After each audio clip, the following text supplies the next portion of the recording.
Xueqi's Martial Arts Saga. Chapter 400. Finding the fiancé, Xueqi brought Lu Baiqiu next to the lake and could see the blue surging waves smashing into the bank.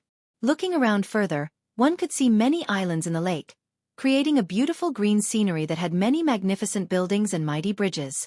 Many pavilions stood close to each other on these islands with ancient temples floating above the sky. There were even pagodas down below the surface of the lake, emanating formation array beams. Then, there were ships as big as islands entering the sky above the river. Amazing bridges connected these islands along with ancient tree trunks. The center of the lake was even more auspicious with a faint shrouding energy as if it was covered by a veil. It was extremely mysterious and caused others to want to go inside to see everything. However, the even more eye-opening aspect was not the landscape, but the demons entering and leaving this area. Many great demons were on patrol across the lake. Some had a human's head with a snake's body. Then there were fishmen and turtle demons carrying thick shells. There were many demons living in the Thousand Carp River.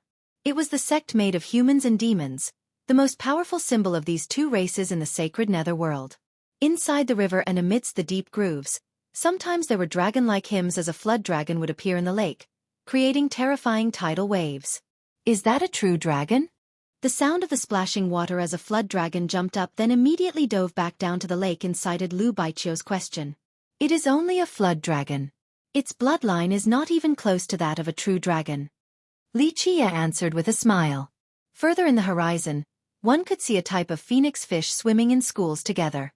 The moment they jumped out from the lake's surface, they were like a group of phoenixes flying in the sky with immortal lights covering the atmosphere, illuminating the lake. On each of the boulders beneath the lake, there were turtles sleeping and absorbing worldly energy with an origin core in their mouth. Although these turtles had not reached the Tao, they had already obtained an amazing creation from this world.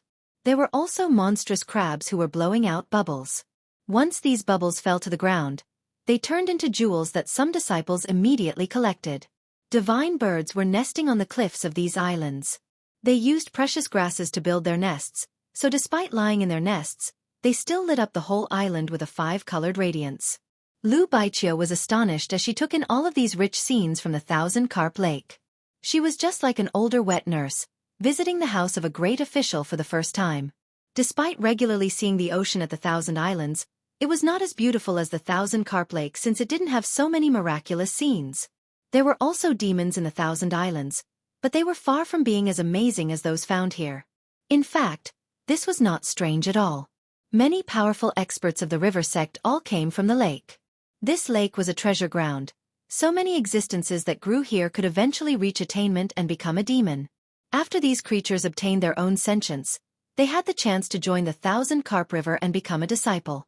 Moreover, these demons had a great advantage because they grew up inside the lake and accepted the grooming from this treasure ground, so their future path was very optimistic. One could say that more than half of the upper echelon of the Thousand Carp River were creatures from the lake that had turned into demons. Because of this, many people in the sacred netherworld believed that the Thousand Carp Lake was an unfathomable treasure ground. There were even amazing characters who believed that there was a supreme treasure hidden beneath the lake. Xueqi's martial arts saga. Standing above the lake caused Xueqi to have many feelings. Such a familiar feeling. This boundless spirit energy from the river caused him to drown in memories. Before such a wondrous scene, who would know that in the past, this lake did not have such an appearance? Who would know that before the river sect was established here, no one would have thought that this place was a treasure ground? While the two of them spectated the area by the lake, a small patrol boat came by. Standing on the small boat was a shrimp demon with a human head and a shrimp body, wielding a pitchfork. He came closer and asked Xueqi and Lu Baiqiu, "Do fellow Taoists only wish to sightsee, or do you want to enter the sect?" To the sect, the lake produced many wondrous treasures and this would lead to countless cultivators' greed. Thus, once outsiders came close to the lake, it would immediately lead to questioning from the patrolling disciples. "Go tell your elders that your sect's son-in-law is here to visit his maternal family," Xueqi said with a wide smile. His words caused the shrimp demon's expression to greatly change as it spoke with a grave tone. "Fellow Taoist, one can eat many things carelessly, but one cannot say careless words or else they might cause trouble for themselves." Lu Baiqiu was very kind, so she told the demon in a low voice, "This person is the fiancé of Fairy Zhu. He came here to see the elders of the sect." She indeed had good intentions and didn't want to see this shrimp demon offend Li Qia. That would lead to a disaster. This shrimp demon was distraught as he stared at Li Qia in disbelief. There was only one person referred as Fairy Zhu in their sect, and it was their young lord, Lan Yunju. It gazed at this ordinary-looking fella before it. Their princess was the prettiest in the southern distant cloud, someone who was adored and courted by countless descendants from the great powers. Even just within their sect, many geniuses had a crush on her, but no matter how amazing these geniuses were, none of them had earned their princess' favor. Now, a fiancé suddenly appeared. Moreover, no matter from which angle one looked at it, this person looked ordinary. Ordinary appearance, ordinary temperament, and ordinary cultivation. The shrimp demon didn't dare to make a decision on its own regarding such a matter. It took a big breath and immediately said, "Wait here, I will immediately go and report this." Having said that, it galloped away and quickly disappeared in the mist. After it left, Li Qia looked at Lu Baiqiu and revealed a gentle smile. "It seems that you really have a kind heart, ah." Lu Baiqiu wryly smiled and said in a low voice, "We don't necessarily have to mess with the river sect till the point of an irreconcilable feud, right? If everyone just takes a step back, then we can all enjoy the boundless open vistas." Of course, Lu Baiqiu was different from Li Qia. She ultimately had a humble background, plus the static stream country was only a second-rate sect. She didn't have the power to oppose a huge monster like the Thousand Carp River. Take a step back? Li Qia softly smiled and shook his head to say, "That is not up to me, but up to them. If they wish to oppose me, then there is no need to take a step back." Lu Baiqiu could only secretly sigh. Although she hadn't followed Li Qia for a long time, she had a little understanding of Li Qia's personality. He only liked soft and not hard attitudes. The shrimp demon didn't dare to hide the matter and immediately reported Li Qia's arrival. This very quickly came to the elder's attention. In fact, through the course of the report, many hall masters and protectors were also surprised at this news. Lan Yunju's fiancé? Their first impression was that this was impossible. Lan Yunju was their Thousand Carp River's proud daughter, their princess. Even descendants from emperors' lineages were not worthy of her. So how could there be a fiancé out of nowhere? Nevertheless, this was a serious matter. Although some hall masters didn't believe this news, they still reported it to their superiors. "A bit courageous, ah, actually coming to our door in person." After hearing this news, an elder immediately convened a meeting, resulting in another elder's resentment. An optimistic elder who wanted to resolve this marriage in a friendly manner said, "Maybe this Li Qia came to break off the engagement. If he is a cultivator of the southern distant cloud, then he should know better and know the immensity of the heaven and earth. Nothing would be better than him willingly cancelling this marriage.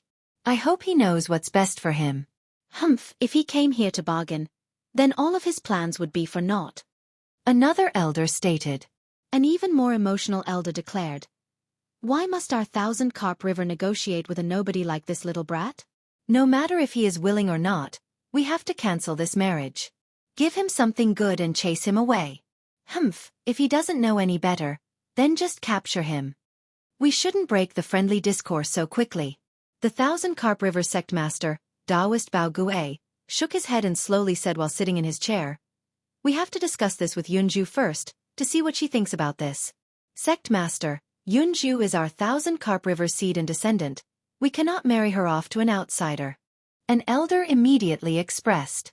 Another elder added, "Yes, senior brother, Yunju is our sect's hope of reaching the heaven's will in this generation. She has a big chance of becoming our sect's second immortal emperor, ah. Plus, even if Yunju has to start a family, it cannot be with a nobody. At the very least, it has to be a descendant of an emperor's lineage." Taoist Bao Gui gently shook his head with a smile and said, "No matter what, we have to hear Yunju's opinion first. It is not like you guys don't know this girl's personality. Moreover, maybe the fella came with good intentions, so there is no need to start with force from the outset. Humph, to a nobody like this is a once-in-lifetime opportunity, a carp crossing the Dragon Gate. How could he give up such an opportunity?" An elder who was already antagonistic towards Li Qia exclaimed. In the end, Lan Yunju was their sect's biggest chance of grooming an immortal emperor in this generation. First, we must accommodate our guest and ask Lan Yunju before making any decisions. Taoist Bao Gui smiled. "Our sect is an honorable sect, not one that would go back on its words. He is a guest, so let the disciples treat him like an honored guest without any delay. Although some elders disagreed with this, since the sect master had decided, the other members didn't say anything else. Chapter 401. New son-in-law. After they came to a decision, the elders told the disciples to greet Li Qie. The shrimp demon cringed a bit after hearing the orders from the top. This was actually happening, and this person was the legitimate fiancé of the princess. He was glad that he did not snub Li Qie. Honored guests, please follow me. The shrimp demon turned very polite without the slightest of delays. Li Qie and Lu Baiqiu rode in the shrimp demon's small boat as they entered the thousand-carp lake with the feeling as if they were entering a vast ocean. Eventually, the shrimp demon took the two of them onto an island atop the lake. It was an island meant for receiving guests, and the person who greeted the two of them could be considered an old acquaintance. Protector Xiao. My apologies for not being able to greet you earlier. Welcome to our thousand-carp river, young noble Li. Protector Xiao exchanged greetings with a relatively welcoming smile. It was not easy for him to put on such a welcoming smile. In fact, Protector Xiao was still very annoyed at Li Qie because ultimately, Li Qie was too arrogant, bringing about the Protector's dislike. Not to mention, as Lan Yunju's fiancé, not many people in the river sect had an amiable feeling towards him. This was blatantly digging from their house corners, so how could anyone be happy? Having thought of such things, Lu Baiqiu became quite anxious about this foreboding event that could pierce the sky. Nothing is inappropriate about this. There are many things that did not initially belong to them. Li Qie nonchalantly smiled and said. To be more exact, there were items in the sect that belonged to Li Qie. This time, he came by chance to see if the river sect was worthy of having such items. Otherwise, he would take away these items from the past, these supreme immortal items. Lu Baiqiu gently sighed in her heart and didn't say anything else. She knew very clearly that she didn't have enough face to convince Li Qie otherwise. At this moment, she could only hope that Li Qie would not escalate this matter to an irreconcilable state. On the second day of their stay at the thousand-carp lake, Li Qie brought Lu Baiqiu out for a stroll. Although some disciples wanted to be their guide, Li Qie chose to deny this request.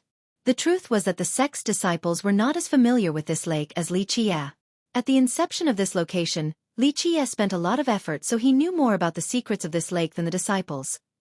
Even the elders of the thousand-carp river were no exceptions. The items and secrets hidden in this lake were clearly known by Li Qie. The lake had numerous islands. Some were continuous with interlinked sections while others were completely separated by the lake.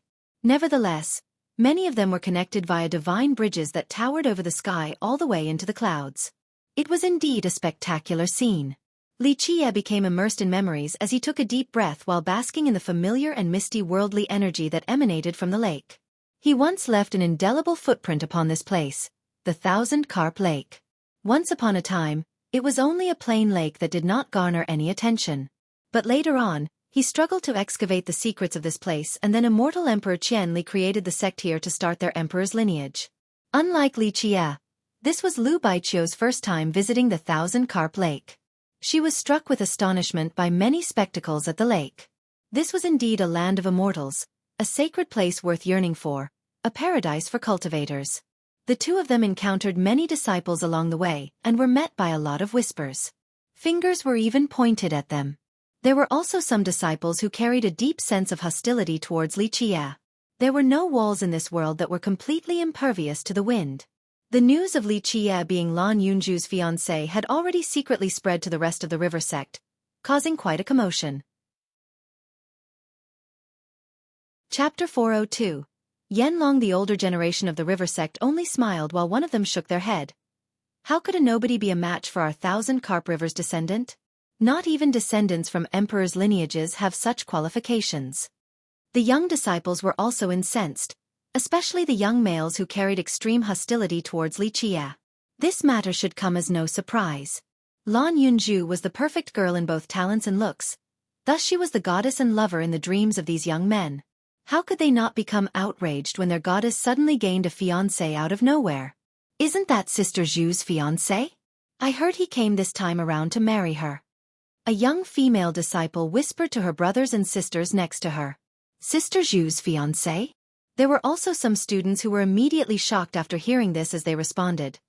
Since when did Sister Zhu have a fiancé? Before this, the saint child of the Titanic Crescent sacred ground came to propose, but he was denied by the group of elders, so how could there be a fiancé now? His aura seemed to be able to burn all things, and even the disciples right behind him didn't dare to get close. This was a young man covered in flames that had intertwining universal laws surrounding him as if they wanted to turn into Tao scriptures. The blood energy from his body also appeared to be boiling due to this fire. His approach made people feel that their mouth was drying with a burning sensation. No one wanted to come close to such a dangerous person. The young man was very handsome. If it wasn't for his hair taking the appearance of little crimson snakes, others would actually think that he was the son of a fire god. The moment this young man came close, he looked down at Li Qia. In fact, his arrival had already attracted the attention of many disciples. It's the senior brother of the Thousand Carp River, Yan Long. Lu Baiqiu whispered to Li Qia with a shocked expression after seeing this young man. Yan Long was the prime disciple of the Thousand Carp River's younger generation. Many disciples once thought that if Lan Yunju didn't join the sect, maybe Yan Long would have been the current descendant. Although Yan Long referred to himself as a descendant of a fire dragon, his ancestor was only a demonic fire serpent that had an extremely strong affinity for fire. His talents were exceedingly high, and he was greatly valued by the elders of the sect. He himself was the disciple of an elder. Senior brother is here. Many disciples quickly stopped to watch in anticipation once they saw Yan Long suddenly appear and approach Li Qia's location. Such a thing was not surprising to many disciples because the one who would oppose Lan Yunju having a fiancé the most was Yan Long. Despite the fact that Lan Yunju took his position as the descendant, Yan Long was not unhappy. The reason was very simple. Yan Long also liked Lan Yunju. The inner circle of the sect itself valued both of them together quite a bit. Lan Yunju was the river sect's descendant, so naturally, the elders didn't want her to marry an outside. Thus, there was once a high elder trying to match them together. The upper echelons were happy at the prospect of them becoming Tao companions, for this was not a bad choice at all. However, Lan Yunju was not interested in this arrangement made by the high elder. Nevertheless, Yan Long still held on to this hope because even descendants from the other emperor's lineages could not move Lan Yunju. This meant that he, as the senior brother of the sect, still had some hope, especially with the support from the elders. Chapter 403. The fiancé, Lan Yunju. Yan Long was very hopeful about this situation and had always thought that he was the most suitable Tao companion for Lan Yunju. But now, Lan Yunju's fiancé suddenly appeared, so how could this not be a huge blow to him? He even had the urge to kill Li Qia. Others could still stay calm with Li Qia's arrival, but Yan Long lost all of his patience and came to find him. He wished to teach Li Qia a lesson so that he would know better and quit. Yan Long looked at Li Qia in disdain. In his eyes, Li Qia's appearance was ordinary, and his cultivation was shallow, far from the apex. He contemptuously sneered. How could a common mortal like this be worthy of their sister? Truly an idiot's dream. So you are Li Qia? Yan Long snorted and said with an imperious tone as he glared at Li Qia. As the senior brother of the Thousand Carp River, who had always enjoyed the highest level of respect, an unknown nobody like Li Qia was no different than a cockroach in his eyes. To Yan Long, trampling an unknown cockroach like Li Qia would be dirtying his shoes. Li Qia was too lazy to look at him or care for his words. He simply stood there to look at immortal Emperor Qian Li's statue. Brat, do you hear me? Li Qia ignoring him enraged Yan Long. In his opinion, even talking to a nobody like Li Qia was already a great honor for the brat. Yet this brat didn't even bother to look at him. This was extremely humiliating. Where did this fly come from? It kept buzzing around non-stop. At this time, Li Qia slowly spoke while gently swinging his sleeve as if he wanted to chase this annoying fly away. Lu Baiqiu could only lament her fate after hearing Li Qia's aggressive words. At this moment, it would be difficult to stop this conflict. Many disciples from the river sect looked at each other in anger. Li Qia's bold tone was extremely disrespectful to their river sect. Some who viewed Yan Long as their love rival chose to watch by the side. Ignorant fool! Yan Long suddenly became outraged as he glared and spewed out a wave of flames that resembled a fire dragon, roaring towards Li Qia. The moment Yan Long took action, Li Qia narrowed his eyes and revealed a cold glint. Lu Baiqiu, who was right next to him, couldn't help but become startled. She was not worried for Li Qie since she already knew of his ferocity. Yan Long's fierceness was not enough compared to Li Qie. Pop! Before the fire dragon could even come close to Li Qie, it was already destroyed by a flick of a finger. Yan Long had been angered, but after seeing the person who dispelled his fire dragon, all of his anger suddenly vanished. A girl wearing a blue dress suddenly appeared right next to Li Qie. She then silently stood beside him with a transcendent air. The girl had a pair of spirited eyes that could bewilder spectators with their pure aura. Although her features shamed the moon and flowers, more people would pay attention to her wonderful temperament. Sister! Yan Long's anger dissipated after seeing this lady dressed in blue. He immediately put on his gallant posture and revealed a smile that could swoon countless young girls. Sister Lan! Seeing this lady in blue, many thousand carp disciples excitedly called out. The male disciples stared in obsession after seeing this charming beautiful woman. Descendant of the Thousand Carp River. Fairy Zhu. Lu Baiqiu's expression changed after seeing this woman before her, feeling a sense of inferiority. Lan Yunju was indeed worthy of being the descendant of the river sect, a heaven's proud daughter of the distant cloud, and a famed beauty in the entire region. Li Qie couldn't help but smile after seeing the lady in blue beside him. He was too familiar with this girl since it was the person who he referred to as a faded old woman. Sister has finally broken through the trial. Yan Long happily exclaimed. Congratulations, I knew that this little trial was nothing to you. Lan Yunju gently nodded her head and greeted. Thank you for your concern, but I wonder why you suddenly wanted to attack him. Sister, this brat does not know the immensity of the heaven and earth and considered himself your fiancé. I want to teach this brat a lesson in your stead about a frog wanting to eat a swan's meat. Yan Long hurriedly replied. Li Qie couldn't help but smile, then he looked at Lan Yunju and said, Faded old woman, if your senior brother wants to teach me a lesson, do you think it would be better if I fight back, or if you should do it? Lan Yunju gritted her teeth after hearing these words. She couldn't help but glare at Li Qie. As for Yan Long, his anger had already reached the sky. Thing that doesn't know life from death, you dare to insult my sister? Yan Long's flame suddenly soared forward. It was as if he had turned into a fire dragon, and unleashed a move that covered the sky in flames wanting to incinerate Li Qie. Pop! Lan Yunju gently stopped Yan Long again before he could harm Li Qie. Although she was quite angry at him, she was also someone who knew when to move forward and when to retreat. Although their senior brother was powerful, but not to mention an ancient saint like him, even a heavenly sovereign would not be able to handle Li Qie. 6 palaces and 9 stars. This was absolutely an existence worthy of fear. Heavenly sovereigns would turn pale when faced with such a heaven-defying existence. Sister, Yan Long was surprised to see Lan Yunju blocking another attack. He suddenly felt jealous seeing Lan Yunju protect Li Qie twice. Brother, this person is a guest. This is no way to treat our Thousand Carp River's guest. Lan Yunju dismissively said. Yan Long stopped with a hateful expression and said, I'll spare this brat today out of respect for sister, but next time, I'll show him who's daddy. Li Qie couldn't be bothered to care for Yan Long and told Lan Yunju. Very well, you guys can deal with your own sect stuff. Little girl, come to my place later.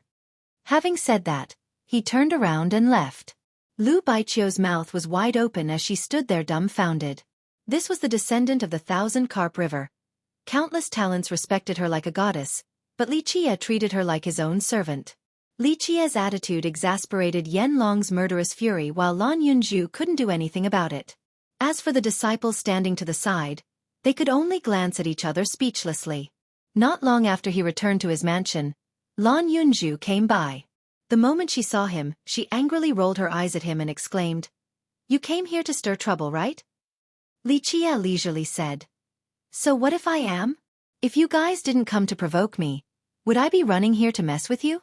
To keep it simple, you guys brought this upon yourselves. This is the Thousand Carp River. It's not a place where you can come and go as you please. Humph, if something happens, I want to see who will protect you. Lan Yunju angrily scowled. Li Qie couldn't help but smile and say, Faded old woman, your words are mistaken. It is exactly because this is the Thousand Carp River that I can do as I please. Please, uncle, your tone is so grand.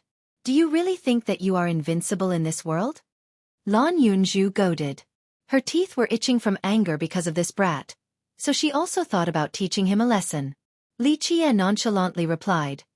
Not quite invincible in this world yet. However, if there is a place where I want to go, there really is no one in this river that can stop me. Not even those old ancestors buried beneath the earth can do so. Lan Yunju snorted in response.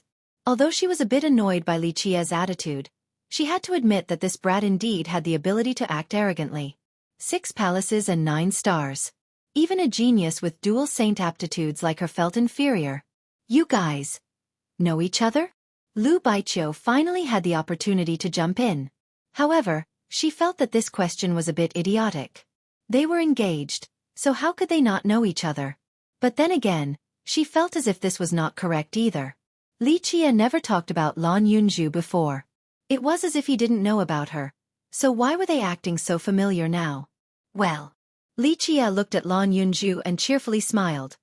A certain person wanted to hide their identity and pretended to be an old housewife to cook for her fiancé.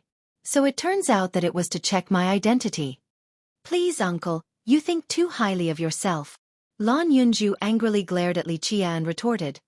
Who would ever want a fiancé like you? It was merely a whim in order to experience the tough life of a mortal. Is that so? Li Qie looked at her and said. Running to a random island in the 1,000 islands to experience the hardships of mortal life? Out of all the places you chose mine. This is too much of a coincidence, yeah? That is how I like it.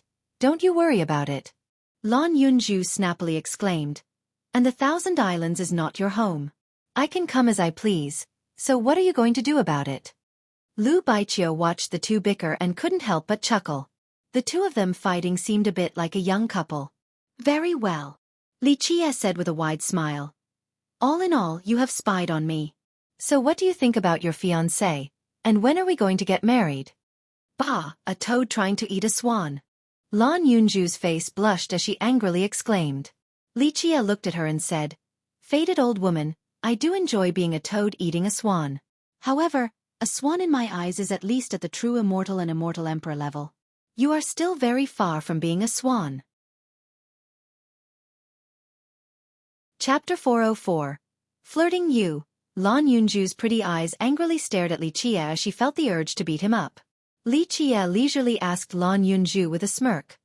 What do you want to do about this marriage arrangement?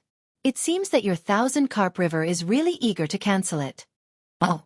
Uncle, an old lady like me is still not in a rush, so why are you in a hurry? Lan Yunju said snappily. Li Qie then replied with a serious tone. How could I not be in a hurry? A wife suddenly appearing out of nowhere. This is not a good thing for me. You need to compensate for my losses. Brat, don't act as if you didn't gain something good from this. Lan Yunju was shaking in anger and wished that she could strangle this annoying brat to death. She was the descendant of the river sect, a princess that ruled over millions of miles, someone with countless suitors. And now, this brat was acting as if she was an old unmarriageable grandma, and that it was a big loss for him to marry her. Countless geniuses wanted to earn her favor. Yet this little devil dared to treat her like this. It was too frustrating. Li Qie leisurely replied. Fated old woman, who said that I am just acting? I am already in a bind. Because of this marriage, your 1,000 Carp River kept coming to my door to bother me. I am physically and mentally traumatized, so you need to do a good job to compensate for my suffering. Even Lu Baiqiu to the side was at a loss for words. Lan Yunju was indeed a great catch in the distant cloud region with her dual saint talents. And it was not just limited to the distant cloud. The entire sacred netherworld was filled with so many geniuses that wanted to marry her. To these geniuses, marrying her was a blessing accumulated from doing good deeds during their past 3 lives. However, in her opinion, Li Qie was acting indignantly as if he was the victim of this marriage. Bah, so be it, there will be no marriage then. Who wanted to marry you anyway? Lan Yunju exasperatedly said. Li Qie took out the jade pendant that belonged to Lan Yunju and swung it around while leisurely smiling. Not marrying is not a problem. This is your promissory item for marriage. You can take it back, but the question is, what will you give in order to reclaim it? Lu Baiqiu didn't know how to describe her feelings. Even descendants from emperors' lineages wished to marry Lan Yunju, but not Li Qie. Just what kind of person was he? A peerless beauty from the distant cloud, the descendant of the 1,000 Carp River, a genius with dual saint talents, All of this seemed to be insufficient to Li Qie as he paid them no mind. The initially angry Lan Yunju suddenly shifted her eyes and changed her attitude. She revealed a charming smile like the blossoming of 100 flowers. She became more at ease and spoke. "Uncle, do you really want to escape from me that quickly? Very well then. Now I am in no hurry to cancel this marriage, so you can put away that promissory item." "A's, nothing I can do about it. It is a sin to be so handsome." Li Qie put away the jade pendant and cheerfully laughed. "It seems that my supreme romantic charm has completely got you head over heels for me, making you want to marry me no matter what." "Wow." Lan Yunju acted as if she wanted to puke and glanced at him to say, "Don't be so narcissistic." At this point, she put on Li Qie's style as she narrowed her eyes and revealed a slight smirk to say, "Uncle, wait until we are married. Then, I will take my time fixing you and beat you into a pig's head every day. Trust me, I am very competent at being a bad wife." Lu Baiqiu didn't know whether to laugh or cry as she witnessed the two of them like this. Who would have thought that Lan Yunju, the fairy in everyone's eyes, would also have such a devilish side? Pop. Li Qie slapped her butt and conveniently caressed it as well. Lan Yunju jumped up from shock and angrily glared at him. Seeing Lu Baiqiu standing right there, she became even more embarrassed and shouted, "Brat, what are you doing?" Li Qie leisurely answered with a smile. "I can't touch my wife's butt? Since you want to marry me. As the husband, I'm just giving you some early love. There is nothing wrong with this." Lu Baiqiu immediately looked away and acted as if there was nothing to see. In the entire sacred netherworld, maybe only Li Qie would dare to flirt with Lan Yunju like this. Lan Yunju was a proper girl. No one had ever dared to tease her, let alone touch her butt, so she was suddenly embarrassed as her cheeks started to heat up. She was shaking with anger after being taken advantage of by Li Qie. "Little girl, you alone want to discipline me? You are still too young. Maybe cooking and acting like a housewife is doable, but as for being a bad, controlling wife, I'm afraid it is not possible. There are no girls that can put me on a leash," Li Qie said with a smile. Lan Yunju was angry to the point where she swung her palm around in the air and snappily exclaimed, "Little devil, just wait and see. One day, I'll teach you a lesson." "Little girl, where are you going?" Li Qie said with a wide smile as he watched her leave. The now far-away Lan Yunju dismissively replied, "Going to meet the elders. I have my own plans about my marriage and do not need interference from the sect." After she left, Lu Baiqiu whispered, "Young noble, I think Fairy Zhu seems to like you. Will you marry her?" Li Qie only gave Lu Baiqiu a look and gently shook his head with a smile without saying anything. Not long after Lan Yunju left, an uninvited guest came to visit. But rather than a visit, it was more like a forceful break-in. This was an old man with white hair and a beard. His blood energy was quite plentiful as divine rings orbited around his body as if they were shouldering individual worlds. Each ring looked like a gigantic star while he appeared to be a giant. A suppressive aura that could render others breathless came along with his arrival. There was a total of 81 rings around his body. This meant that he was an amazing jewel sovereign at grand accomplishment. Despite the passing of the difficult Tao era, heavenly sovereigns were still a rare sight, let alone a powerful jewel sovereign. A grand accomplishment jewel sovereign was indeed someone worthy of awe and fear. "You are Li Qie?" This old man entered with an oppressive momentum. He didn't even bother to look straight at Li Qie. It was as if Li Qie was only an insignificant insect. Where did this little buzzing fly come from? Li Qie met the old man's arrogance with an even more boisterous tone. He also didn't bother to look at the old man while he performed a fly-swatting motion with his hand. Lu Baiqiu immediately held his sleeve and whispered after hearing Li Qie's arrogant reply, "This is Elder Lin, Yanlong's master." The old man's eyes became fierce as he exuded a frightening aura that emanated throughout the room. Lu Baiqiu had a weak cultivation, so she had difficulty breathing amidst this suppression. "Don't act all high and mighty within my domain. State your business or do not bother me." At this time, Li Qie finally gave him a cold glare. The elder replied with a similar chilling tone, "Brat, be smart and drop this marriage with Yunju. One should know their own place in this world. Yunju is our descendant, so you are not worthy of her. Let go of this marriage and the 1,000-carp river will not mistreat you. You can leave this place with treasures and go as far as you want. It is best to never return to the distant cloud. Is this your wish, or the 1,000-carp rivers?" Li Qie couldn't help but smile at Elder Lin's sudden and threatening intrusion. Elder Lin came to threaten him for a reason. Yanlong was his disciple. Meanwhile, inside the Thousand Carp River, he was the one who wished for a marriage between Yanlong and Lan Yunju the most. The descendant marrying the senior brother was the best possible outcome. It was a match made in heaven. He was the first to reject this marriage with a fiancée that appeared out of nowhere, and he was also the strongest proponent of using more aggressive means to force Li Qie to abandon this marriage. Just for his disciple, Elder Lin personally appeared to decisively end this matter by forcing Li Qie to give up. Elder Lin coolly said, "It doesn't matter whose wish it is. You don't deserve our descendant, so be smart and give up. Otherwise, you are just asking for trouble." "So you are telling me that if I don't give up, there will be trouble?" Li Qie let out a bright smile. Elder Lin's gaze became serious as he stated, "This world is dangerous. Cultivators traveling outside cannot guarantee their own safety.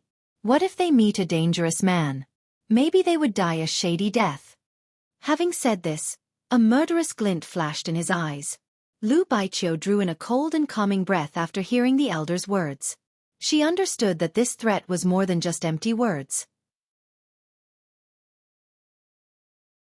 Chapter 405. The storm of a marriage. Keep in mind that a jewel sovereign would not throw out empty words, so anyone who heard these hints would be scared out of their mind. It was not difficult for a jewel sovereign to kill a young disciple, especially if he personally took action when they were outside. Lu Baiqiu, as a region lord, had experienced many things. She felt a chill after hearing such a blatant threat. Li Qie would truly be in danger if a jewel sovereign like Elder Lin wished to do such a thing. "Threatening me?" On the other hand, Li Qie was still calm as he leisurely smiled. "I actually want to see how you will carry it out. Elder Lin, take your leave. I have made my decision regarding this marriage. As for your idiotic disciple, Yanlong, he is not worthy of my woman. A fool like him wants to taste a swan's meat? Not even in his next life would he be able to do so." "You!" Elder Lin's expression became quite agitated. As a respected elder of the Thousand Carp River, a jewel sovereign like him rarely went out to deal with mundane things. This time, he had to interfere because of his own disciple. However, this no-named junior refused his request and even dared to look at him with disdain. How could he not become furious and brimming with murderous intent? Li Qie remained calm and relaxed against Elder Lin's frightening murderous aura, but Lu Baiqiu turned pale. She understood how frightening a jewel sovereign was once they decided to take action. "Elder Lin is also here, ah?" Amidst the surging murderous aura, a clear voice came from outside. At this time, Lan Yunju was standing by the door and asked, "What business does Elder Lin have at this place?" "My good niece, Lan." Elder Lin converged his murderous aura and said with a smile, "Nothing, I am only chatting with young Noble Li for a bit. If you have returned, then I won't bother the two of you." Having said that, he turned around and left. After he left, Lan Yunju looked at Li Qie, who shrugged and said, "It is nothing, just a good old threat. Little girl, being your fiancé isn't easy. I am in quite a bit of pain, so you will need to offer compensation." Lan Yunju sternly glared at him and then unhappily said, "Since when did outsiders dictate my marriage?" Of course, she was referring to Elder Lin. Not necessarily. You are the River Sect's descendant, so do you think they would actually let you marry an outsider? Li Qie smiled and slowly continued, "I know you truly want to marry me, but there are a few things that you have no control over." "Bah, there's no need to praise yourself. Who would want to marry you?" Lan Yunju angrily retorted. Then she lightly added with a glimmer of stubbornness in her eyes, "My marriage shall be decided by myself. Can you deal with the old men from your sect?" Li Qie smiled and asked. As the descendant of the River Sect, her marriage was certainly a difficult matter to resolve. Despite it being her personal business, the sect would definitely interfere. Lan Yunju looked at Li Qie and said, "Senior brother Yanlong may have some elders supporting him, but that doesn't mean that I don't have any at the sect as well. Don't worry, Grandpa Yang will support us." "Grandpa Yang?" Li Qie narrowed his eyes and asked while looking at Lan Yunju, "A person from your soaring remembrance village?" Lan Yunju nodded and replied, "Yes, Grandpa Yang is part of our village's oldest generation. At this moment, he is also a high elder in the sect, so unless an ancestor comes out to interfere, Elder Lin and the others will not have any say either." In the soaring remembrance village, Males had the surname Yang while females carried the surname Lan. Moreover, the village didn't have just Lan Yunju as a genius since they had produced many big characters before her. The grandpa Yang Lan Yunju referred to was a high elder of the Thousand Carp River as well as her Tao guide. "Hey, are you trying to use me as a blade?" Li Chia glanced at her and said, "To put it frankly, you just don't want to marry Yen Long or a different martial brother, so right now, you chose not to cancel this marriage. You're trying to use this chance to escape your own problems. Little girl, this is the internal struggle of your sect, it has nothing to do with me." Lan Yunju looked back at him and countered, "So? Are you afraid? If you are, then you can choose to leave now. I won't blame you, and I will deal with my own problems." Lan Yunju's oath beneath the dream-wishing tree of the village was not only because of her parents' egging, she also wanted to use it as an excuse to escape the forced marriage from the sect elders. She didn't want to marry any brothers in the sect, including senior brother Yen Long. It just so, very conveniently, happens that Li Chia obtained her promissory jade pendant and got embroiled in the internal strife of the Thousand Carp River. Afraid. Li Chia couldn't help but reveal a natural smile. The Thousand Carp River alone is not enough to scare me. However, there is a saying, with merits come rewards. If you want to use me as a tool, little girl, then don't you think you should give me something in return? How about this? You will warm my bed tonight. Go to hell. The blushing Lan Yunju angrily kicked forward, but Li Chia easily dodged it. Little girl, stop being so unladylike. Don't be so rude like this. Li Chia reached out and slapped her butt. Then he said with a laugh. While Lan Yunju was shaking with anger, Lu Baiqiu was chuckling because, in her eyes, the two of them seemed to be flirting like newlyweds. While Li Chia and Lan Yunju were going back and forth with each other, the Thousand Carp River had a meeting with all the elders. This time, it was personally led by the sect master, Taoist Bao Gue. Regarding this engagement, how about we let Yunju herself decide? Taoist Bao Gue started the meeting. This was met with strong opposition from many elders, and one of them stated, "Big brother, how could we treat such an important matter so trivially? This is not only about Yunju's marriage, it also involves our Thousand Carp River's rise and fall in the future." Sect Master, a junior cannot decide this matter. Of course, the biggest opposition came from Elder Lin, Yen Long's master. Elder Lin gravely said, "That junior Li came with unknown intentions. Perhaps he's even malicious. If he meant harm to our sect, then wouldn't it be the same as leading a wolf into our home? Not to mention, our sect is an emperor's lineage and Yunju is our future Tao descendant.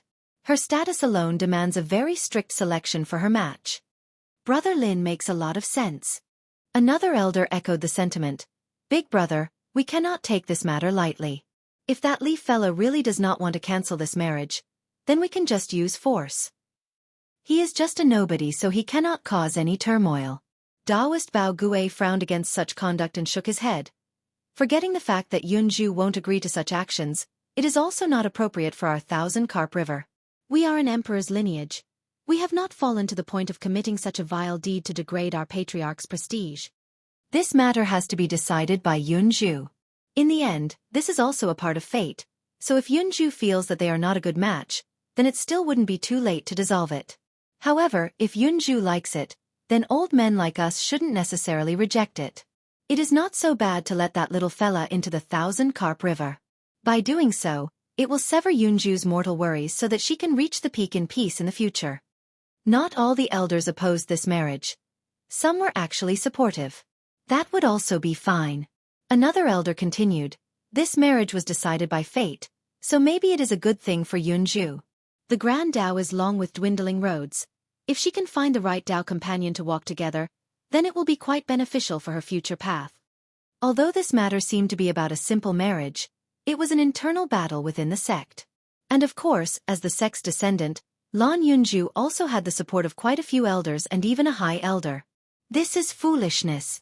Elder Lin's attitude was very aggressive as he gravely said, "How could that Li brat be of any help to Yunju's future path?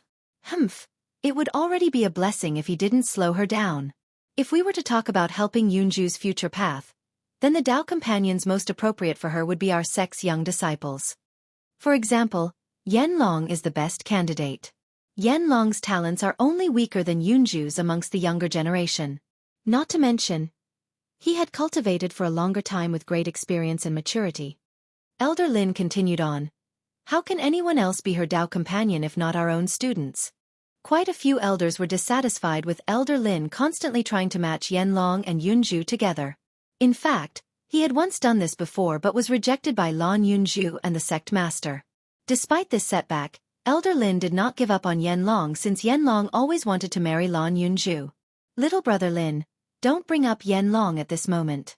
We have to talk about this engagement first. Taoist Bao Gui gently shook his head and said, keep in mind that a jewel sovereign would not throw out empty words, so anyone who heard these hints would be scared out of their mind. It was not difficult for a jewel sovereign to kill a young disciple, especially if he personally took action when they were outside. Lu Baiqiu, as a region lord, had experienced many things. She felt a chill after hearing such a blatant threat. Li Qia would truly be in danger if a jewel sovereign like Elder Lin wished to do such a thing. Threatening me? On the other hand, Li Qia was still calm as he leisurely smiled. You'll find out how I teach impudent scum like you a lesson tomorrow. Chapter 406. Thousand Carp Rivers Arrangement. The issue of Yanlong and Yunju can be put aside. Elder Lin continued, but that Li brat is definitely not worthy of our descendant.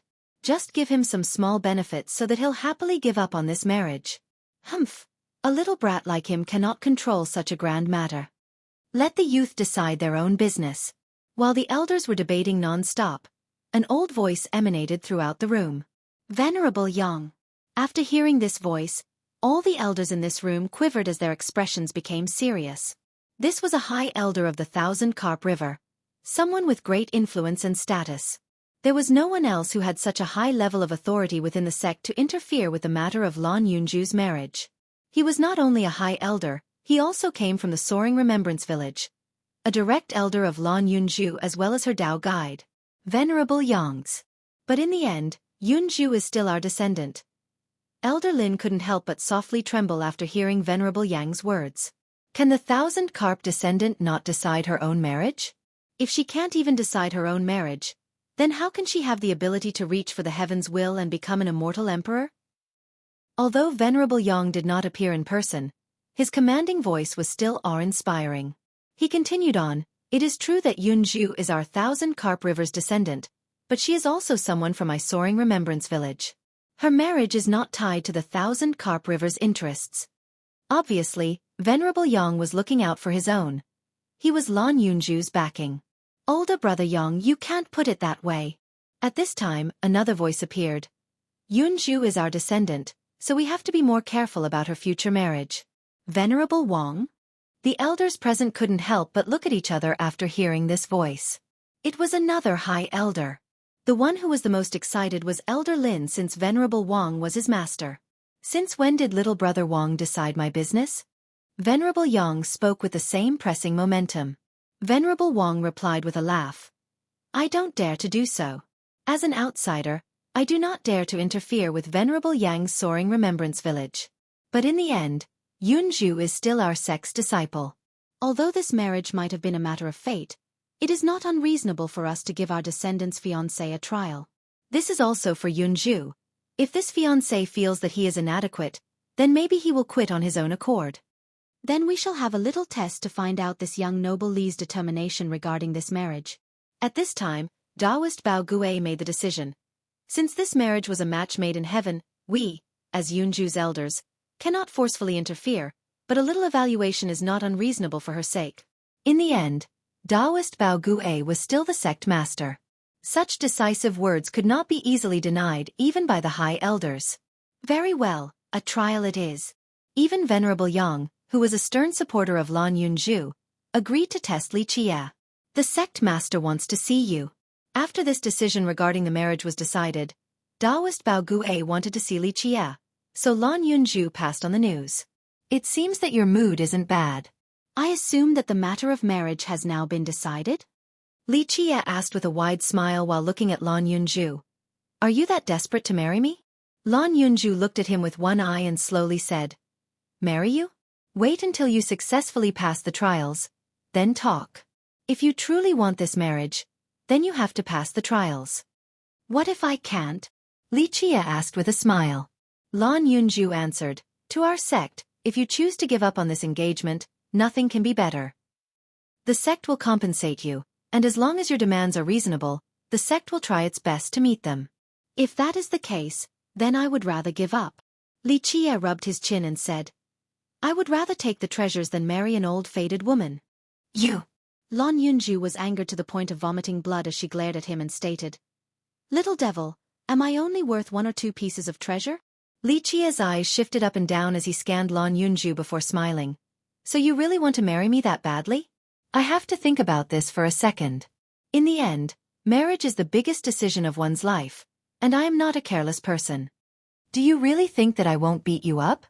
Lan Yunju gritted her teeth while holding up her fist as she stared at Li Chia with hatred. Little girl, you need to be more gentle if you want to marry me. I like gentle women. Li Chia said with a smile. If you become gentler, then I can think about marrying you. This is a big loss, I really have to think about it. Lan Yunju was shivering from anger. After a while, she finally managed to calm down with a deep breath. She then looked at Li Chia and said, Are you giving up because you don't think that you can pass the trials? Of course, if you want to be a turtle, then I won't blame you. I could only lament the fact that the person chosen by the dream wishing tree was a coward. Girl, your psychological egging is still too weak. Li Chia shook his head then spoke while touching his chin. However, your 1,000 Carp Rivers elders are acting all high and mighty. They actually think that I'm trying to climb up within your sect, so I want to teach them a lesson. So you are saying that you want to take the challenge? Lan Yunju couldn't help but happily exclaim. Oh, you really want to marry me, huh? Li Chia smilingly replied. Lan Yunju glared at him and angrily stated, Stop daydreaming. Wait until you pass the examination. Then you can dream all you want. Girl, the price of using me as your tool is very high. How about coming to warm my bed tonight? We can see if a faded old woman like you can actually warm the bed or not. Li Chia gently held her chin and teased. Go die. Lan Yunju mercilessly kicked forward without a care for maintaining a proper ladylike manner. She then brought Li Chia to meet Taoist Bao Gue at the main chamber hall. You must be Li Chia. Although Taoist Bao Gue was the sect master of the 1,000 Carp River, he was surprisingly friendly and kind. This was a striking difference in contrast to the group of Elder Lin with their oppressive auras. After letting Li Chia sit down, Taoist Bao Gue spoke right away. The marriage between you and Yunju was decided by the heavens. However, Yunju is also our descendant, so we cannot be careless even if it was a match made in heaven. I understand, Sect Master is saying that I can either give up or pass the trials, correct? Li Chia also didn't want to mince words, so he cut right to the chase. Of course. To give up or to stick with it. This will be your choice, no one can force you. Taoist Bao Gue elaborated. Our 1,000 Carp River will not force you to give up on this marriage. Is that so? Li Chia then asked with a smile. If I choose to give up on this marriage, what benefits will your sect compensate me with? Li Chia's words incited Lan Yunju's wrathful glare since they already talked about this before.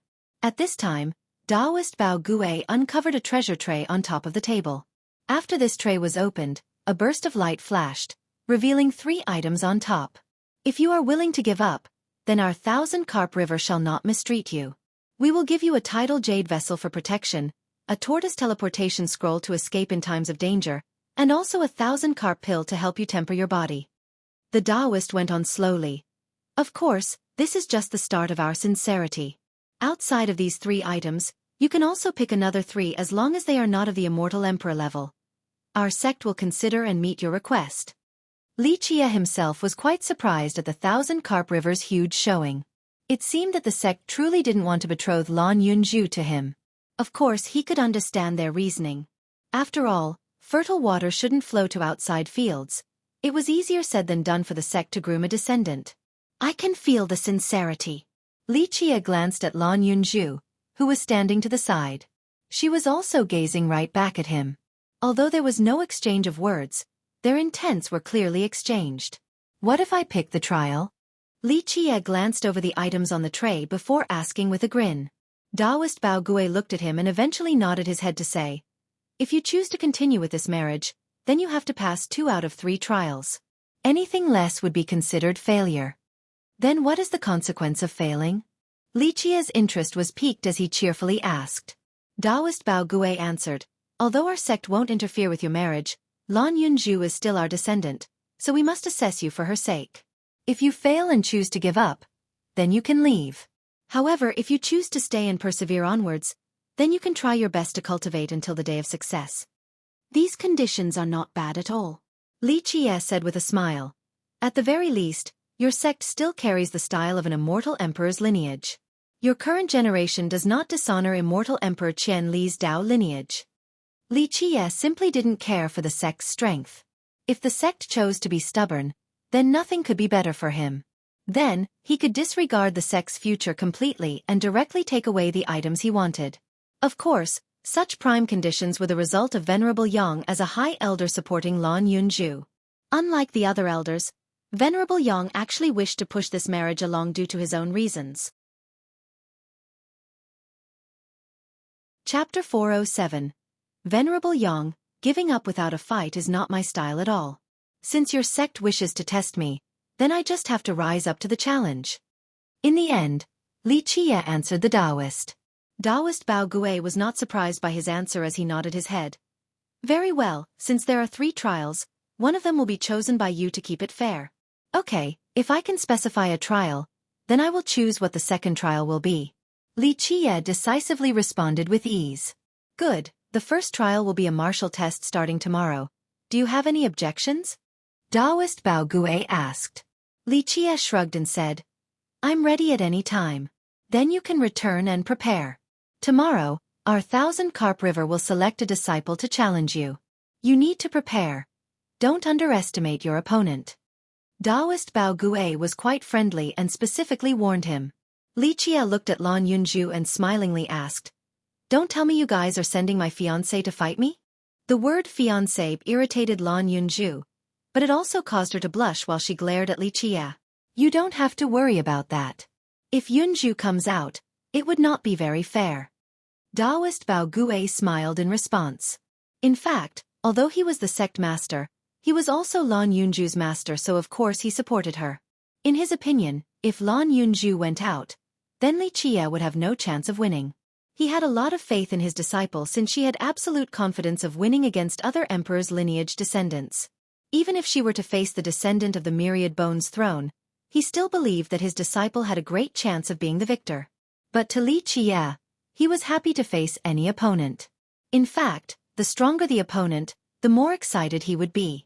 They went back to the mansion after saying goodbye to the Taoist. There, they were met by Lu Baiqiu, who quietly informed them that there was a guest waiting inside. Grandpa Yang. After entering the room, Lan Yunju couldn't contain her excitement and excitedly cried out after seeing the old man seated there. There was an old man with an appearance around the age of 70. He was not very tall, but him sitting there seemed to be able to block the storm and rain from all 8 directions like an impregnable wall. This old man was a high elder from the 1,000-carp river, someone who also came from the Soaring Remembrance village, Venerable Yang. The truth was that many great characters came from the village, including great generals and commanders from the mortal world. Some of these great characters became high elders of emperors' lineages, such as Venerable Yang. However, no matter how great these characters were, nothing could break the silence of the village. After all, this silence belonged to the serene contemplation of an immortal emperor during his old age and remained unbreakable by anything or anyone. Grandpa paused your training, Lan Yunju said with surprise. Venerable Yang was not her actual grandfather, but he was a very respected senior in the village, so she referred to him as Grandpa. Venerable Yang happily smiled and asked, If the divine tree found you a good husband, how can I, as your grandpa, not go and take a look? Grandpa, what are you talking about? Lan Yunju was quite shy, so she bashfully responded with a tint of red on her cheeks. Venerable Yang carefully judged Li Qie from top to bottom like a mother-in-law judging her son-in-law and found himself satisfied. Lan Yunju could no longer maintain her calm while being overwhelmed with embarrassment, so she readied her claws in anticipation to chase Li Qie. Within a short amount of time, the room was filled with Li Qie's teasing laughter as well as Lan Yunju's crazed voice. This caused Lu Baiqiu, who was standing right outside, to wryly smile as the two were becoming more and more like a young husband and wife. On the second day, The news regarding Li Qia's trial to become the future son-in-law quickly spread throughout the Thousand Carp River. Future son-in-law? Ugh, we can call him that after he passes the examination. Right now, he is not qualified. Countless young disciples had a crush on Lan Yunju, so Li Qia's hostile love rivals were everywhere. When the young disciples heard that Li Qia wanted to take a trial, their first thought was to hope that he would fail. Next, the information regarding the first martial trial also came out. It was a fight between Li Qia and their senior brother, Yan Long. In order to test Li Qia's martial capabilities, the Thousand Carp River sent out Yan Long, one of the strongest young disciples. This was understandable since it was already very fair that they didn't send anyone from the previous generation. And as for Yan Long being the one to take the mantle, it was unknown whether he was chosen by the elders or he volunteered himself. When the Thousand Carp disciples heard that their senior brother was about to fight, they instantly became excited. One of them exclaimed, "Not bad. Senior brother can instantly teach this frog who wants to eat a swan's meat a good lesson." Very quickly, it could be said that even disciples who normally didn't get along became quite united with a single thought, and that was to kick this Li Qia out. Heh, that Li brat probably won't even be able to handle 3 moves from senior brother. How can a nobody like him be a match for senior brother? A junior sister who was a fan of Yan Long said, 3 moves? That is thinking way too highly of that brat. In my opinion, 1 move is enough. Senior brother is an amazing ancient saint. A junior brother said, if senior brother uses 1 move to defeat this brat, he will lose all confidence and won't even have the courage to participate in the next one. Nothing would be better. We have to let this brat know that not just anyone is worthy for our senior sister. In an instant, all the brothers and sisters in the Thousand Carp River banded against Li Qia. It was as if Li Qia had done something that warranted the unified hatred from everyone since all the disciples hoped that he would lose. Early morning of the next day, the martial stage of the Thousand Carp River was filled with disciples since they all came early to witness the fight. The elders that would act as referees came right after. Then Yan Long also entered the stage. Today, Yan Long was in high spirits as the flames around his body resembled dragons capable of incinerating the sky. Today, his battle intent was at its peak. He had a conceited look on his face as if victory was assured. The truth was that Yan Long didn't think too highly of Li Qia. In his opinion, no matter how powerful a nobody like Li Qia was, it still wouldn't be enough to be his match. His arrogance was not without reason. As the senior brother of the river sect, his talents were very high and he had become an ancient saint for some years now. Chapter 408. A kiss. If Lan Yunju was not there, then maybe Yan Long would have been the descendant of the Thousand Carp River. Of course, compared to a devilish monster like Lan Yunju, Yan Long was much weaker. Moreover, Lan Yunju's cultivation within the river sect was a mystery. The disciples only knew that she was very strong to the point where she could challenge any descendant from the other emperor's lineages in the sacred netherworld. Senior brother, beat him in 3 moves. The moment Yan Long entered the stage, countless disciples loudly cheered to support him. 3 moves? Brother who, you think too highly of that brat. 1 move from senior brother is enough. A disciple immediately laughed and stated. In brief moment, an encore of laughter emanated throughout the stage. Compared to Yan Long, Li Qia's side was much weaker. There was nothing anyone could do about it since the river sect was Yan Long's home ground, so the disciples here naturally supported him. Compared to Yan Long's huge entourage, Li Qia's arrival to the stage was rather lonely. Only Lu Baiqiu, who had always stayed by his side, and Lan Yunju accompanied him. Li Qia came strolling in under the watchful eyes of many. Meanwhile, Lan Yunju was like a graceful fairy with her delicate walking posture. Her swaying body commanded attention no matter where she went. Because of her presence, Li Qia's side became more noticeable. Today, Lu Baiqiu also specifically wore leather armor. Being dressed in full battle armor, she was quite energetic, causing her to look quite heroic while being ready to cheer for Li Qia. Today, the only outsider cheering for Li Qia was her. Of course, many were annoyed to see Lan Yunju walking together with Li Qia. In an instant, countless vengeful gazes fell upon his body. He was the enemy of everyone present. Despite Yan Long's domineering and aggressive aura, Li Qia remained carefree. After entering the stage, he started to wave at the Thousand Carp disciples, causing Lan Yunju right next to him to angrily quip, "It is only a trial, Why are you messing around? It is not like they are here as your fans. This is a good place to start. I'm going to use this trial so that the sect's disciples can get to know their future son-in-law. Li Qie leisurely smiled and said. Then, he waved and shouted towards the 1,000 cop disciples. Fellow brothers and sisters, good morning. This little brother just got here, so I hope that everyone can look out for me in the future. This time, I came here in a rush and didn't prepare any wedding sweets. Wait until after the ceremony, then this little brother shall give everyone sweets as compensation. Lan Yunju was now shaking with embarrassment. She couldn't help but clench her white as snow fists. Stop! 1,000 carp disciples suddenly cried out. Stop dreaming, you frog wanting to eat swan. You are completely correct, I am indeed a frog wanting to eat a swan. Li Qie nonchalantly teased the 1,000 carp disciples while smiling. Don't worry, fellow brothers and sisters, wait until we are married. Then, you guys will all get your wedding sweets. According to the mortal traditions of our soaring remembrance village, we will have a feast that lasts for 15 days before our marriage. I hope all of you brothers and sisters can come to celebrate. If you keep on speaking nonsense, I'm going to beat you to death. Lan Yunju was too embarrassed and wished that she could just hide in a hole underground. She gritted her teeth and clenched her fists as she threatened Li Qie. Li Qie glanced at her and lightly smiled. Girl, there is a price for everything. It is unknown whether our marriage will be a thing or not, but for now, I am being used as your tool. What if things turn bad and I have to leave my life behind? Can't I even tease you a little bit? If you have an issue with this, then I can just leave right now.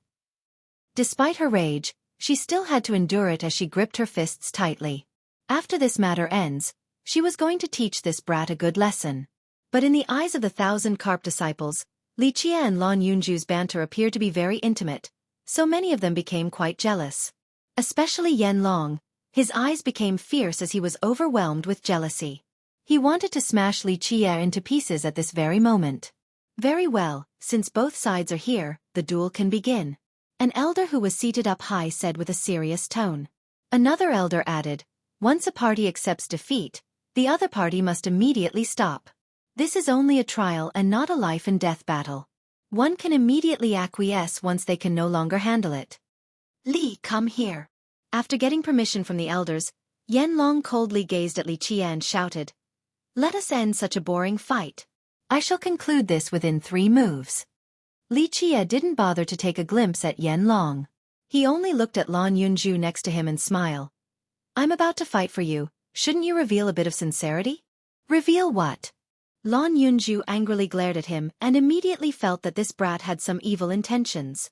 Li Qie leisurely replied with a smile. How about a lucky kiss or something of that sort? Of course, a passionate kiss on the lips would be even better. I would be very motivated and might even be able to slay emperors and evil lords. Go to hell. Lan Yunju felt her face becoming hot as she felt embarrassed and angry. However, she couldn't kick him in front of everyone. He's so heartless. Li Qie shook his head and smiled, then he told Lu Baiqiu, who was standing right beside him. Baiqiu, I have to step onto the stage soon, so give me a lucky kiss and wait for my triumphant return. The valiant Lu Baiqiu looked at Lan Yunju then back at Li Qie before revealing a beautiful smile and saying, I'll wait for your triumphant return. Having said that, she softly kissed Li Qie's forehead and gave him her blessing. Meanwhile, Lan Yunju started to sulk on the side after seeing this. Li, don't delay this. If you are afraid, then it is not too late to surrender. Yen Long became furious after seeing such a scene. He wanted to instantly kill this thing that doesn't know life from death. What's the hurry? Do you not see that I'm trying to get a lucky kiss? Li Qie smiled and said, Fated old woman, wait for my victory then warm my bed tonight, okay? You. Lan Yunju couldn't stay calm from embarrassment. However, at the time of her eventual outburst, Li Qie suddenly came close and kissed her lips. Then he decisively turned and stepped onto the battle stage. After suddenly being kissed, Lan Yunju became frozen as her mind was emptied as she watched Li Qie enter the stage. The 1,000 carp disciples who saw this scene became quite furious. If gazes could kill, then Li Qie would have died countless times already. Yen Long's temper exploded as he gritted his teeth and prepared his fists while he coldly said, Ignorant thing, you chose to ignore a clear path to heaven while insisting on trespassing into hell without an entrance. Don't blame me for being ruthless today. Senior brother, Teach him a good lesson. At this time, the 1,000 carp disciples roared, especially the male disciples who wished that they could be the one to beat Li Qia up instead. He actually dared to shame the goddess in their hearts. Unforgivable. Yanlong was overtaken by extreme anger at this point, so he said with a cold demeanor, Li, it is not too late to say your last words because you won't have the chance once I make a move. At this point, Yanlong wanted to kill Li Qia. This was no longer an examination. He swore to slay Li Qia within 3 moves, denying him a chance to even give up. Last words? I have never needed to say these before. Li Qia looked at Yanlong and said without a care. This arrogant attitude only fueled Yanlong's murderous intent as he responded coldly, still boasting on the verge of death. I shall slay you in 3 moves. 3 moves. Li Qia gently shook his head in response. 3 moves are too many, 1 is plenty for us to end this fight. Within 1 move, your defeat is guaranteed. Bah, how naive. Senior brother, behead him with 1 move, make us proud. Many disciples were instantly enraged as they shared the same enemy. Brat, come accept your death. Yanlong furiously took a deep breath. In just the blink of an eye, his blood energy let out a draconic roar as the flames that encircled his body turned into a gigantic dragon. His body then emitted a frightening draconic aura as this gigantic dragon devoured the raging flames. So powerful. Seeing Yanlong turning into a gigantic dragon, even Lu Baiqiu became astonished. His power could definitely challenge ancient saints from the previous generation. Elder Lin was very satisfied with his disciple after seeing the powerful draconic aura. Although it was not comparable to Lan Yunju's might, Yanlong was certainly not bad compared to the younger generation in the distant cloud. Brat, it's time to end this. Yanlong cried out as this flame dragon struck downward with a draconic claw made from fire. Under this sharp and thick claw, the entire battle stage seemed to be a piece of paper. It was as if this claw could tear the whole field asunder. Chapter 409. 1 triumphant move. Senior brother is amazing. He already obtained a dragon soul. A disciple exclaimed after seeing Yanlong's transformation into a giant fiery dragon. Long Yan had the bloodline of a fire serpent, so he belonged to the demon Dao. If he could make the dragon flames eventually give birth to a dragon soul, then in the future, it could evolve into a true dragon. At that time, his bloodline would undergo a real transformation to become a powerful and heaven-defying divine beast. Senior brother, beat him up. A junior brother cheered while waving their arms after seeing Yanlong on the move. Many others also encouragingly cried out for him. Right when the fiery claw was scratching downward, Li Qia suddenly shifted his body at this very second. The space around him suddenly shivered as if it was a flap of his wings. Bang! A huge explosion resounded. Everyone thought Li Qia had become mincemeat under the fire dragon's gigantic claw. However, when all of them took another look, Yanlong, with a dragon encircling him, was sent up high, staining the sky with his own blood. Boom! Another loud bang resonated as Yanlong, who was just blown away, didn't have time to regain his composure before being slammed down to the ground by someone in the sky. Bang, bang, bang. 3 more explosions rang. Before Yanlong could reach the ground from the sky, he was struck 3 more times. The force of these 3 blows accumulated on his body in a split second, crushing the gigantic fire dragon around Yanlong's body into little pieces. Rumble! Finally, a loud bang shook the entire stage as Yanlong heavily slammed into the ground, creating a huge pit. Inside this huge pit, Yanlong was bruised and covered in blood. He was completely immobilized. If he wasn't still breathing, others would have thought that he was dead. Meanwhile, Li Qia still stood in the same place as if he had never taken any action. Instantly, everyone's mouth was gaping. They couldn't close them for a long time. The disciples who were cheering for Yanlong earlier had unvocalized words stuck in their throat. In the end, they had to forcefully swallow them. At this time, all sounds disappeared. Even the elders of the river sect were shocked because everything happened instantaneously. In this split second, even Yanlong's powerful defense was completely useless. Their disciples most likely couldn't see Li Qia's actions, but the elders saw them. However, even they themselves only saw his afterimages. If it wasn't for their heavenly sovereign cultivation, and some were even heavenly kings, they would not be able to keep up with Li Qia's speed. This speed was too fast. Even peak sovereigns and powerful heavenly kings would not necessarily have such terrifying speed. Even Lan Yunju was staring at Li Qie in aghast. She knew more about Li Qie compared to others. 6 palaces and 9 stars. Such an ancient saint would have a definite advantage even when facing heavenly sovereigns. In her eyes, senior brother Yanlong's defeat was assured. It was only a matter of time. However, the swiftness of his defeat shocked Lan Yunju. Li Qie didn't even use his 6 palaces and 9 stars, yet Yanlong had already lost. What kind of terrifying thing was this? Lan Yunju was a rare genius of an absurd level. She had enough faith in her cultivation that she could challenge any emperor's lineage descendant. Today, she needed a calming breath after seeing Li Qie in battle. What kind of secret technique was that? The elders of the sect were in disbelief. They were certain that Li Qie had to be cultivating an extremely unbelievable secret art. Soaring immortal physique and hell-suppressing godly physique. These 2 immortal physiques activating at the same time would have an incalculable power. And the result was right in front of everyone's eyes. Moreover, Li Qie's soaring immortal physique had yet to reach minor completion. One body with 2 physiques was something the world could not fathom. Today, Li Qie utilized both physiques for the first time and found the power to be quite terrifying. Absolute speed and absolute weight. His extremely heavy body under the fastest speed became the most powerful weapon with an incredibly shocking destructive power. Long. The frightened elder Lin quickly rushed down and found that Yanlong was still barely breathing. He then took a sigh of relief and hatefully glared at Li Qie. This brat is truly ruthless.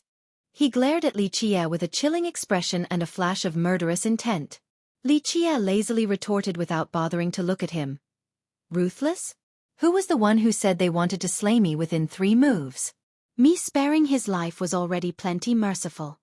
Well, go down there. Saving him is more important. Taoist Bao Gue opened his mouth. Li Qie has passed the first trial, so the content of the second trial will be decided by Li Qie. What will you pick? As long as you say it, the river sect will accept your challenge. My choice. Li Qie rubbed his chin and then smiled. If it is my choice, then how about catching immortal sungrasses? Whoever catches more will be the winner. Catching immortal sungrasses? Taoist Bao Gue couldn't help but to look at Li Qie and ask, do you know what catching immortal sungrasses actually entails? There is no need for sect master's reminder regarding this matter. Li Qie smiled and replied with a question of his own. Who doesn't know that the yin-yang immortal sungrasses beneath the yin-yang pond are great immortal treasures of the southern distant cloud? Very well. 3 days later, the second trial will be at the yin-yang pond. Taoist Bao Gue didn't question Li Qie's request and immediately agreed.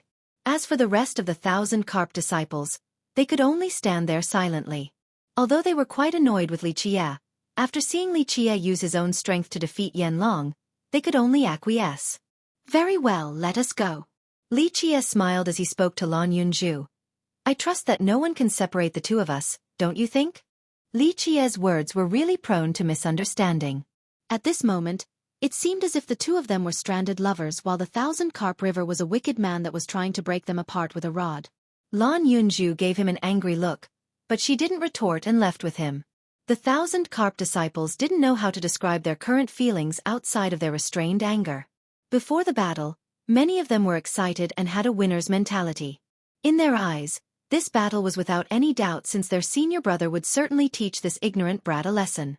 They didn't expect that their senior brother would be lying flat on the ground after just 1 move from the opponent. This was truly humiliating to the sect, but they couldn't do anything about it since Li Qie won fair and square. Humph, even if he passed the first test, he cannot pass the second. Not everyone can go down into the depths of the yin-yang pond. In the end, an unconvinced disciple scowled. After returning to their private mansion, Lan Yunju looked at him and asked, going down to the yin-yang pond to catch immortal sungrasses requires 2 people. Can you do it alone? Li Qie smiled and looked at Lu Baiqiu to the side and spoke. If you don't want to help me, then Lu Baiqiu can go down with me. Me? Lu Baiqiu was taken by surprise as she shook her head. I can't, young noble. Do you actually know the meaning behind catching immortal sungrasses below the pond? Li Qie answered with a faint smile. If I didn't know, I wouldn't have chosen sungrasses catching. But young noble, you must know that the yin-yang pond is a very terrifying environment. The pond contains both extreme yin and extreme yang water, so even though they are in the same pond, these 2 types of water are completely different. Extreme Yin water is the coldest liquid in this world. A touch of a drop could completely freeze one's true fate and soul, and the pond gets even colder the further one goes down. Lu Baiqiu quickly explained to Li Qia. Extreme Yang water is the hottest liquid in this world. It could easily melt steel. Even named heroes and royal nobles would not dare to touch it carelessly. She continued on, "It is not because I don't want to lend young noble a hand, it is because my cultivation is really too shallow. Once we enter the pond, I'm afraid I will only slow you down." "Don't worry, it is no big deal." Li Qie continued while being completely at ease. "If you can't, then Yunzhu can do it. The two of us can go down while you watch." "Who said I would help you?" Lan Yunzhu angrily glared at him and said, "You brought this upon yourself. I didn't tell you to pick such a challenge. Also, I am a disciple of the Thousand Carp River, so how can I help an outsider?" "Is that so?" Li Qie nonchalantly looked at her and said, "Do you feel that martial brothers and sisters are closer than husband and wife? Don't forget that I am your husband." "Stop spouting nonsense." Lan Yunzhu was both shy and angry as she stated, "There is no chance for you to be my fiancé. Wait for your next life." "Wait, no, even in your next life there would be no chance." "Oh. Since you are saying this, should I think about giving up?" Li Qie gently chuckled and said, "If I give up now, I think your river sect will happily hand me a few treasures. As for the matter of your marriage, you can take your time and think about it again in the future." "Don't you dare." The blushing Lan Yunzhu had her hands placed on her waist while revealing an appearance as if she was about to explode from anger. Chapter 410. Yin Yang Pond Girl, you haven't even married yet, but you are already acting like an old housewife. Do you really want to marry me that badly? Li Qie smiled and teased after seeing her posture with her hands on her waist. At this time, Lan Yunzhu finally realized her rude appearance, so she became quite embarrassed. She angrily stomped her foot and said with exasperation, "Little devil, I won't forget this." Then she immediately ran out. After she left, even Lu Baiqiu had to softly remark, "Young noble, Fairy Zhu definitely likes you."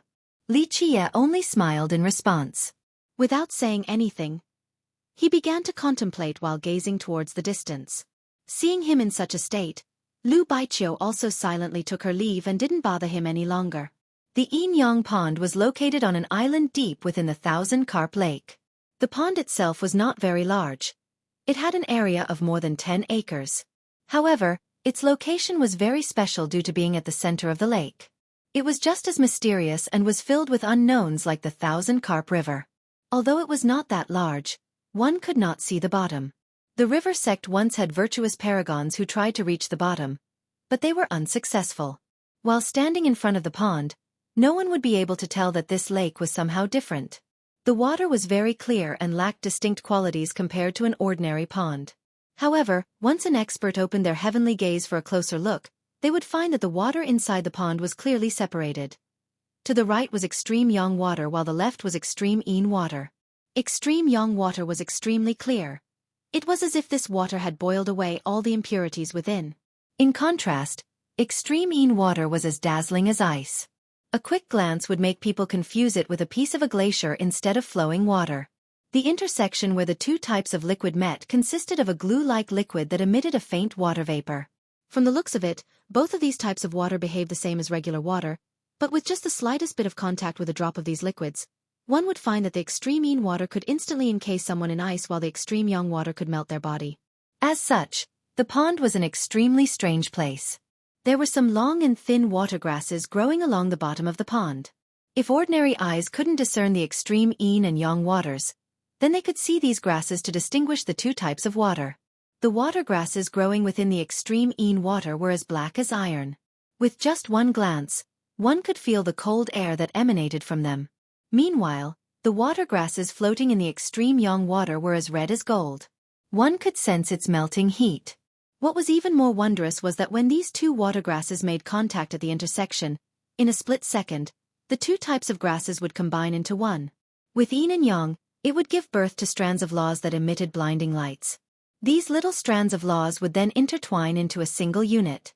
The moment the two types of grasses joined together, that would be when this extremely rare and precious treasure was formed.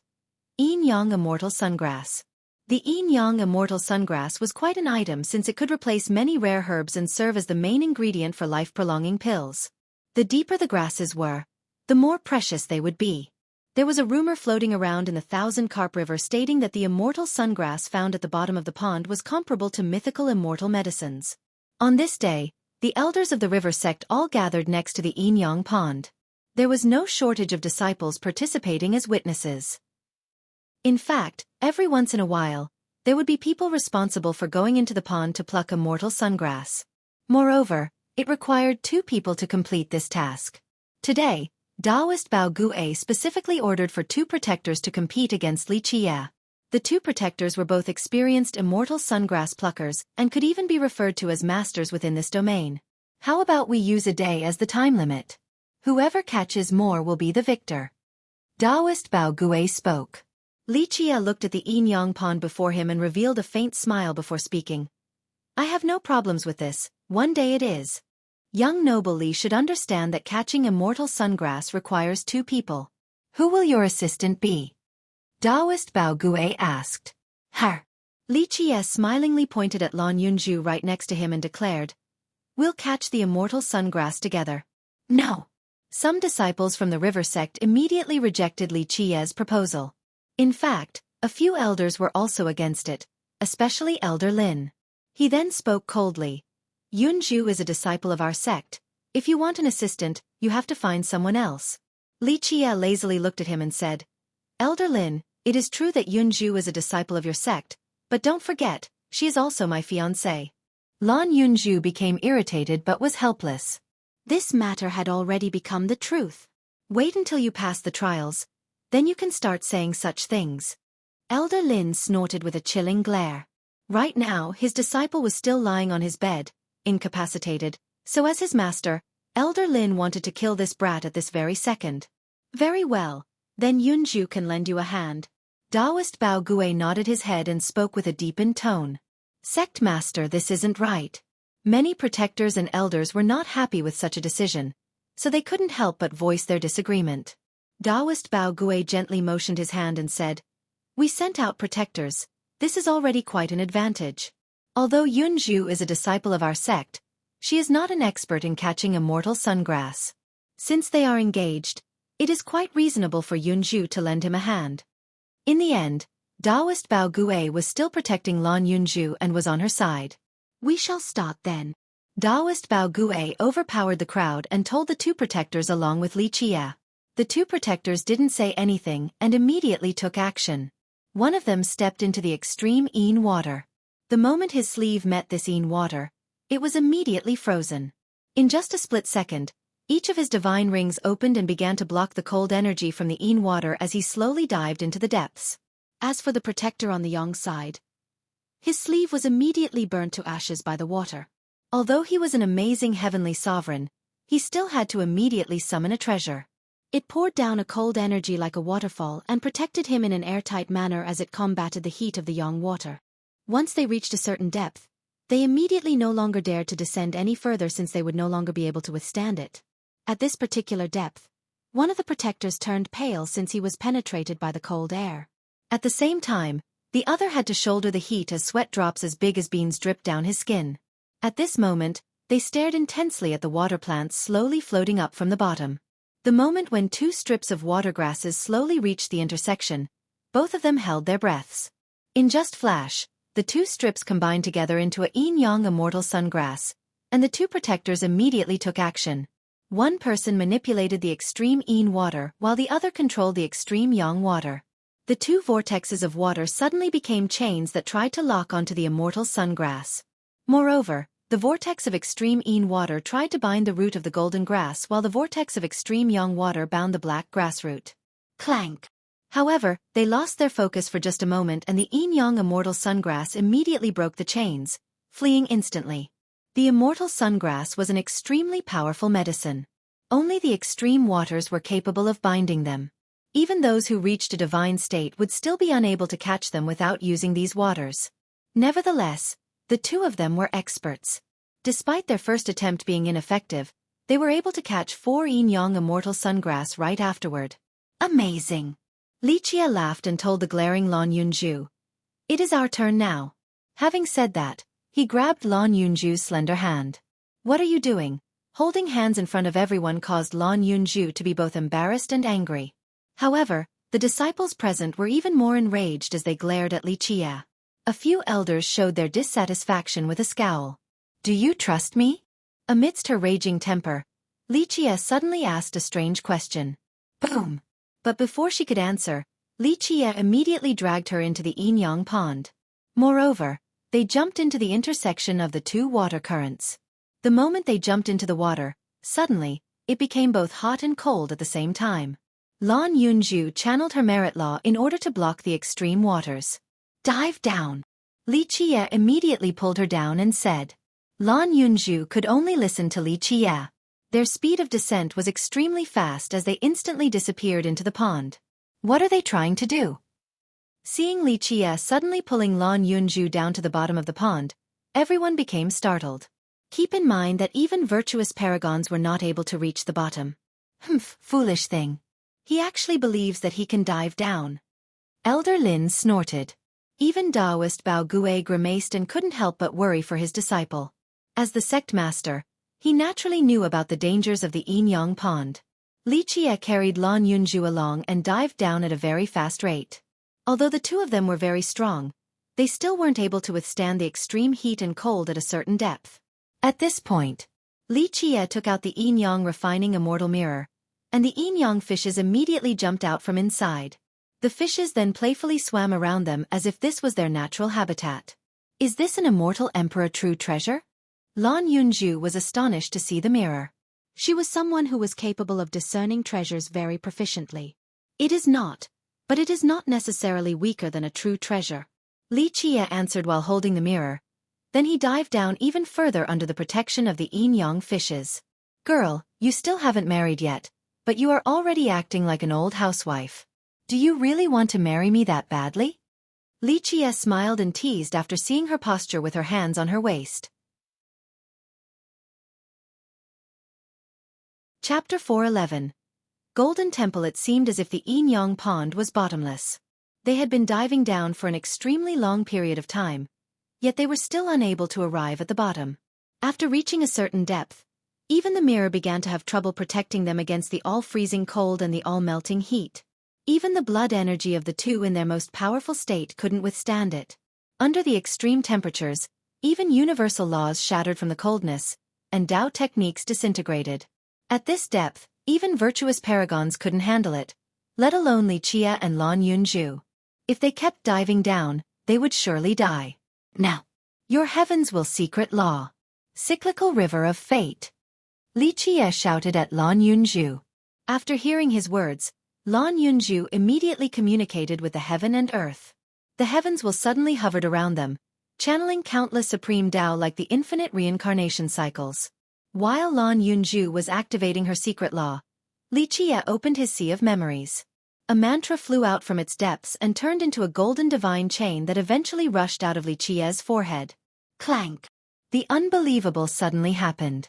This golden divine chain struck Lan Yunju's secret law and locked the most important part of the cyclical river of fate. In the blink of an eye, Lan Yunju lost control of her secret law and the heavens will suddenly wove into a door. Buzz! The gate created by the heavens will laws suddenly sucked Li Qia and Lan Yunju inside. The discombobulated Lan Yunju found that there was no longer a yin-yang pond as they were standing at a different location. She was quite in shock as well. She started to cultivate the secret law at a young age, and it could even be considered as her Tao root, but she didn't know that it had such an effect. As soon as her mind returned, she was once again amazed at the scene that was unraveling before her eyes. Li Qia and Lan Yunju were standing under a sky filled with stars. There was a giant willow tree at this place, the biggest willow tree that Lan Yunju had ever seen. It pierced all the way into the sky as it shouldered this entire realm. Each hanging branch was like a peg of a ladder. Those who could climb to the top of the tree would eventually reach the 9 firmaments. What was even more moving was that the entire willow tree was golden. One could see its dazzling radiance from afar.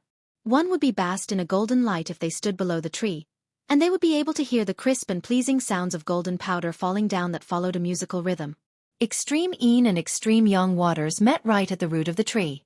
And right below it was a golden temple that was seemingly cast from pure gold. Its heavy doors were shut tight. Lan Yunju took a long time to calm down after looking at this scene and asked, "Just, where is this place?" "Below the Yin-Yang Pond." Li Qie calmly spoke. "This is the foundation of your 1,000-carp river." Li Qie sighed softly as he looked at the willow tree and the golden temple in front of him. He had finally returned after so many years. Lan Yunju took a deep breath while gazing intensely at Li Qie and exclaimed, "You used me. My cyclical river of fate is the key to getting in here." There was a rumor that the biggest secret of the 1,000-carp river was hidden below the Yin-Yang Pond, but no one had been able to come here until now. But now Li Qie had done so. Li Qie smiled and said, "The cyclical river of fate is the key?" He then shook his head and continued, "You are mistaken. The secret law is only a medium. Even without you, I could still enter. It would only be a bit more cumbersome, that's all." Lan Yunju's heart thumped as she cautiously gazed at Li Qie. "You didn't come here to catch a mortal sungrass. Your goal was this place from the very start." Li Qie asked with a smile, "Oh? Are you cautious of me? You definitely do not understand the secrets in this place. If I wanted to do anything to your sect, I would not have waited until today. I only came to take what belongs to me." Lan Yunju just stood there while gazing at Li Qie. Eventually, she took in a calming breath and asked, "How do you know this place? And how do you know the method to enter?"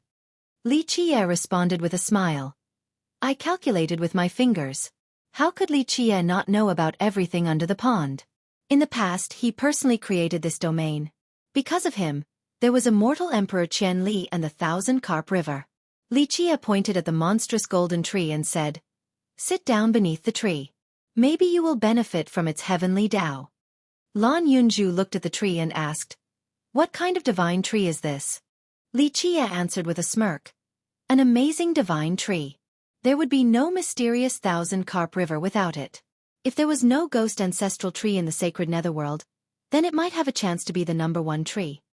I'm going to enter now to take a few things." Li Qie then stepped towards the golden temple beneath the golden tree. Lan Yunju suddenly realized something. "I don't agree to let you take those things away." Here, she deepened her tone. "They should belong to the 1,000-carp river." "Should belong to the 1,000-carp river?" Li Qie replied with a smile. "Girl, do you know why the 1,000-carp lake is such a wonderful place? A long time ago, it was just an ordinary lake, but later on, it became a wondrous land yearned for by countless people. Do you know why? The lake wasn't always like this?" Lan Yunju asked in surprise. Her 1,000-carp lake had produced many amazing treasures craved by countless people. If the lake was always such a wondrous land, then would it be your 1,000-carp river's turn to establish a sect here? Such a wondrous land would have soon been taken by the myriad bones throne or the simple mountain immortal kingdom to build their ancestral grounds. Then why did it become such an amazing place? Was it because of our patriarch, immortal Emperor Qian Li? After speaking these words, even Lan Yunju didn't feel very confident. Li Qie mysteriously smiled as he headed inside the golden temple. Lan Yunju quickly followed right behind him. Li Qie turned around and smiled. "If you want to stop me, then you can try to follow along, but it is impossible." He softly sighed while standing before the immense gate of the golden temple. Then he reached out and knocked. "I have returned." Li Qie's words had a certain harmony with the grand Tao. Crank. At this time, the golden gate slowly opened, revealing the primordial chaos inside. Lan Yunju followed Li Qie right after he entered, but the moment she set one foot inside, she was repelled as if there was an invincible existence forbidding her entry. Crank. Before she had time to get up, the golden door had already closed. She quickly rushed forward and pounded on the door while shouting, "Open the door, little devil!" However, there was no reply from inside. She pondered for a moment and remembered Li Qie's earlier appearance. Then she copied him by knocking on the golden gate. She also mimicked the particular rhythm when she said, "I have returned." But the golden gate had zero response. However, she didn't give up and tried several times again to no avail. "Little devil, you dared to trick me!" Lan Yunju bitterly cried out. "Don't let me catch you or I'll really let you have a taste." She couldn't do anything else but sit down beneath the golden willow tree while being filled with resentment. She eventually calmed down and looked up at this golden willow tree. Meanwhile, Li Qie entered the temple that was filled with primordial chaos in its entirety. It was as if a world had not existed in this place and this was still the primal origin, the beginning of all things. When one stood in this spot and opened their heavenly gaze while carefully listening, they could faintly hear the sounds of divine beasts, including dragons, phoenixes, cheelants, and tautai, as if this place was their nest. Then, they could see divine pagodas along with heavenly cauldrons inside, along with many other immortal treasures. Li Qie emotionally murmured while standing in this place. Time is heartless. I didn't expect to actually return to this place. The moment these words came out, a voice came from within the primordial chaos. It is good to see your return. Chapter 412. Immortal Emperor Qianli. At this time, a faint shadow could be found inside the primordial chaos, but it was completely shrouded by the essence, so one couldn't tell whether it was male or female. It was only a blur of a shadow. If the elders of the river sect could see this shadow, they would absolutely become shocked. This shadow was exactly the same as their patriarch, Immortal Emperor Qianli. Seeing the shadow within the chaos, Li Qie couldn't help but become silent. Meanwhile, the shadow initiated the conversation. Congratulations, you have finally regained your body. Unfortunately, I couldn't wait until this day. So much time has passed. Qianli, you are still here. Li Qie eventually sighed softly and said, You know that you are no longer in this world. The shadow basked in primordial chaos answered. I know. There was a very particular order to the shadow's voice. It seemed as if their tone was the sound of the Grand Tao. This also made their sex indecipherable. I was waiting for you to come back. The shadow continued. Although I am no longer here, my will and sentiment remain with this land. Li Qie sat down and asked with a smile. Or maybe you are here because you do not hope to see me take those items away? The shadow became silent for a long time before gently asking. That year, when you and I created this miracle, what was our initial goal? Li Qie responded. It was to create the 1,000-carp river, and that was also why I never returned. If I wished to take them away, then I would have done so earlier. However, if your descendants are not worthy of these things, then I shall take them away. This prompted a question from the shadow. Then do you feel like the current 1,000-carp river is worthy for you to leave them here? If the existences in this domain do not have these items, then they cannot reach the Tao. Li Qie turned quiet before eventually speaking in a low voice. I knew you would leave a sentiment behind in this place, so I came back to see a friend. Li Qie then sighed dejectedly. If you choose to leave them here, then it would be a great blessing for the 1,000-carp river, and a great blessing for all the existences in this domain. The shadow continued on. This land has many things that I can't forget. Li Qie was silent for a long time before he helplessly smiled to say, Then we can leave them here. It seems like I am unable to refuse your request. But you have done so in the past. The voice in the chaos spoke softly in a very gentle manner. After the past was brought up, Li Qie shook his head and replied, Even though you are an immortal emperor, you should know that the immortal demon grotto is eternal. Even you will find it difficult to succeed. And even if you were able to do it, you would surely die as well. Just like before when I groomed the group of Min Ren, I didn't intend for them to die for me. The same applies to you. It is very difficult for an immortal emperor to emerge in each generation. An immortal emperor exists not only to reign supreme over the 9 worlds, but they must also protect this heaven and earth. You should be aware of this. Trading an immortal emperor for me is not something I desire. In this world, there are many wonderful things as well as tasks that we must perform. A crow is fine, an imperial teacher is also the same. To me, training someone is not for me to use them as a tool or let them die in my stead. After a while, she calmed down and asked while gazing at Li Qie. What did you take from there? Why are you looking at me like that? Li Qie replied while meeting her gaze. Even if I took some items, they are only things that belong to me. However, your 1,000-carp river is lucky. Out of remembrance for your patriarch, I have left those things behind. Really? Lan Yunju stared at Li Qie with doubts as if she wanted to see if he was hiding any treasures on his body. Li Qie angrily glared at her and said, If I wanted to take those items, then what can your sect do to me? This was just my last deed to end the fateful ties with the 1,000-carp river. He sighed softly after having said this. Lan Yunju was caught off guard. She felt that Li Qie seemed to be sad, but it was not because of the treasures. Ever since she met him, she found him to be a happy and always smiling person. Never had she seen him in such a sad state. However, it was just for a second. Lan Yunju was not so sure and suspected that she might have just misread it. What could make Li Qie so sad? She was quite curious about this.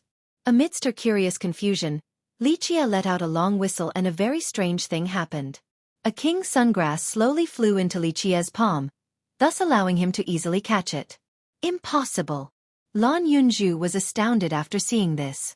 She also whistled just like Li Qie, but all the other king's sungrass ignored her. How did you do that? Lan Yunju stared at Li Qie in astonishment and asked. Li Qie revealed a mysterious smile and said, "It's a secret. You won't be able to find out. But of course if we consummate our marriage tonight, then I can reconsider about cluing you in." Go die! Lan Yunju immediately blushed as she tried to kick Li Qie. Li Qie laughed and jumped up. Then he suddenly disappeared within the willow tree. A bit later, Li Qie landed with a hat in his hand. It was a hat made from golden willow branches that were weaved together. Each branch emitted strands that resembled golden silk universal laws, causing onlookers to feel a disturbance in their mind. Lan Yunju looked at the hat made from interwoven willow branches in Li Qie's hand and asked, "What is that thing?" "Golden willow crest." Li Qie answered with a smile. "Unfortunately, I won't be giving it to you since you haven't performed the duties of a fiancé." Lan Yunju snappily glared at him and retorted, "I don't care for it at all. Let us go, one Yin-Yang King sungrass is enough to beat your protectors." Li Qie looked at the golden temple one last time and secretly sighed in his heart. Lan Yunju looked at him and paused for a moment before speaking. "I have to report this to the sect master." In the end, Lan Yunju was still a disciple of the Thousand Carp River. This golden divine willow was too important to the sect, so she must report it to the sect master. At this time, a faint shadow could be found inside the primordial chaos, but it was completely shrouded by the essence so one couldn't tell whether it was male or female. It was only a blur of a shadow. If the elders of the river sect could see this shadow, they would absolutely become shocked. This shadow was exactly the same as their patriarch, immortal Emperor Qian Li. Seeing the shadow within the chaos, Li Qie couldn't help but become silent. Meanwhile, the shadow initiated the conversation. "Congratulations, you have finally regained your body. Unfortunately, I couldn't wait until this day. So much time has passed. Qianli, you are still here." Li Qie eventually sighed softly and said,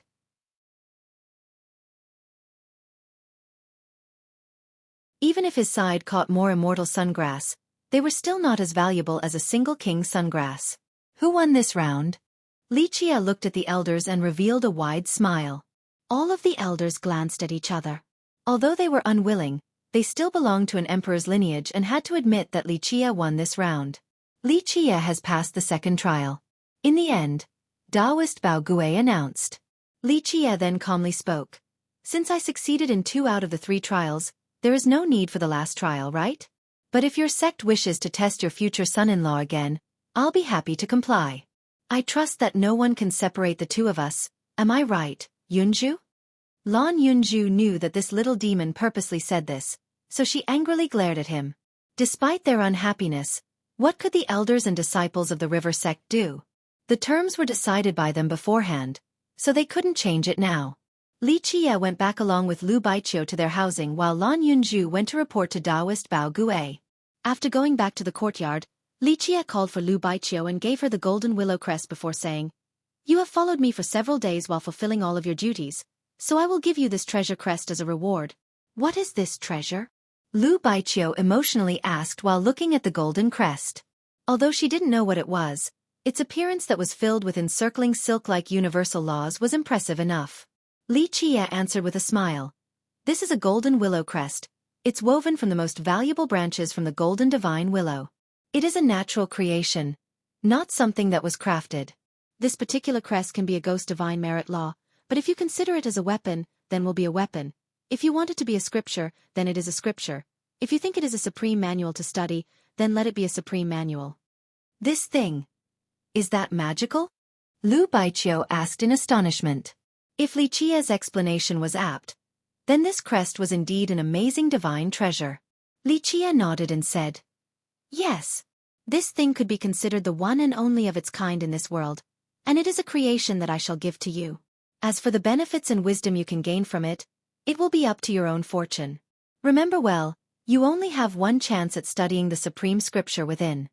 This, Lu Baiqiu hesitated while holding the golden crest in her hand. This treasure was too valuable for her since it was worthy of being called a divine treasure. Lu Baiqiu was only a region lord of the static stream country, so she couldn't come into contact with such a thing. Take it. Lichia smiled and said, "You have earned it. I told you that I would give you a creation, and I will not break my word." Lu Baiqiu calmed down and bowed towards Lichia. "Thank you, young noble." Outside of heartfelt sincerity, more wordy appreciations paled in comparison. Bottom of the Yinyang Pond? The secret of the Yinyang Pond. In another part of the Thousand Carp River, Taoist Bao Gue was quite moved after hearing Lan Yunju's report. The legendary golden divine willow. Lan Yunju looked at her master and asked, "Master, what kind of divine tree is it?" She saw it with her own eyes but couldn't gain any profound enlightenment. One must know that Lan Yunju had dual saint talents. She was a devilish existence in the entire sacred netherworld, not just in the distant cloud. She was not weaker than any other genius, but she couldn't fathom the mysteries below the golden willow. Taoist Bao Gue pondered for a moment before answering, "The divine willow trees. I don't know the exact details about it since there are only a few written records regarding this existence. It is said that this divine tree obtained a mysterious and heavenly creation.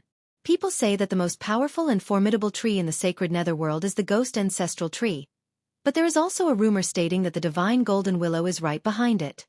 Ghost ancestral tree? Lan Yunju remembered hearing Lichia mention such a thing. Taoist Bao Gue shook his head and said, "The ghost ancestral tree is only a legend. No one really believes in its existence. Many ghost tribes in the sacred netherworld refuse to acknowledge its existence, including the ancestral domain. Eventually, people just assumed that it was only a fabricated myth." After hearing about how the ancestral domain itself refuted this legend, Lan Yunju eagerly asked, "Is the ghost ancestral tree that important?" Taoist Bao Gue replied with gravity, "This has always been a mystery. Rumor has it that the tree had something to do with the ghost race's origin. If that is indeed true, then the tree is the root of the sacred netherworld. Of course, this is all hearsay since no one has seen it before. However, the divine tree and the golden temple might have something to do with our sect's foundation. Since the Thousand Carp Lake is such a miraculous place, it must be the doing of the divine tree and the golden temple." Lan Yunju was about to say something, but she chose to remain silent instead. She didn't reveal the fact about Lichia wanting to take a few things from the golden temple. After some hesitation, she decided to bury this matter in her heart because it might be quite disastrous to Lichia once revealed. "Do as you please." Lichia didn't care and said, "Even your ancestors might not know about it. However, even if they did, your Thousand Carp River still wouldn't be able to enter. The key was not the Heavens Will Secret Law, the cyclical river of fate, but rather Lichia's golden universal law. Without this law from Lichia's sea of memories, it would be useless even if someone knew this secret since they wouldn't be able to enter." Lan Yunju looked at Lichia's absent-minded expression and quietly asked, "How do you know about the matters in this place?" Ever since he left the Golden Temple, he seemed to be preoccupied with thoughts, so she was a bit worried for him. "I calculated with my fingers," Lichia answered with a smile. Chapter 414. Turmoil. Unwittingly, she had started to worry about Lichia's safety. Taoist Bao Gue then inquired further. "Did Lichia say anything else about the Golden Temple?" As the sect master, he understood the gravity of this matter. "Nothing else." Lan Yunju shook her head in response. There were some things that she didn't want to reveal. This is the secret of the Yinyang Pond. Taoist Bao Gue couldn't help but murmur.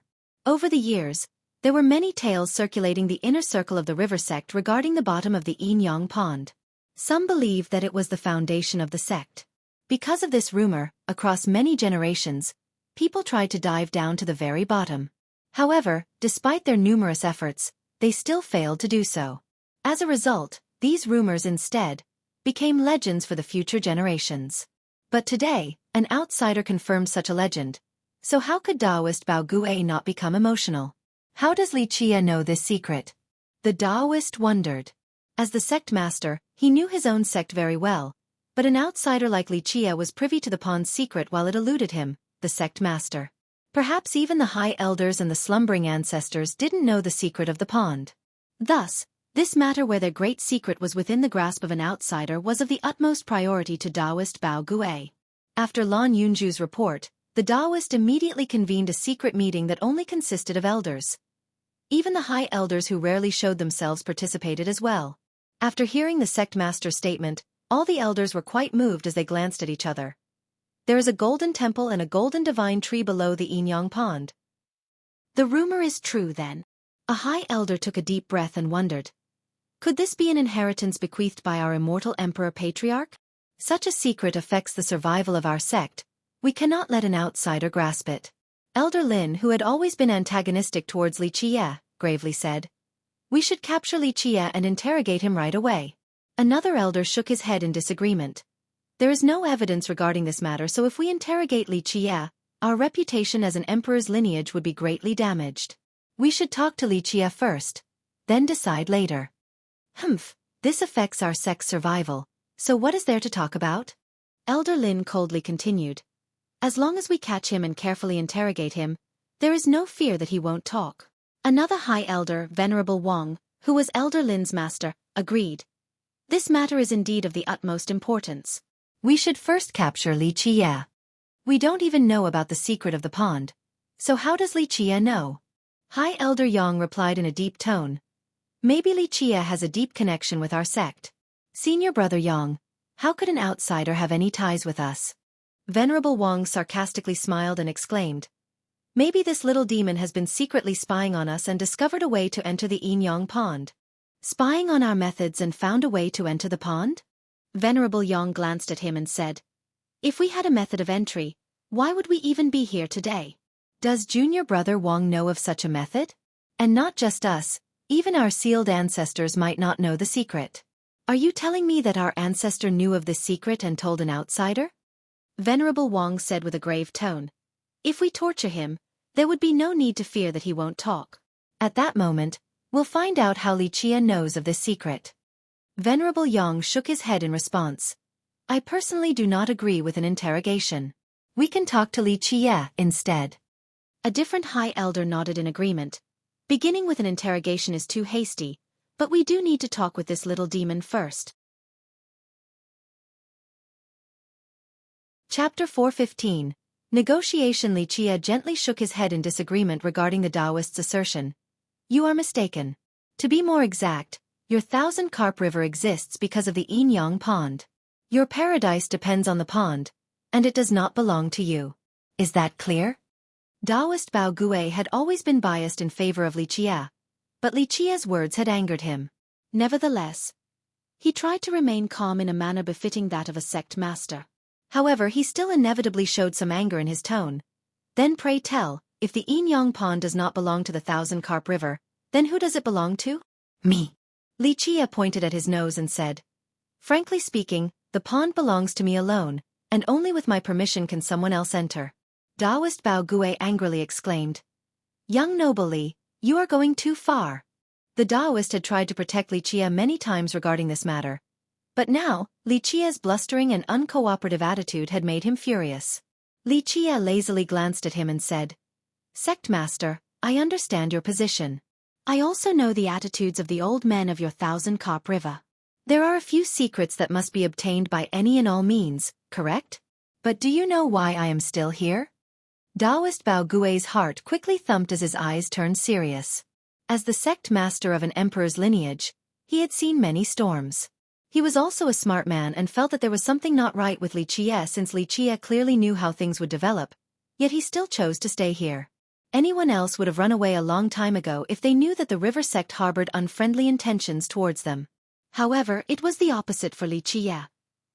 He was without any fear. Taoist Bao Gui then took a deep breath to maintain his calm before saying, I'm ready to listen. Li Qie let out a wide smile and spoke in a very leisurely manner. It's nothing much, I just wanted to see whether immortal Emperor Qianli's descendants would shame him or not. The truth is that I am already showing respect towards you. However, if you choose to be unreasonable, then I think it is time for the Thousand Carp River to go on the decline.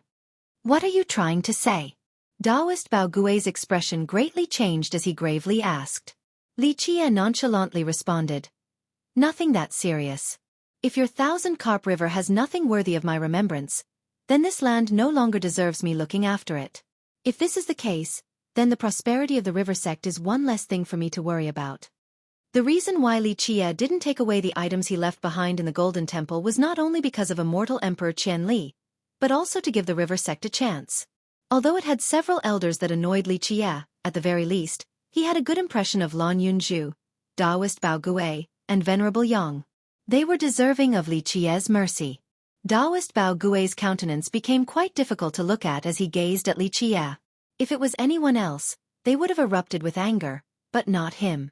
The Daoist then said with a serious tone, "Young noble Li, do not forget that this is the Thousand-Carp River. We are an emperor's lineage. We have stood strong for generations and are not easily intimidated." "I'm not intimidating, sect master. I merely speak the truth. Yes, this is the Thousand-Carp River, and that is precisely the reason why I am the ruler of all things here. Do I make myself clear?" Li Qie declared with a smile. Li Qie personally created this piece of miraculous land together with immortal Emperor Qian Li. If he wished to reign over the Thousand-Carp River, there were many means for him to do so. Daoist Bao Gui coldly retorted, "Our Thousand-Carp River is not clay for just anyone to mold as they please." These words were not empty, since an emperor's lineage indeed had a certain sense of confidence that would remain strong against any foe. "I know, the Thousand-Carp River is very powerful." Li Qie nodded his head in agreement. "But do you know why the river sect has been prosperous till this day? Do you know why it is allowed to have such a paradise as the Thousand-Carp Lake?" Li Qie emotionlessly continued, "It is because this land is worthy of my remembrance. Just like immortal Emperor Qian Li, these rivers and mountains had a history that could not be forgotten. The items in the Golden Temple were peerless. With them, Li Qie could create a new immortal emperor lineage. However, after immortal Emperor Qian Li left, Li Qie did not take these things away. Just like immortal Emperor Qian Li said, this land deserved preservation since it contained an abundance of happiness. Otherwise, Li Qie would have taken these items away during the Black Dragon King's era. They were all things that Li Qie took from the most dangerous places under the 9 heavens. Daoist Bao Gui was in a daze as he looked at Li Qie without knowing what to say. He actually didn't think that Li Qie was simply speaking nonsense, and this greatly confused him. Li Qie was only a junior. What kind of abilities or backing did he actually have for him to oppose an emperor's lineage? No matter how powerful they were, a young man would not dare to oppose an emperor's lineage in such a grand manner. Daoist Bao Gui finally quelled the many thoughts in his mind and gravely stated, "Young noble Li, I will try my best to work this out. I hope that we can reach a peaceful conclusion. However, without your cooperation, even I, as the sect master, am powerless to protect you." "I appreciate your kind sentiment," Li Qie answered with a smile. "But if sect master forces me to cooperate, then I am also powerless." The Daoist was in a dilemma, but he did not give up despite Li Qie's refusal. He took a deep breath and continued on, "Young noble Li, in the end, this is an issue integral to our sect's survival, so we cannot afford to tread lightly. We have no other intentions. As the Thousand-Carp River's disciples, we only wish to take a look to further our understanding of the sect's foundation. If you could tell us the method of entry that we currently lack, then our sect is willing to pay the price." Li Qie laughed and said, "Oh? Now it is the carrot after the stick has failed? Do you feel that your sect has something more valuable than the golden divine willow? If I truly wanted treasures, then I would not be wasting my time with you. I would have already taken the divine tree away." "Take away the golden divine willow?" Daoist Bao Gui became aghast after hearing this. The divine tree was related to the Thousand-Carp River's foundation, so if someone took it away, the consequences would be unimaginable. "If that is my wish, I'm sure the golden divine willow would very happily follow me." Li Qie lightly continued, "Do you know why I left it behind? It is to give the Thousand-Carp River a chance. I have explained myself very clearly, so sect master needs to be sensible now." Daoist Bao Gui silently stood there while deliberating these words. Taking away the golden divine willow? Even the river sect itself knew very little about the tree. Could Li Qie actually take the tree away? The Daoist began to hesitate at this point since Li Qie did not seem like he was joking. "Sect master, I do not wish to repeat myself anymore." Li Qie spoke apathetically. "Forget about the Yin Yang pond and do as you did before. Otherwise, Your thousand-carp river would simply be seeking self-destruction. The Taoist turned silent. The river sect was an emperor's lineage, so logically speaking, it would not easily falter due to the threats of a junior. However, his intuition was telling him that involving themselves in this matter any longer would become detrimental to the sect. He was not sure of Li Qia's true abilities, but his heart was saying that by blatantly opposing Li Qia, the river sect will decline. There was no evidence since he knew nothing about Li Qia's means. He only knew that opposing Li Qia was an unwise decision. After a good while, the Taoist stood up and eventually said with austerity, "Young noble Li, I cannot decide this matter by myself. Even as the sect master, it is beyond my control." "I understand. As the sect master, your wisest decision is to persuade the others and act as if nothing had happened. Only then would all of you still have this paradise that is the thousand-carp lake as your emperor's lineage continues to prosper. Don't venture where you are not supposed to." Taoist Bao Gue gently sighed. Although he believed Li Qia's words and agreed to give up on discovering the secrets of the Yinyang Pond, the other elders and high elders would not necessarily be convinced.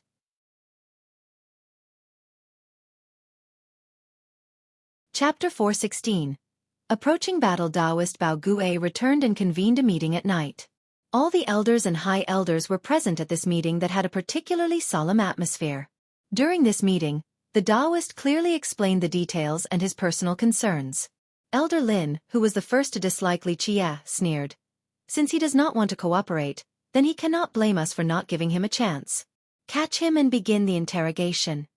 Another elder nodded his head and said, "Sect master, a junior like him has the nerve to act like this in our Thousand River sect as if we are nothing.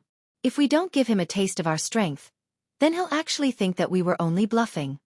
Prior to this, a few elders who had yet to come to a conclusion did not want to use force and hoped that this could be resolved peacefully.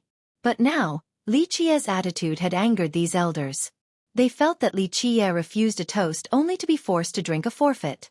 The high elders were especially strict regarding this behavior. Venerable Wang said in a grave manner, "Sect master, a little junior is stomping on our heads like this. What are we waiting for? Capture him right now." Venerable Yang, on the other hand, assuaged the rest of the elders. "Let Li Qia think about it some more, give him one last chance. Let's make the deadline tomorrow." Although Venerable Yang wished to lend Li Qia a hand in this matter, he was also powerless since Li Qia's attitude had offended the entire Thousand-Carp River. He did not know what Li Qia wanted to do. Did he want to oppose the entire river sect by himself? Even virtuous paragons would not be able to do so, let alone someone from the younger generation. He understood that the dream-wishing tree chose Li Qia for a reason, but his arrogant attitude left him speechless and made it impossible to protect him. "We'll do as Venerable Yang said. We'll give Li Qia one last chance, and I'll go talk to him again tomorrow," Taoist Bao Gue formally declared. He agreed to this plan. This was all that he could do. Compared to the other angry elders, Taoist Bao Gue was quite apprehensive. The other elders didn't speak to Li Qia, so they didn't share such a feeling.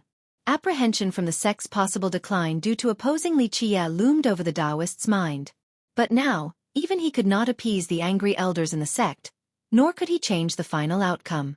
Without the support of Venerable Yang's group by his side, the other elders would have already taken action. Only one day. In the end, under the sect master's assertion, the other elders eventually agreed to a one-day extension. They gave the Taoist 1 day to persuade Li Qia. Afterward, the sect would go and capture him. The group of Elder Lin wanted to get rid of Li Qia immediately since they were both anxious and annoyed due to Taoist Bao Gue's attempt at protecting him. The Taoist let out a long sigh. He managed to gain 1 day for Li Qia, but deep in his mind, he knew that Li Qia would absolutely not acquiesce. However, there was nothing else that he could do since he failed to convince the elders. The two sides were at an impasse where neither side was willing to back down. If it was someone else, then Taoist Bao Gue would have complete confidence in capturing them. After all, being called an emperor's lineage was not just an empty title. However, Taoist Bao Gue had no confidence against an unknown junior like Li Qia. He found the whole thing to be quite mysterious. How could the Thousand-Carp disciples, and even its descendants, not enter the foundation of the sect while an outsider like Li Qia easily entered? What was the connection between Li Qia and the river sect? Li Qia even said that the golden divine willow belonged to him and that it would happily go with him. Why, These mysteries caused Taoist Bao Gue to be lost in thought. If Li Qia's words were right, then once the conflict began, what would happen to the river sect if the divine tree chose to follow him? Taoist Bao Gue shivered at the mere thought. Without the golden divine willow, the 1,000-carp lake would no longer be a paradise. It would become an ordinary lake from then on, as countless medicines would perish while numerous demons won't be able to become enlightened with the Tao. Taoist Bao Gue felt that the burden on his shoulders was too heavy to bear. He could not convince the elders, so at the moment, the only way was to invite an ancestor to come into being. However, he knew that his idea alone was insufficient to convince an ancestor, let alone invite the ancestor to appear and protect Li Qia. Tonight was a sleepless night for the Taoist, an endlessly long night. On this night, Lan Yunju hurriedly rushed to Li Qia's place. She was normally a proud woman who never panicked in front of adversity, but she seemed quite alarmed at this moment. The moment she saw him, she urged, "Hurry and escape tonight." Compared to her panicked state, Li Qia was much calmer and relaxed. He looked at her and lightly inquired, "Why escape?" The worrying Lan Yunju hurriedly replied, "The elders have decided to capture you. Although the sect master bought you an extra day, if you choose not to talk, then you will be captured. Now, the elders want to capture you, especially the branch of High Elder Wang. They all want to do so as soon as possible. If it wasn't for the sect master, they would have already come." Li Qia leisurely smiled and said, "If they want to do it the hard way, then I will gladly welcome it and will happily meet them any time. I'm a bit itchy from the lack of fighting recently. If you don't mind, I should really consider commencing a massacre."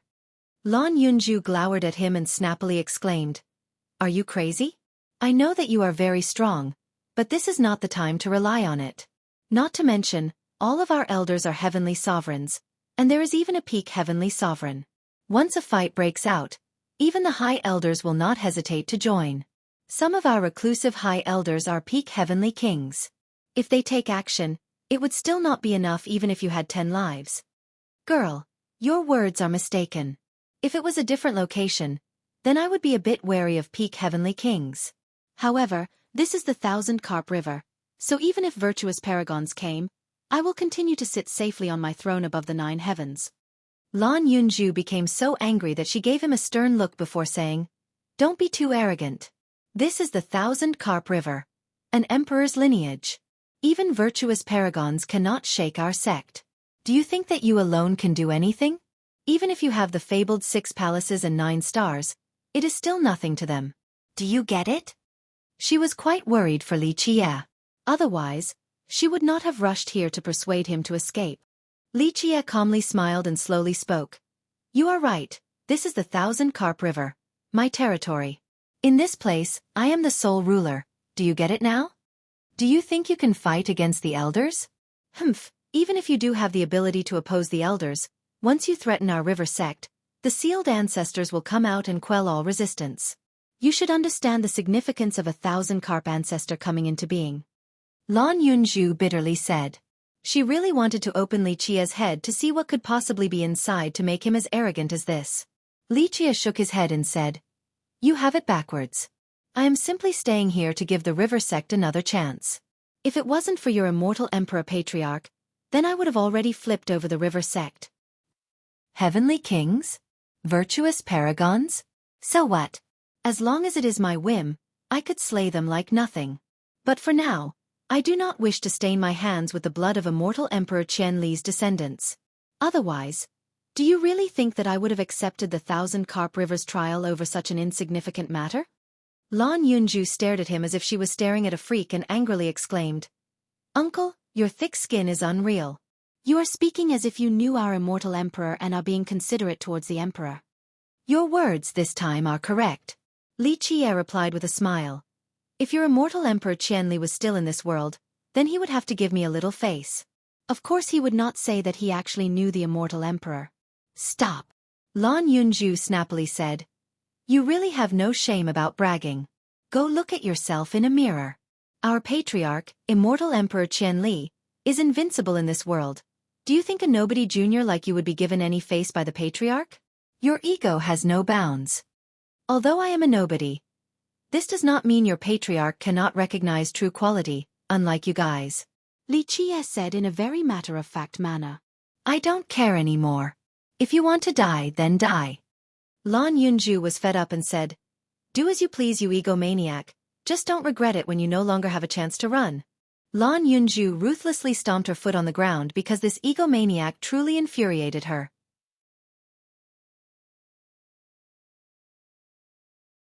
The next morning, Lu Baiqiu hastily rushed in and said, Young noble, it's not looking so good.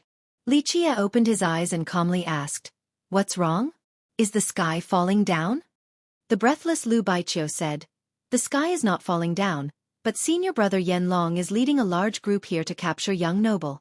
Li Qie narrowed his eyes and said with a smile, Capture me? Let us go, we can let those ignorant fools have a taste of blood. Today is the day when the 1,000 Carp River will change. At that point, don't blame our sect for not giving you a chance at the beginning. At this point, he revealed a cruel smile of pleasure. Yan Long had been waiting long enough for his chance to get back at Li Qie. A fate worse than death awaited Li Qie if he should fall into Yan Long's hands, a fate deserving of someone who tried to steal his woman. Is that so?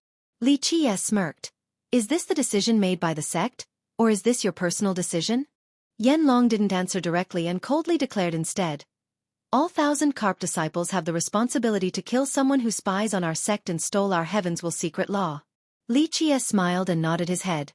I understand, so it is a personal vendetta. But you alone are not enough to catch me. Yan Long's face became ashen because Li Qie struck his sore spot. He then cried out, Go, show no mercy if he resists. Having said that, his blood energy rushed forth as he took out a virtuous paragon life treasure. Boom! After a loud explosion, the experts who came with him created an inescapable net. The sky started to shake as all 4 directions were locked down. The group came prepared and were determined to capture Li Qie at all costs. Once this net entrapped the entire area, Yan Long's virtuous paragon weapon slashed down with the suppressive might of a virtuous paragon. While being on the verge of life and death, Li Qie slightly shifted his body. At that moment, it seemed as if time itself shivered from him, seemingly flapping his wings. Bang, bang, bang. A series of impacts resounded along with shrill cries. The experts that wanted to trap Li Qie were all instantly blown away as their blood painted the blue sky red. Boom! Li Qie's body was the most powerful weapon. Each of his attacks carried the force of a divine mountain, so even a virtuous paragon weapon was knocked away. Boom! Before Yan Long knew what was going on, he had already been blown away, spewing out blood as his bones broke.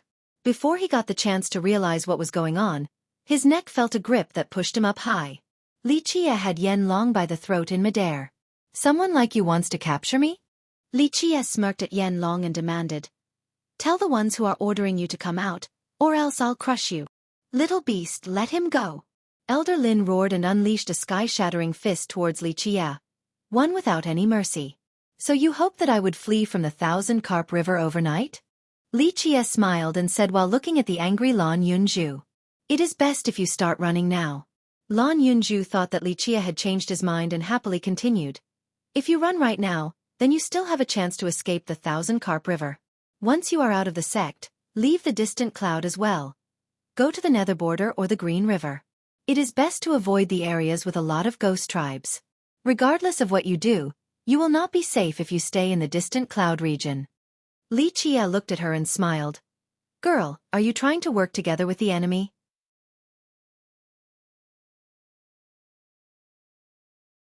Chapter 418. Patriarch Spirit. Without a doubt, Yan Long was just a lackey meant to provoke Li Qie. Then, the rest would capture him under the charge of resisting arrest. However, Elder Lin didn't expect for their plan to result in instant failure. Scram! Li Qie was too lazy to look at Elder Lin twice, so he showed his 1,000 hands against the 9 worlds. A myriad of hands appeared right behind him as 2 of them wielded the 9 words true bow. Buzz! The string was drawn and the word soldier flew out. The word gathered the strength of the heaven and earth and eventually collided with Elder Lin. Boom! Even the iron fist of a heavenly sovereign would turn into a gory spectacle when up against this mighty number 1 bow in this world. The arrow pierced through Elder Lin's fist, for his flesh was insufficient in the face of this power, causing him to cry out in pain. Li Qie smirked and said, Your master is too late. He won't be able to save you. With that, His fingers tightened. Yanlong felt his death approaching and screamed. Knew, however, it was already too late. His neck shattered as all breathing ceased. God damn you, you little bastard. An extremely angry voice appeared. The owner of this voice rushed towards Li Qie. Venerable Wang, who was Yanlong's grandmaster, came with a slashing blade. This was a high elder, so his blade carried an unstoppable momentum. The spectating disciples shivered and turned pale from the power of such a blade. Buzz! The 9 words true bow shot out another arrow. This time, it was the word fighter. A defensive arrow. The arrival of this arrow brought forth countless realms. It seemed as if layers of light were opening before Li Qie like giant shields to protect him. After a deafening boom, the divine blade that could be considered invincible shattered all of these realms. It furiously slammed Li Qie into the courtyard and destroyed the mansion. Lu Baiqiu became deathly pale, but she couldn't help at all. She didn't have the ability to interfere in a fight of this magnitude. Crash! Li Qie burst out from the debris. Many figures descended from the sky to quickly surround Li Qie. The 1,000 carp elders and even some high elders were here. They sealed off all the directions so Li Qie had no chance to escape. Elder Lin's eyes were about to split from anger as he revealed a vicious smile. Fellow elders, look, this brute killed our disciple. Capture him so that the world won't laugh at our 1,000 carp river. Venerable Wang was also here, hovering emotionlessly as he stared at Li Qie. He then commanded, arrest him and cripple his cultivation, then we can take our time interrogating him. All the spectating disciples held their breaths after seeing this scene. The elders and even some high elders had appeared. Li Qie's death was assured. Taoist Bao Gui came running and shockingly exclaimed after seeing the current situation. Venerable Wang, what is going on? He struggled to convince Venerable Yang's group to go and invite their ancestor. He didn't think that something like this would happen during his short absence. This little beast killed Yanlong. This is completely unforgivable. Thus, we elders appeared to protect our 1,000 carp river's honor. Taoist Bao Gui's expression changed since he immediately understood what had happened.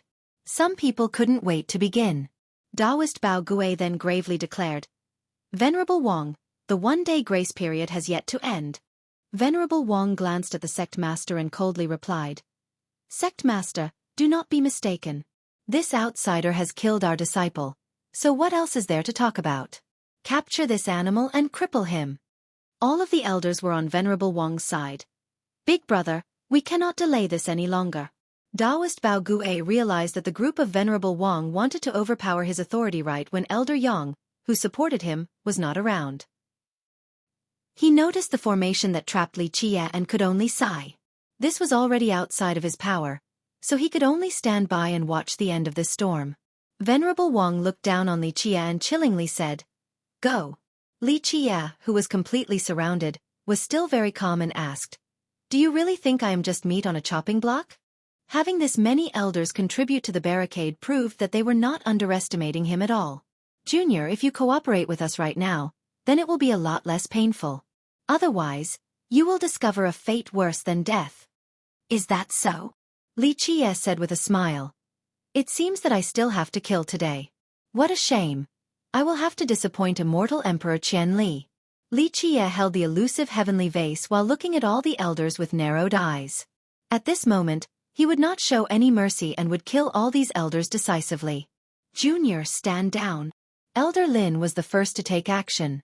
A divine saber slashed across the sky with a surging murderous intent. It was so cold that, in its presence, one would feel as if they were entrapped in an icy prison. Li Qie's gaze shot out a cold glint as his desire to kill also increased. Poof! Time suddenly trembled. A rain of blood had already started to fall before the divine blade could reach Li Qie.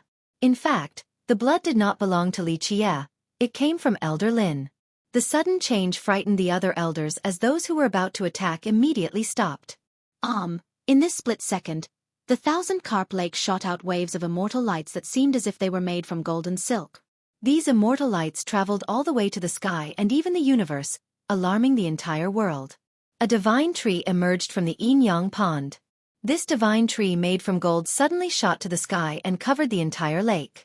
All of the disciples were dumbfounded as they looked up to see this incredible towering tree. Back down. At this time, a voice came along.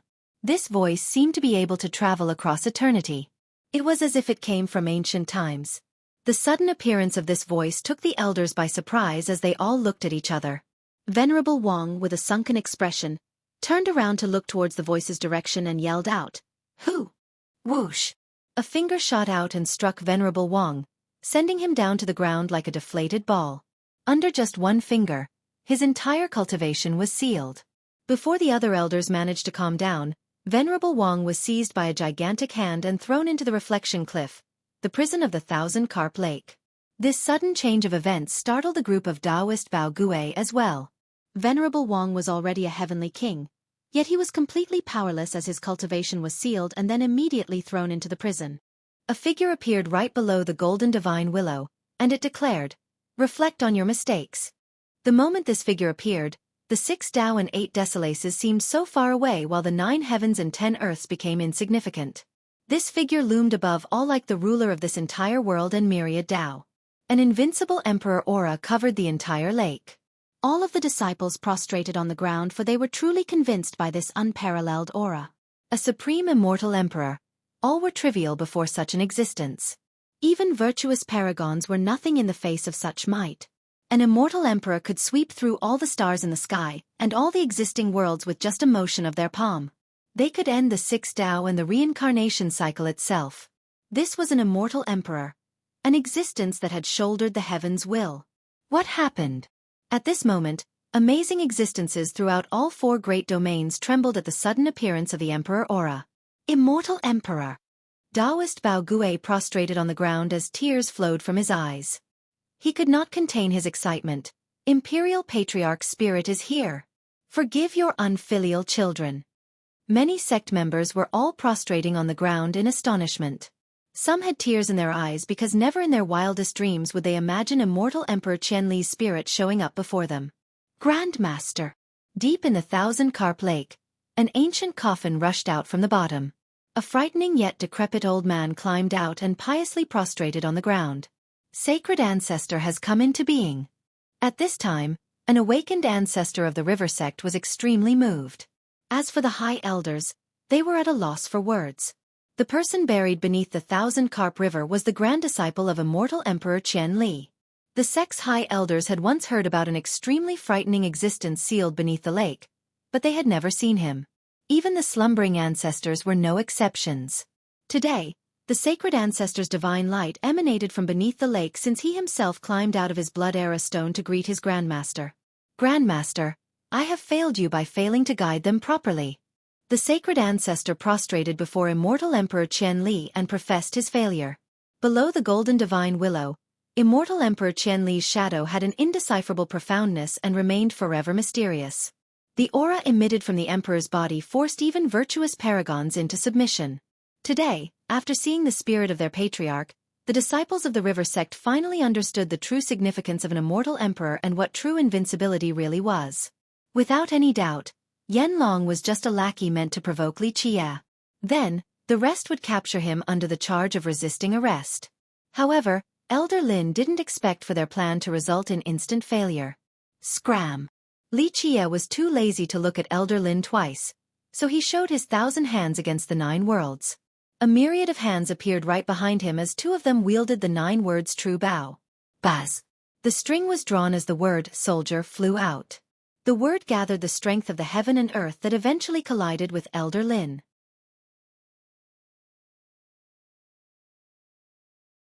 Chapter 419. Day turned into night. Meanwhile, the elders and ancestors of the river sect lost control of their emotions. They didn't know that their patriarch left behind a lingering sentiment back at the ancestral ground. At this moment, they understood that their patriarch's spirit had always been protecting the Thousand-Carp River. This forever mysterious figure under the golden divine willow looked straight at Li Qia. As their gazes met, Li Qia could only gently sigh. Starting from today, Li Qia is the guardian of our Thousand-Carp River. His words are my decree. This voice suddenly turned into an eternal mantra, a universal law that would last for an eternity, something that could not be changed by anyone. Li Qia could only wryly smile while looking at the immortal emperor. In the end, he still had to play the role of a wet nurse just like back when the sect was first established. He couldn't say no to immortal Emperor Qianli. Being the guardian of the river sect was not something he wanted to do. However, regardless of his feelings, he couldn't say no, so he could only lament his own fate. In the end, you still couldn't help it and had to come out to save the Thousand Carp River. Lichia murmured to himself.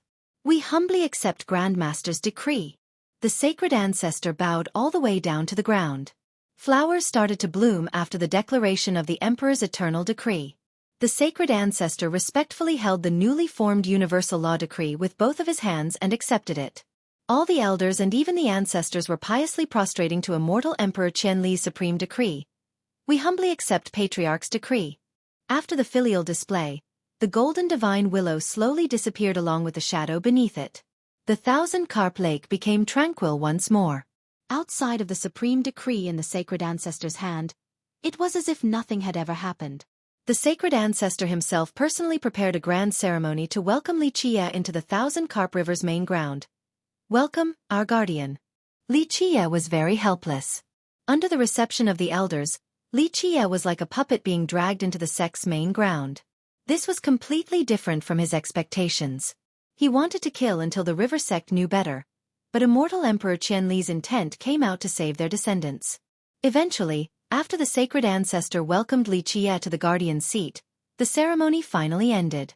He then specifically talked to the group of elders and ancestors once more before he sealed himself underground.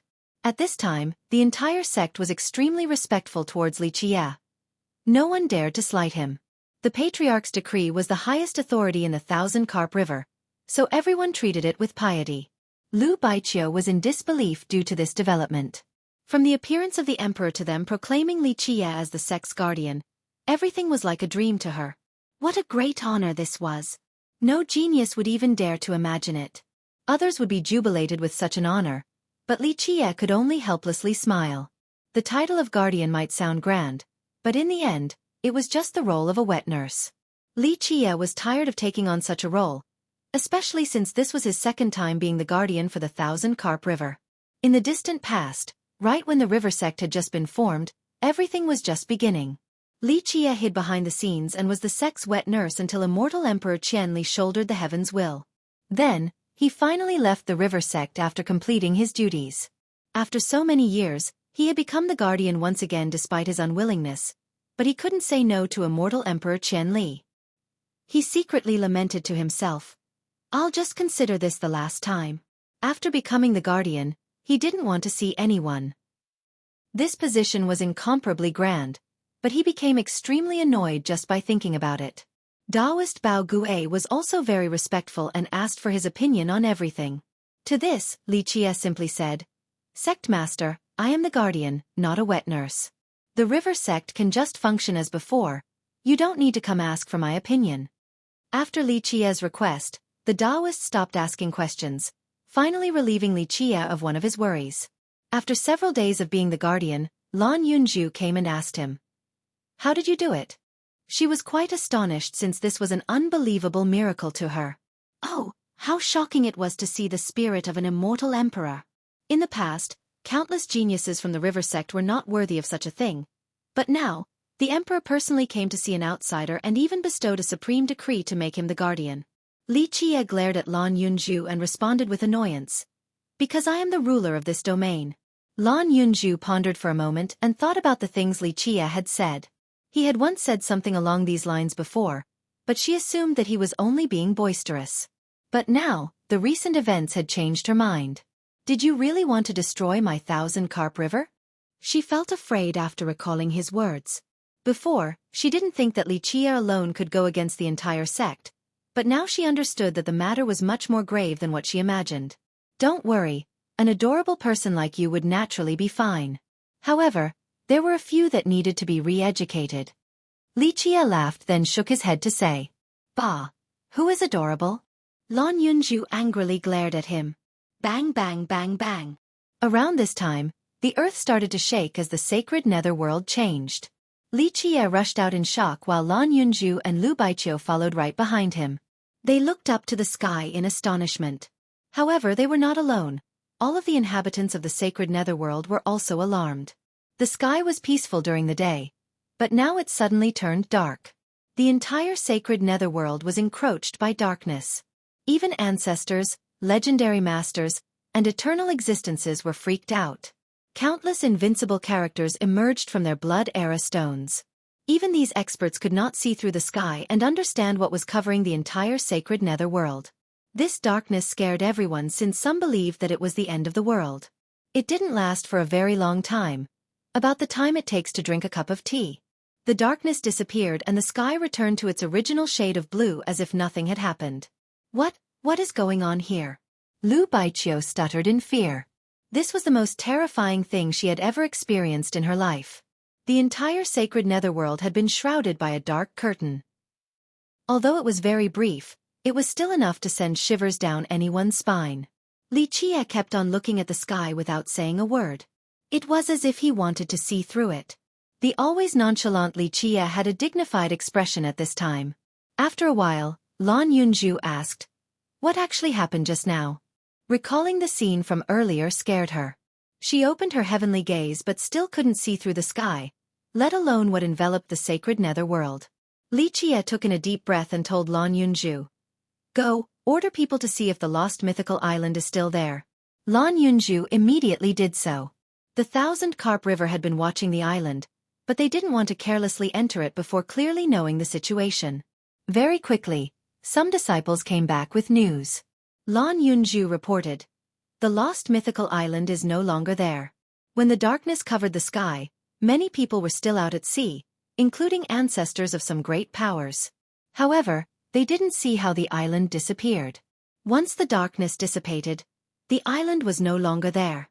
Li Qie started to bite his lips in silence after hearing this. Many thoughts were rampaging through his head. In the sacred netherworld, there were only 2 or 3 possibilities that could explain why the lost island disappeared in an instant. Li Qie took in a deep breath and told Lan Yunju, "I must make a trip to the prime ominous grave." Lan Yunju exclaimed in shock, "The prime ominous grave? This is a legendary location from the ancient past, somewhere that no one had been able to enter besides immortal emperors." Li Qie slowly replied with narrowed eyes, "I know, but I'll find a way." Lan Yunju was taken aback and asked, "Does it have something to do with the lost mythical island?" The prime ominous grave had always been an unsolved mystery in the sacred netherworld. "It is not clear." Li Qie shook his head to say, "It might not be a bad thing if it had something to do with the grave. Whether the lost island is at the grave or not, I will have to go in and see for myself."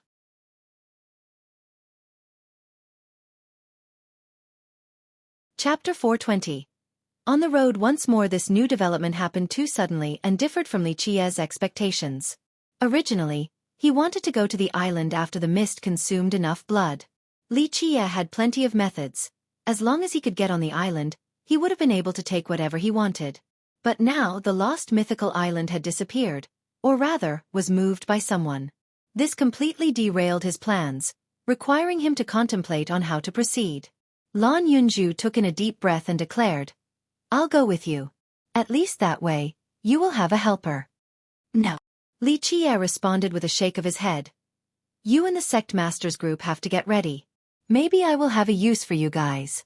The most important thing is to prepare for the worst-case scenario." "What is this worst-case scenario?"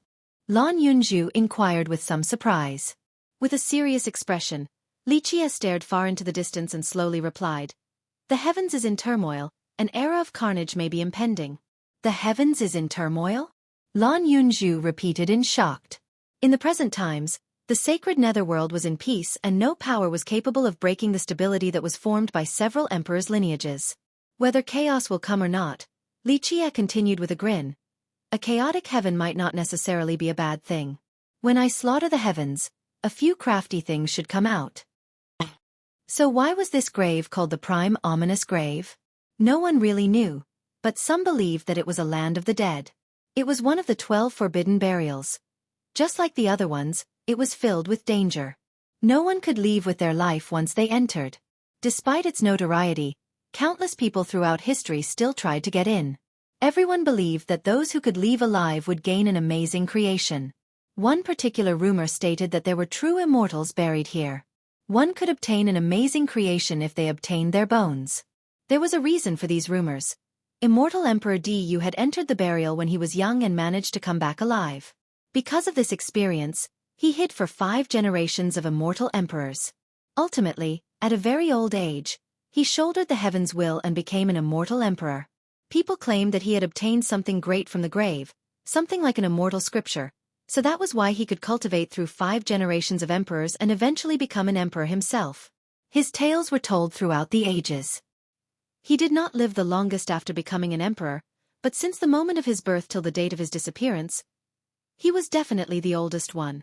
He managed to last through 5 generations of emperors and became a miracle across the ages. Because of this miracle, there were many different tales of the events between the emperor and the prime ominous grave. However, all of these versions had one thing in common, and that was that the young emperor left the prime ominous grave alive. Because of this commonality, there was a rumor stating that immortal Emperor Du obtained the greatest creation in the grave, a method for everlasting life. This resulted in countless generations of cultivators coming to excavate the grave in order to enter.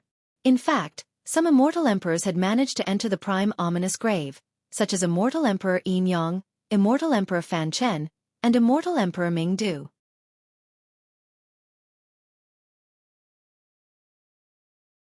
Chapter 421.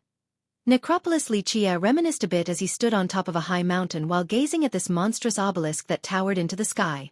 He needed a key to enter the prime ominous grave.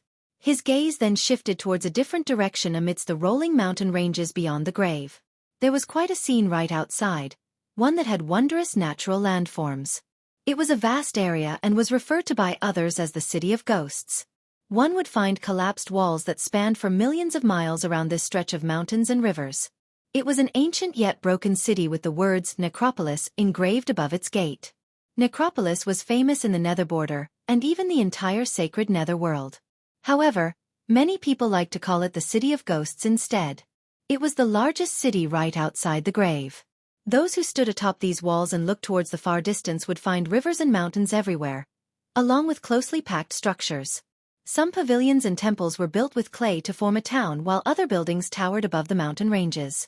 There were also inhabitants along the riverbanks and valleys. It was easy to see that this place was prospering with life. The city was completely lit up and the streets were filled with shouting vendors. However, if outsiders were to think of Necropolis as a peaceful city where all races congregated, then they would be completely mistaken. All of these inhabitants that resembled cultivators were not alive, they were ghosts.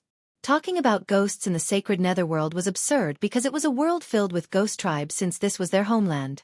External races would view the ghost tribes as ghosts. However, the truth was that the ghost tribes were not actually ghosts, they were existences with flesh and blood just like the human race. They were just a different ethnicity. However, Necropolis inhabitants did not have flesh or blood. They were things without life. Simple sentiments. If there were actually ghosts in this world, then the inhabitants of the city would be them. Necropolis was more of a country rather than just a city.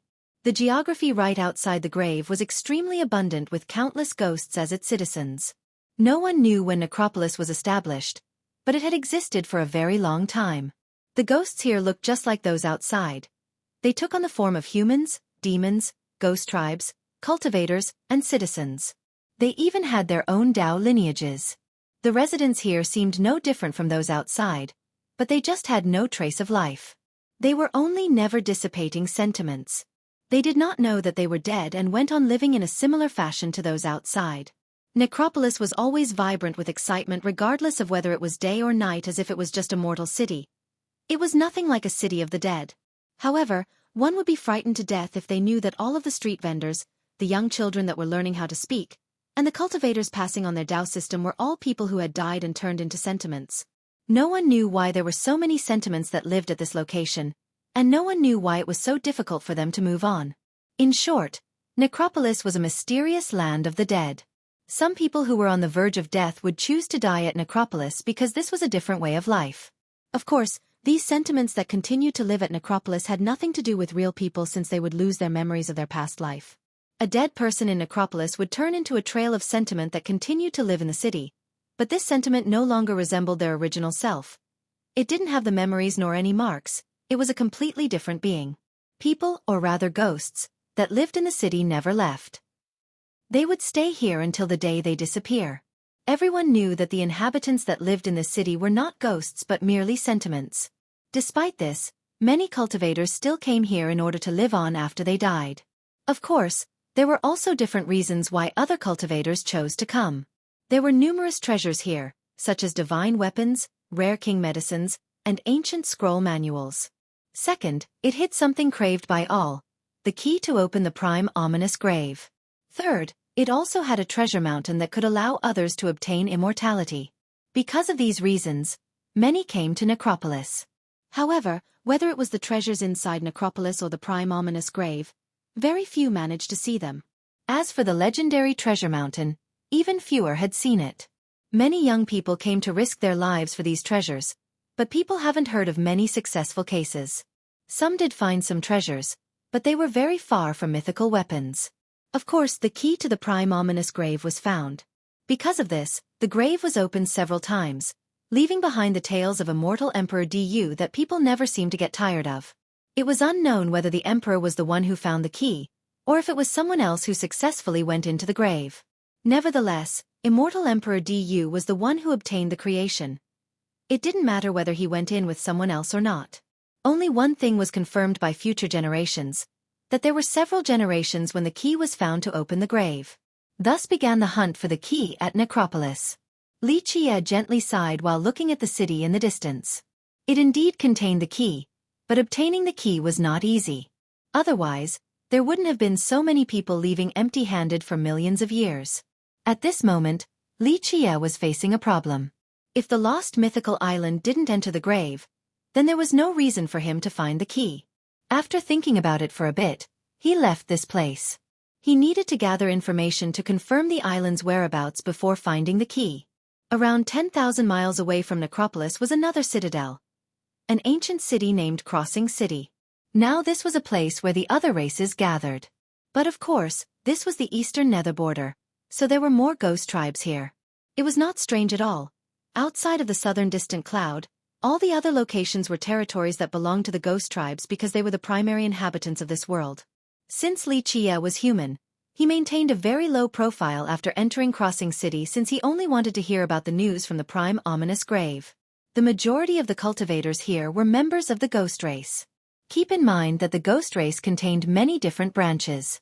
Some of them carried a deep nether aura, but not all of them. Some branches were very bright, such as the Sun Ghost tribe. Its members exuded a sun's ray like the sun itself, so, from their external appearance, it would be difficult to classify them as part of the ghost race. The only unifying characteristic of all of these different ghost tribes was that their blood was of a purple color. In the past several days, Li Qie inquired about the prime ominous grave with no success. It was because the grave would not change unless it was opened. It would remain the same in an unchanging manner. Li Qie was quite disappointed with his lack of information. Could it be that the lost mythical island was not inside the prime ominous grave? Li Qie thought of a different possibility. However, if the island was not inside the grave, then that would not be good news. Right when he was about to give up due to disappointment, one day, he went inside a diner to listen to conversations and was just in time for a particular message.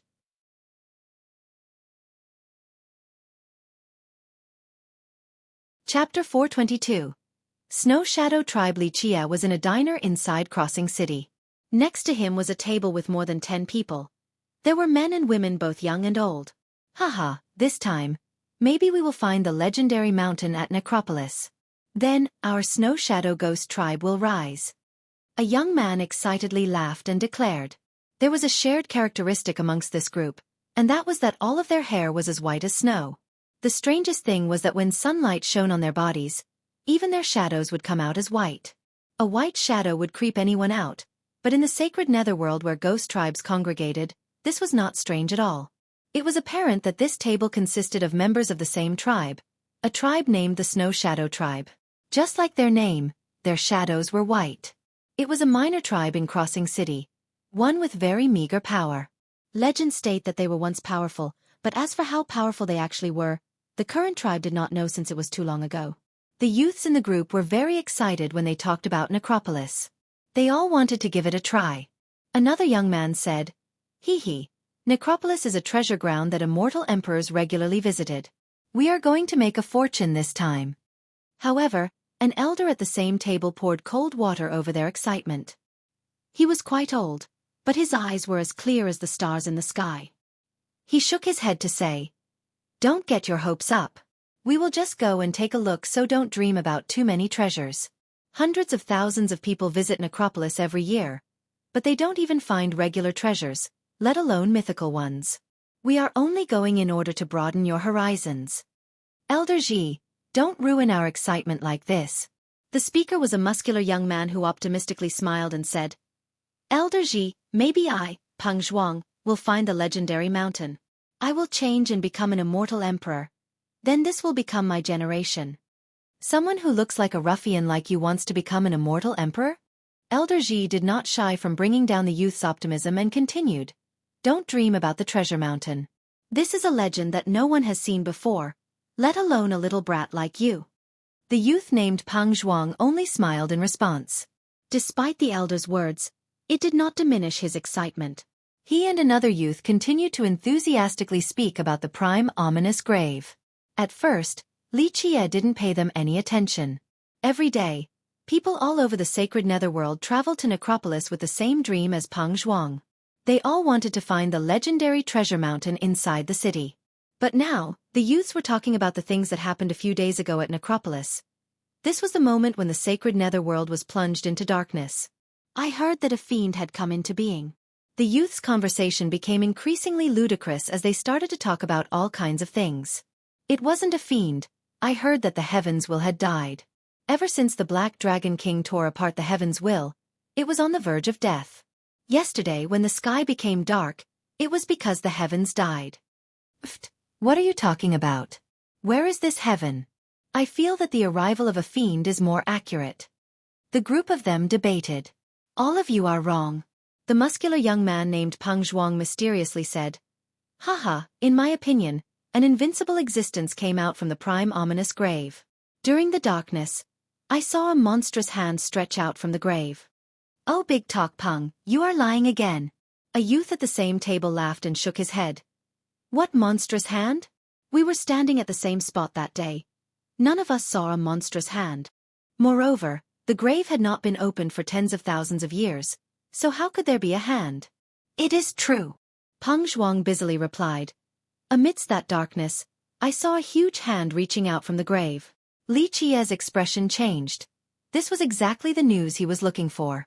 If Peng Zhuang spoke the truth, then Li Qie's conjecture was not wrong. "Peng Zhuang, don't speak nonsense." Suddenly, a clear yet slightly imposing voice came out. It was a woman who sat at the same table. She was around the age of 30. Her mature charm was like a ripe peach that was ready to be picked at any moment. The 30-year-old woman carried a plump and mature flavor. Her white hair gave her an even more dignified aura. Her smoking hot figure was accented by her soft and tall bosom, and her slender waist could easily be held within a single hand. She was quite charming despite not reaching the kingdom-toppling level. During her moments where her dignity showed, she exuded the aura of a noble. This mature woman brightened the eyes of others with a seductive and ripe aura, causing the hearts of others to beat faster. Peng Zhuang immediately shut up after the woman spoke as he cheekily said, "Chief, I was just kidding." The woman didn't say anything else, but she had a noble yet intimidating aura. The youths quickly changed the topic and talked about something else. Li Qie, who was eavesdropping to the side, knew that he had found the right people. Now, all that he needed to do was to find out whether Peng Zhuang told the truth or not. Li Qie stood up and clasped his hands together while smiling to greet the table. "Salutation, fellow Taoists." As the proverb says, no one would hit a smiling face. Li Qie was quite polite, so the Snow Shadow tribe also greeted him back. It was not a big tribe, so they were not arrogant at all. Li Qie said with a smile, "This junior is Li Qie from the southern distant cloud. I came to the eastern nether border to broaden my horizons with a vacation. The mythical necropolis is filled with mysteries, so when I heard fellow Taoists talk about it, I just want to ask a few questions about how to get there." Li Qie was both polite and courteous like a well-behaved and proper young man. "You're just in time. We are also going to Necropolis." Peng Zhuang was a frank and simple person, so he quickly said, "How about we go together? Another companion will make it livelier." Peng Zhuang, the tribal chief, warned with a serious tone. However, Li Qie quickly took charge before the chief could react. He clasped his hands towards her. This junior will shamelessly ask to go with your group. I just came to the nether border and do not know my way around. I gratefully hope for your patronage in the future. This human with an unknown origin that suddenly wanted to join her team caused her to become overly sensitive. This junior's name is Li Qia. What are Taoist brothers' names? Li Qia was very friendly and enthusiastically asked. Peng Zhuang was a straightforward person, so after seeing Li Qia's polite friendliness, he quickly called him brother right afterward as if they had known each other for a long time. The other youths were also not cautious of Li Qia. In the end, they were only a small tribe, so making more friends was not a bad thing. Elder Ji didn't state his opinion. Only the chief alone was cautious, but she didn't reveal any dissatisfaction towards Li Qia. After getting familiar with the young ones, Li Qia learned the names of the older crowd. The chief's name was Chorong Wanxue. Although it was only a minor one, it was still a tribe after all. Chorong Wanxue proved her formidable strength by being the chief at the age of 30. She was either the number 1 or number 2 expert in her tribe. Despite being a relatively young female chief, the disciples in her tribe adored her. She also gained the acceptance from the previous generation since they believed that she would reach peak Heavenly King in the future. In just a short moment, Li Qia became quite close to Peng Zhuang's group. After the meal, the group marched towards Necropolis while Li Qia tagged along with them with his thick skin. The youths enjoyed Li Qia's company, but Chorong Wanxue remained vigilant. Nevertheless, she didn't chase him away and agreed to him tagging along. Once they were outside of Necropolis, the youths became quite excited. Peng Zhuang hysterically shouted, "Haha, Peng Zhuang is here. The treasure mountain is mine." Li Qia laughed and pointed at the towering prime ominous grave in the distance. People say that there are even more treasures in the prime ominous grave. There is even a method for immortality. Peng Zhuang relentlessly claimed, "Haha, wait until I find the key. Then, we'll definitely go there." "I'm afraid it will be very hard." Li Qia shook his head to say, "I heard that no one had opened it for a very long time now. For tens of thousands of years, there had been no changes to the grave." "Who said so?" Peng Zhuang remained unconvinced and continued, "I clearly saw a change when darkness covered the sky. Right at that instant, I saw the biggest hand I've ever seen coming out of the grave." "Liar Peng Zhuang." One of the other companions shook his head and said with laughter, "We were all together, so how come we didn't see it?"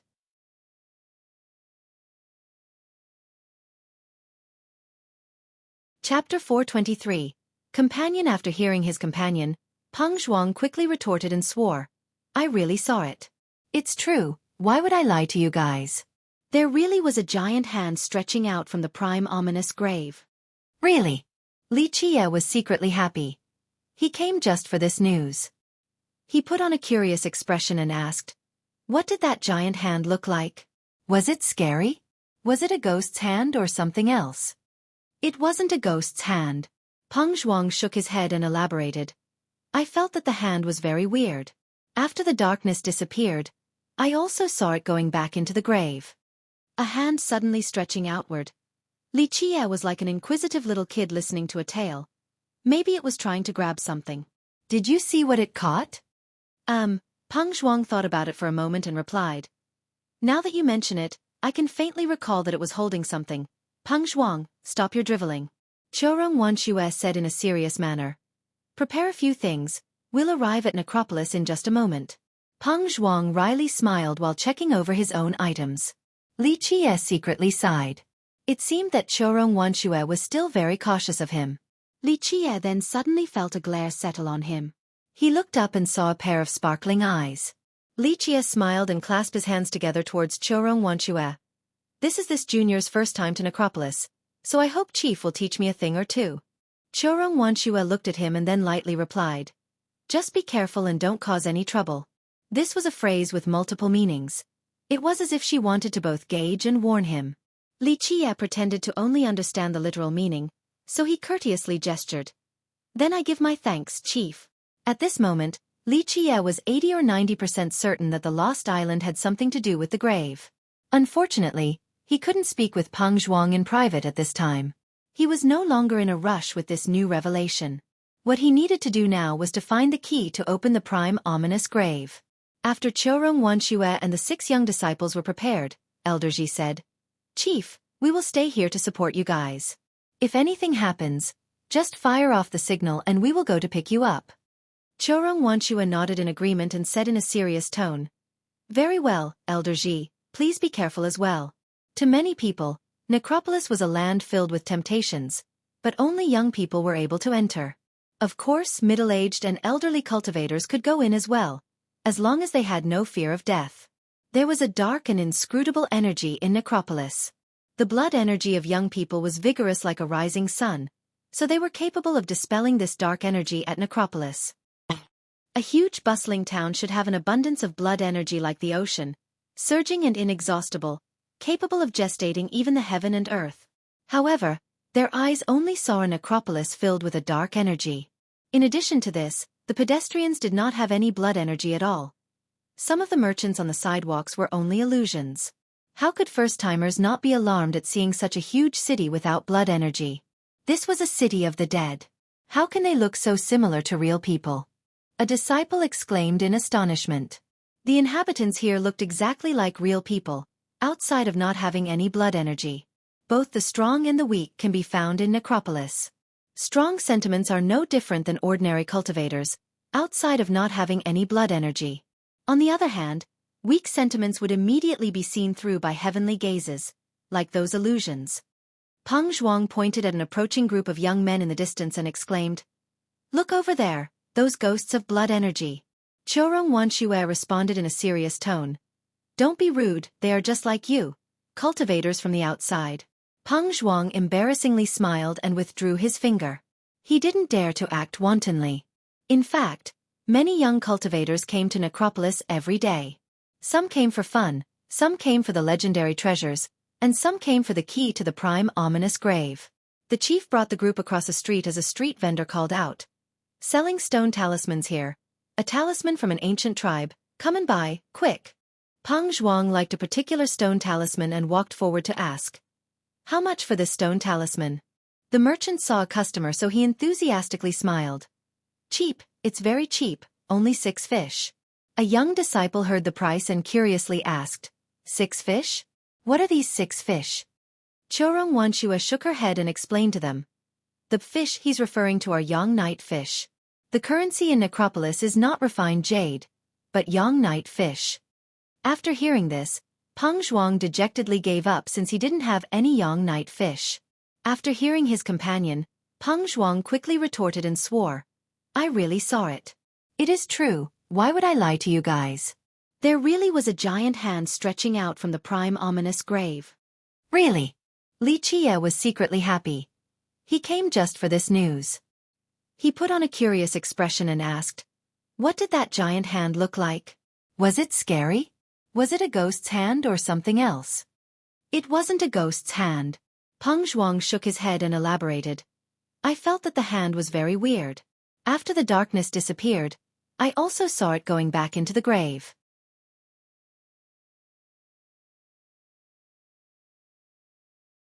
Chapter 424, City of Ghosts. Another disciple asked, Chief, where are we going now?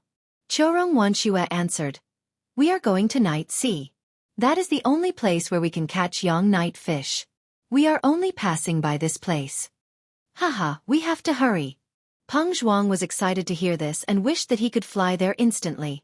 This was not Chorong Wanshue's first time to Necropolis, so she was not in a rush to get to Night Sea.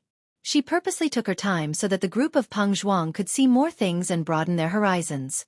On a particular street, they found a young man showcasing some merchandise with refined jade as the currency. Peng Zhuang came and asked, Doesn't your necropolis use Yang Night fish to trade? Why are you using refined jades? What are you selling? Let me see. Having said that, he excitedly looked at the items displayed on the stand. His overly excessive enthusiasm was met by the young man's angry glare and an evicting shout. I am not a ghost, I am a human, wait no, I am a member of the ghost race. His strong response startled Peng Zhuang. He quickly opened his heavenly gaze and found that the person was truly not a ghost. Peng Zhuang awkwardly apologized immediately. Ah, my bad, I thought that you were a ghost, wait, no, a sentiment. Having said that, he sped off right away. Li Qie, who had been keeping silent within the group, smirked because Peng Zhuang's group really knew too little about Necropolis. However, this was not their fault. The Snow Shadow tribe was only a minor one. Ordinary disciples within the tribe never got the chance to go to Necropolis, so their lack of knowledge was understandable. Chorong Wanshue reminded them. There are many outsiders who come here to trade. There are not only ghosts here, but also many young cultivators. Make sure to use your heavenly gaze when looking at people from now on. For the second theory, it was said that after he obtained a great fortune, he was able to return to life and finally escaped Night Sea and Necropolis to become an invincible emperor. But of course, regardless of whether he came from the Underworld River or Night Sea, they were just unproven rumors. In addition, even immortal Emperor Mingdu's lineage, the Nether Crossing Swamp, denied these claims. Future generations later on believed that immortal Emperor Mingdu came from the ghost race. This was widely acknowledged by people from the same generation as him. Chorong Wanshue led the group of Lichia to find fairies, but they were always late and had their fairy taken by others. Chorong Wanshue pondered for a moment before looking at Lichia to say, "Fellow Taoist Li, please watch over them, I will go and find a fairy." Compared to an energetic youth like Peng Zhuang, the well-behaved Lichia was more trustworthy, so Chorong Wanshue temporarily left him in charge. "Don't worry, we will wait here until you return," Lichia answered with a smile. This was his chance since he wanted to ask Peng Zhuang some more things regarding the prime ominous grave. Chorong Wanshue looked at Lichia, then cautioned the group of Peng Zhuang before quickly leaving to find a fairy. After she left, Lichia immediately asked Peng Zhuang, "Brother Peng, what do you think the gigantic hand that night was?" Another disciple said with a smile, "Brother Li seems to be really interested in this matter." They had no ill feelings towards Lichia, and to the contrary, quite liked him. Lichia calmly smiled and replied, "That day when the night suddenly came, it really frightened me to death, so I am very interested in hearing about the gigantic hand from Brother Peng." The 5 disciples became excited and quickly discussed, "I nearly lost my mind too. I heard right after that the chief and the elders all went to the ancestral ground since they thought it was a huge deal. Right when the sky turned dark, I really did see a gigantic hand. Although it was fleeting, I am sure that it wasn't due to my blurred vision or anything." In fact, very few believed Peng Zhuang since he was the only one who saw it. At that time, he was coincidentally looking towards the prime ominous grave. Lichia asked with great interest, "What kind of gigantic hand was it?" Peng Zhuang thought about it carefully before answering. How should I put this? It was a really huge hand. It seemed as if it was its own separate heaven and earth. It was like the stars in the sky or another world entirely.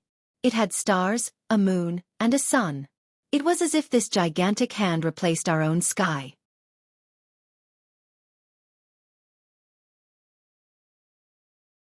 Chapter 429. Explaining. Lichia calmly sat at the bow of the boat and smiled at Chorong Wanshue, who sat down beside him. In terms of beauty and allure, Chorong Wanshue was far from Chen Baojiao's level. However, Chen Baojiao didn't have the mature charm nor the dignified elegance of Chorong Wanshue. Chen Baojiao was a calamitous and kingdom-toppling beauty, a supreme enchantress that took away the souls of others with a single glance. Chorong Wanshue was also movingly beautiful, especially her mature charm, no different from a ripe peach that causes hearts to beat faster. People will love her more and more the more they're exposed to her. "Does Chief Chorong have something to say?" Lichia looked at her amorous features and calmly asked. Chorong Wanshue's heart was filled with emotions as she looked at this man who, despite being so much younger than her, seemed so mystical. Lichia was very ordinary when it came to his face and aura. However, as one interacted with him more, they would find him to be full of mysteries. He would make others feel like they were being sucked in as if he was an inescapable black hole. What is young noble Li's goal for coming to Necropolis this time? Chorong Wanshue pondered for a moment before asking the question that had been haunting her. Chorong Wanshue hoped to have a real talk with Lichia if they were to continue to stay together at Necropolis since they knew nothing about him. Lichia didn't answer her question but asked one instead. "What is Chief Chorong's goal at Necropolis?" She stared at him while he met her gaze, right into her clear and bright eyes. They gazed at each other for a bit, and Chorong Wanshue was the first to turn away. She then took a deep breath and thought for a bit before resolutely saying, "If we are on the same side, then we need to work together. If you wish to know, then I'll tell you. This time, I came to Necropolis to find something that my tribe had lost." Since she wanted a sincere conversation with Lichia, she revealed the truth after contemplating for a bit. So that is the case. Lichia smiled and replied. He understood her concerns, so he went on to say, I don't mind telling you. I came this time in order to find a certain something. What are you searching for? Chorong Wanshue inquired further. Lichia didn't answer. He stared at her amorous snow-white face and asked, Chief Chorong, what item did your tribe lose? Chorong Wanshue became silent. This matter was of grave importance to the tribe, so she couldn't carelessly tell an outsider. Lichia smirked at the sight of her careful contemplation. He then asked, We won't talk about this issue anymore, we can talk about the sudden eclipse instead. On that day, did you see anything strange? Lichia found out a lot of things from Peng Zhuang, but he was now asking Chorong Wanshue to confirm it. The reason was very simple. Whenever Peng Zhuang talked about the gigantic hand from the prime ominous grave, Chorong Wanshue would yell at him to stop. This made Lichia believe that she knew a thing or two about it. Chorong Wanshue turned around to look at the young group of 6. They were sitting at the other end with their backs turned towards Lichia, and didn't seem to be paying attention to them. So young noble Li came because of this matter? Chorong Wanshue had speculated this possibility early on since Lichia had shown interest in this matter from the very start. Lichia did not hide anything and smiled. You can put it that way. I trust that you know a thing or two, so can you tell me? Chorong Wanshue pondered for a bit while looking at Lichia, who was calmly waiting for an answer. She then took a deep breath and nodded her head in agreement. Right afterward, she recalled the monstrous hand that Peng Zhuang talked about. It was indeed there. On the day of the eclipse, I was absorbing worldly energy while looking towards the prime ominous grave. She paused here for a moment. And then? Lichia was not too anxious since he was quite sure about what had happened. Chorong Wanshue took a calming breath and eventually continued on. Right when the sky was no longer dark, I saw the prime ominous grave open. Peng Zhuang was not certain of this matter, for he was completely horrified after seeing the gigantic hand. But Chorong Wanshue was staring at the grave the entire time. When the eclipse was over, Chorong Wanshue was astonished at the grave's opening since it seemed impossible. The grave had not been opened for a long time, and she had heard that a key was required. Her ancestor had not heard of anyone obtaining this particular key. This was the reason why she found the whole thing quite strange. This whole thing contained secrets unbeknownst to her. Each time Peng Zhuang brought it up, she quickly silenced it since she didn't want to bring about any trouble to the Snow Shadow tribe. After listening to her recollection, Lichia smiled and said, So that was the case. Now, he was completely certain of the events that transpired. This meant that he absolutely had to obtain the key to enter the grave. Chorong Wanshue glanced in his direction and asked, Since I have revealed the things young noble wanted to know, can you tell me one thing? Please go ahead. Lichia calmly said, I'll happily reveal what I know to Chief Chorong. She then asked, How did you know the locations of where the young night fish would appear? Their harvest was too shocking. There was once a descendant from an emperor's lineage who brought along a supreme treasure to Night Sea, but this person's harvest throughout an entire year was not comparable to the amount Lichia obtained in just a month. This matter had been hanging on Chorong Wanshue's mind. Lichia smiled and said, So Chief Chorong didn't believe me. I spoke the truth. My intuition had been very sensitive since a young age, especially when I stay in the same place for a long time. It is a natural gift from birth. Chorong Wanshue angrily glared at him since she had been tricked. She didn't believe his nonsense at all. If these fish in Night Sea could be caught by intuition, then they would have become extinct already. Lichia only smirked in response to Chorong Wanshue's red and beautiful angry glare. He couldn't tell this secret to someone else. He spent countless efforts at Necropolis. In the past millions of years, at least half of the amount of times the grave had been opened contained traces of the Dar. Chorong Wanshue commanded the group. She also took out a drop of her own. The group of Peng Zhuang followed suit.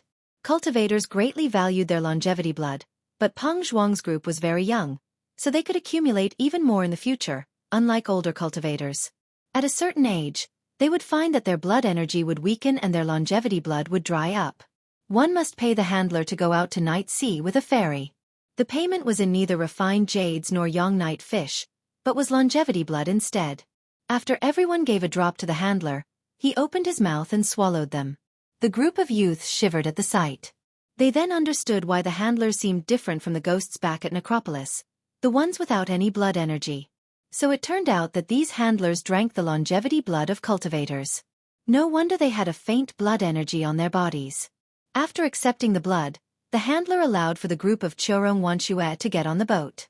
The moment the group boarded, a different group that consisted of both men and women came from afar. They arrived at the beach in just the blink of an eye. Their blood energy was quite vast, so it was apparent that they were all experts. The one leading them was a young man that wore a draconic robe as his body exuded a faint moonlight, causing him to seem dazzlingly handsome. Moreover, his vitality was quite majestic. He was surely a great master. The young man appeared to be quite happy to see Xueqi. "Miss Xueqi, long time no see." He then clasped his hands together and smiled. "Is Miss Xueqi also going out to sea? What a coincidence, so are we. How about we share a boat?" Xueqi looked at him and shook her head. "Prince of Moon, our small boat can only take 7 or 8 people. Prince should find a bigger boat instead."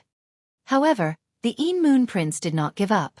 He looked at Xueqi and said with a smile, "Fellow human friend, I am in a rush to go out to sea to catch some night fish. How about you let me have your spot? I will pay you." Xueqi looked at the Moon Prince then Xueqi, and while as nonchalant and relaxed as ever, he shook his head in denial. "Sorry, I am also in a rush to go out to sea." The answer annoyed the prince, but he didn't immediately show his anger. "Goodbye, Prince of Moon, we will go before you." Xueqi didn't want to linger any longer and told the handler to start rowing. The Moon Prince was not happy, but he had to clasp his hands together to say goodbye. The handler seated at the back gently rowed as the boat slowly shook back and forth into night sea. Xueqi, who was sitting next to Peng Zhuang, then glanced at Xueqi who was seated at the bow and asked, "Who was that group earlier?" "He is the prince of the Moon tribe. This tribe is considered a second-rate sect in the nether border. Quite formidable." Peng Zhuang took a glimpse at the chief seated at the front and whispered, "The Moon Prince fancies our chief and has always been trying to court her."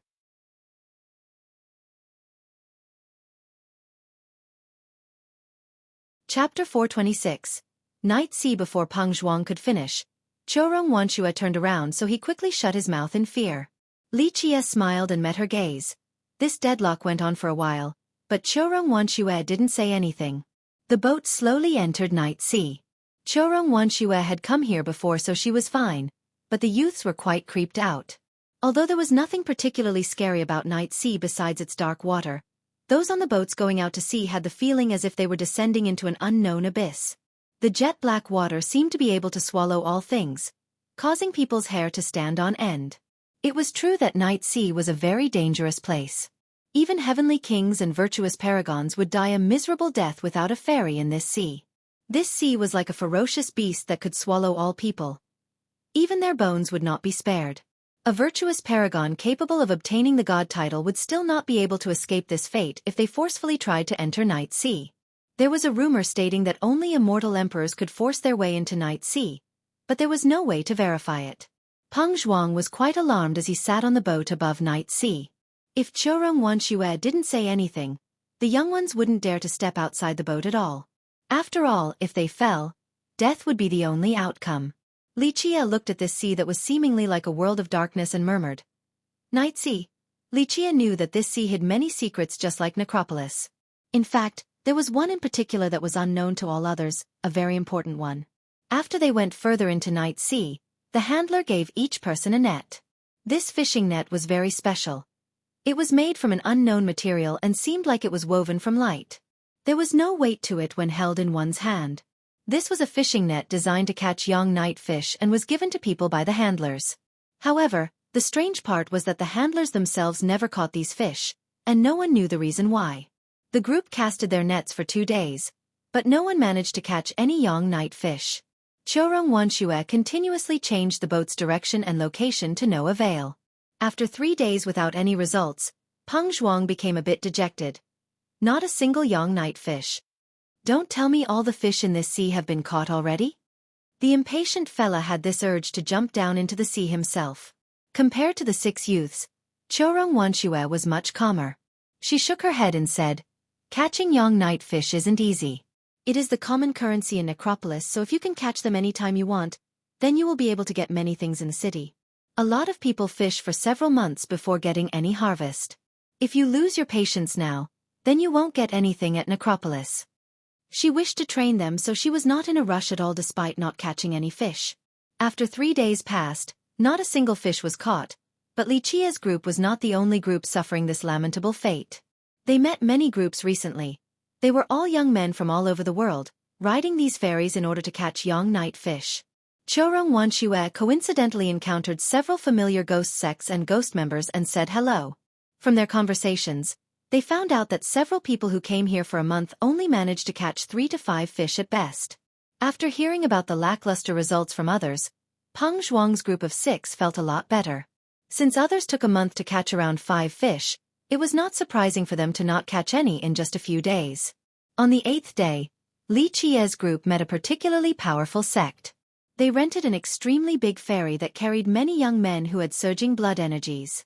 The divine flames on their bodies made them even more unapproachable. These youths seemed to be the children of a divine race, and they each had an oppressive aura. The person who sat at the bow was the most amazing. The flames that danced on his body turned into divine rings right behind him. The rings made him seem as if he was protected by gods. Xueqi emotionally spoke after seeing this huge boat. Even the divine spark country is here. The divine spark prince came in person as well. She then told the handler to row the boat around them. Walking the long way was not Liqia's style, so he asked with a smile, "Why are we avoiding them?"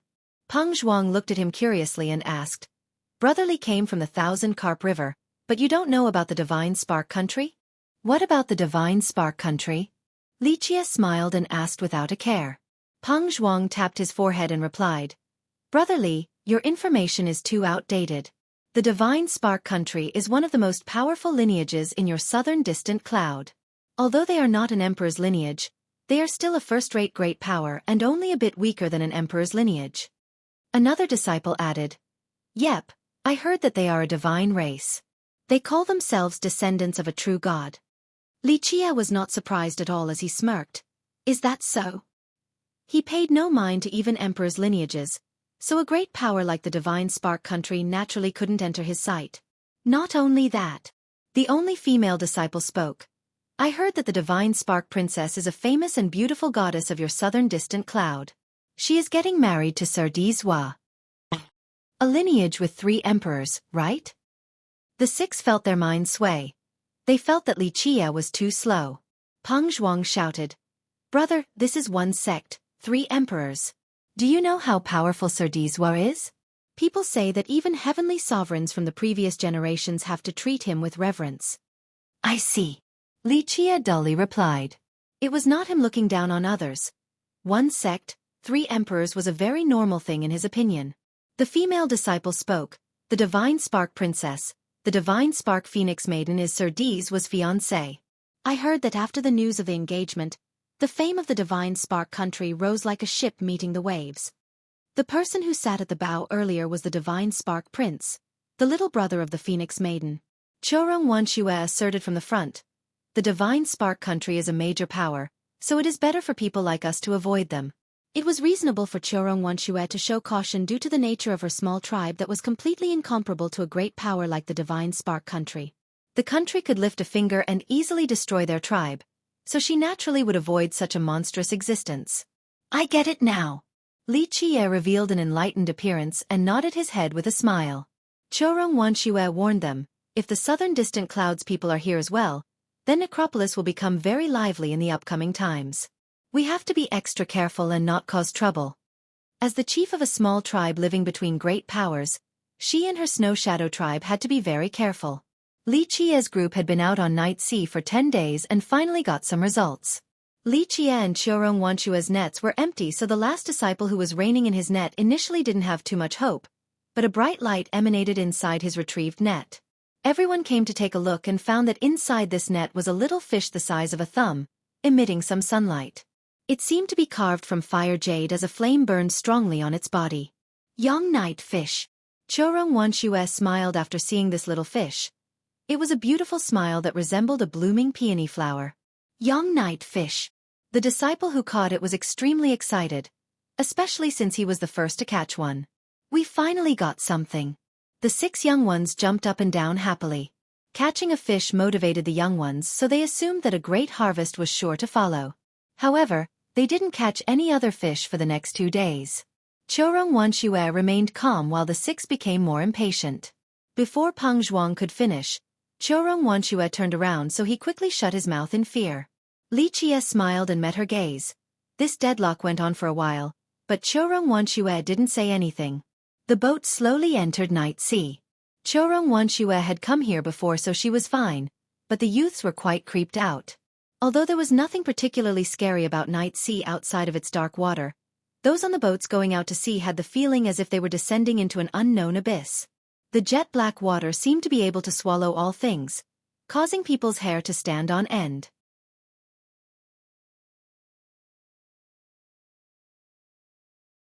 Chapter 427. Catching night fish in Night Sea. The group of Peng Zhuang started to lament after failing to catch anything for 2 days. Peng Zhuang said, "Aze, it is so difficult to catch these fish. If this goes on, then I'm afraid we won't catch more than 2 fish in an entire month." Even though as long as they kept on paying with their longevity blood, they could keep renting the ferry, the young ones became more restless as the days passed by. Li Qie went to find Chorong Wanxue. He looked at this mature and alluring woman and asked with a smile, "Is it all right if I guide the way today?" Although Chorong Wanxue was patient, Li Qie didn't have time to play around with them on Night Sea. There were many things he needed to do that required a large amount of night fish. Chorong Wanxue watched him for a while then nodded her head. "Very well, you can give it a try." After she agreed, Li Qie told the handler who was sitting at the back of the boat, "We'll go over there." The handler quietly rowed the boat towards the direction Li Qie pointed to. It was as if the handler was invisible. He never said anything and only dealt with controlling the ferry, never participating in anything else. As the small boat rocked back and forth, Li Qie was secretly measuring Night Sea. He needed to calculate the time and the trajectory of the boat. In the last millions of years, this was not his first time catching night fish, so he knew more than the group of Chorong Wanxue. After riding the waves for half a day, Li Qie said in a serious manner, "Stop right here." The handler stopped the boat as it paused on this pitch-black sea. Li Qie held his breath while staring at the sea's surface. His solemn attitude also affected Chorong Wanxue as she did the same thing along with the group of youths. However, they didn't see anything. Night Sea was very mysterious, so even heavenly gazes couldn't see through the dark water to assess the situation below no matter how powerful the person was. Time continued to flow. Suddenly, Li Qie's pupils narrowed as he gravely shouted, "Now! Drop the nets!" Then, he immediately flung his net down into Night Sea. Chorong Wanxue and the group of 6 also did the same. One disciple intended to pull his net up right away, but he was stopped by Li Qie's serious tone, "Don't move." The group didn't dare to move and just stared at the sea like Li Qie, but they didn't see anything. After a while, Li Qie finally shouted, "Pull up your nets now." He then pulled his own net up. Whoosh! The moment he pulled up his net, a blinding sunlight came forth, forcing everyone to close their eyes. There was a young night fish inside the net, struggling to break free, but it was no use. Li Qie quickly took the fish out of the net and threw it into a jar that was prepared beforehand so that it wouldn't escape. Whoosh! The group of Chorong Wanxue also pulled up their nets and the same blinding sunlight appeared once more. The light caused the group to be shocked and speechless. The jaws of the younger crowd were wide open for a very long time. Just a single release of their nets resulted in more young night fish than what others gained in an entire month. Chorong Wanxue was the fastest to react as she told the young ones, "Quickly, catch the fish." She then took out a jar to place her fish inside. The young ones regained their sanity and quickly placed their fish into their jars as well. They were quite jubilant as the great harvest from a single round left them in disbelief. The moment Peng Zhuang's group finally finished storing the fish away, another fairy happily pointed out Li Qie's successful catch. "There are fish over there." The people of Peng Zhuang's group were no strangers to this fairy. It was their old enemies, the Black Cloud young lord and the other disciples. "Release the nets." The young lord noticed Li Qie's catch so he immediately ordered for the disciples on board to cast their nets into the sea as well. All of the disciples did so and then pulled up their nets, but they didn't catch anything. Seeing the empty nets, the young lord angrily stomped his foot and exclaimed, "Too late. Haha, little black ghost, you guys are too late." Peng Zhuang was quite happy to see the lack of results on the other side. The fish already ran away last night. The young lord didn't believe in magic, so he shouted again, Release the nets. They wanted to catch a large amount of fish like how Li Qia's party did earlier, but every time they cast their nets, it ended with 0 results. Earlier the young lord saw with his own eyes how the group of Peng Zhuang managed to catch young night fish right at this place. However, his continuous attempts all ended in failure. Li Qia was too lazy to look at the Black Cloud tribe, so he said, "Let us go." With his great understanding of Night Sea, he knew that the moment he stopped that school of fish, there wouldn't be more coming for a long time. The handler once again rode under Li Qia's directions. Peng Zhuang happily waved goodbye to the Black Cloud young lord before leaving and shouted, "Little black ghost, you guys can take your time, your uncle is leaving now." The young lord shivered with anger as his eyes failed to hide his rage. He could only watch Peng Zhuang's group leave. Li Qia told the handler to go to a certain area in the sea before stopping. He then told the group, "We'll spend the night here and cast our nets around midnight." He then sat down and closed his eyes to rest right afterward. The young ones looked at each other with excitement as they gathered together. Peng Zhuang asked, "I caught 10 young night fish. What about you guys?" A disciple counted his fish and happily exclaimed, 15. Some people took a month to catch 3 to 5 while a single cast of their nets resulted in several dozen fish. So how could they not be incredibly excited? The only female disciple in the group was the most joyous since she had the best catch. "I got 18. The 6 talked for a while in elation. Peng Zhuang then said, "Man, Brother Li is our lucky star. We got a really big harvest this time. Haha, Brother Li is truly amazing." Another one added, Yep, although we didn't catch anything in the last 10 days, we got so much this time. This is a month's worth for other people." They felt so lucky after the great harvest that resulted from Li Qia's guidance. Only Xueqi was silent as she watched Li Qia meditate. She definitely did not believe that this rich harvest came from luck alone. She had come to Night Sea several times before, but she had never heard of anyone catching several dozen fish in a single round. This harvest was too unreasonably great. Moreover, the location was not chosen by chance since Li Qia clearly chose it deliberately. Could it be that Li Qia knew where the fish were within Night Sea? Having thought to this point, she felt that it was an impossible matter. It was said that the young night fish were very unpredictable and no one could know where they would appear. Even virtuous paragons could not calculate the time or location of the fish. However, if that was the case, then how did Li Qia pick such a location? Xueqi was quite perplexed. She became even more cautious of Li Qia. The group of Peng Zhuang was careless since they were young, but she clearly noticed that Li Qia purposely followed them. Along the way, Li Qia was quite polite and obedient. She felt that he was a bit problematic, but he never did anything to them, so she slowly became at ease. Although this release of their nets caused her doubts to resurface, she couldn't see through him at all. She only knew that his name was Li Qia and that he came from the southern distant cloud. Nothing else. During midnight, Li Qia, who had been meditating, suddenly stood up and ordered the group, "Get ready." The group of youths who were meditating woke up and picked up their nets with excitement. Li Qia looked at the sky's shade then towards another direction before telling everyone, "We have to be fast this time. Just a bit late and we'll lose our chance." The young ones memorized his words as they gripped their nets tightly. Li Qia stared at the sea without saying anything else. The young ones held their breaths and copied his gaze. Xueqi was also quite nervous as she looked out towards the sea. Minutes began to pass by and, in just the blink of an eye, an hour had elapsed. Li Qia remained immobile like a wooden statue, staring at Night Sea.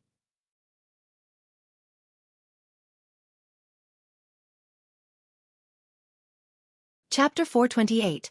Abundant harvest. Before anyone noticed, 2 hours had gone by and Li Qia still didn't move. He just stared at the sea.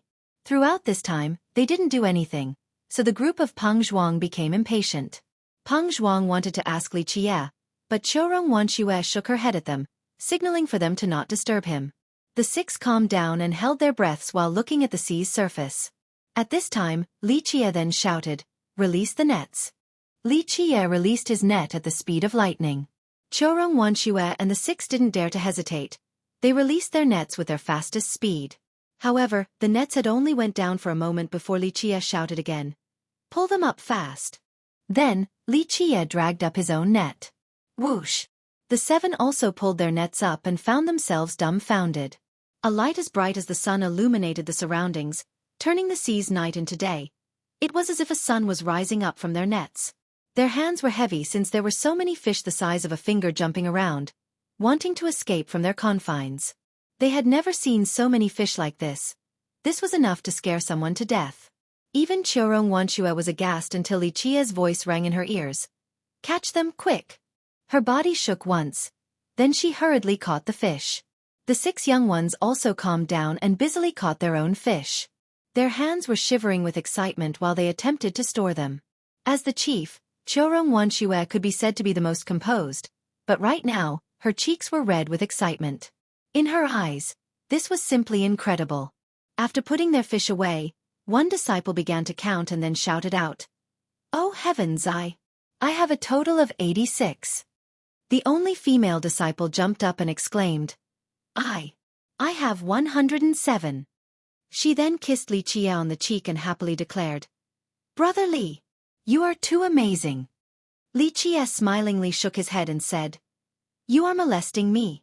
The embarrassed female disciple let go of Li Qia, but she was still very excited. "A kiss is nothing." Peng Zhuang smiled and declared, "If Brother Li wants me to kiss you, I'll be very happy to do so." The other disciples laughed and began to line up as if they were all going to kiss Li Qia. Li Qia shook his head and said, "No thanks to men, but girls can come for a kiss." "How about Chief Qiurong? Will you give me a kiss?" "I don't mind." The 6 young ones were not as bold as Li Qia, so they didn't dare to say anything. They turned around to face a different direction, pretending that they didn't hear anything. Qiurong Wanxue's cheeks were red when she quickly shook her head in response. "No thanks." She was a bit mad on the inside. Li Qia, who had been very well behaved so far, suddenly dared to tease her at this moment. This little brat is now too bold. "Never mind, you chose to give up on this chance." Li Qia smirked and said. Li Qia's teasing agitated Qiurong Wanxue quite a bit. Keep in mind that she was a respected chief in the Snow Shadow tribe, so how could she not become angry after being teased by a little brat? Meanwhile, the young group of 6 were lost in excitement. Peng Zhuang couldn't help but ask, "Brother Li, how did you know this place had young night fish to catch? It is too unbelievable." "Intuition. It is only intuition." Li Qia smiled and said, "I don't know why, but after staying in Night Sea for 10 days, I suddenly have this feeling that I could sense the fish in the sea." After hearing this response, the group of 6 half believed him. Really? Why did they not have such an intuition? Li Qia smiled and said, "Why would I lie to you guys? I have been very sensitive from a young age, so if I stayed at any place for a while, I would begin to sense a few things." "Oh, so it is natural." The 6 felt that this explanation was trustworthy. Otherwise, how would one explain Li Qia's perception of the young night fish? Compared to the younger 6, Qiurong Wanxue didn't trust Li Qia so easily. In the end, a chief was a chief, so she had much more knowledge. She didn't believe his excuse of it being his intuition and felt that he had hidden secrets. She found it strange that Li Qia would know the exact time and location of the young night fish. She stared at him, hoping to find some clues, but there were none no matter how hard she tried. Li Qia looked at the moving sea and said, "We'll go now." The handler then followed Li Qia's directions as they disappeared further in Night Sea. The following days, Li Qia kept on changing the location, and they obtained great harvests each time. It was as if nothing in this mysterious sea could escape his sight. The group of 6 was immersed in excitement. They felt that Li Qia's intuition was too magical.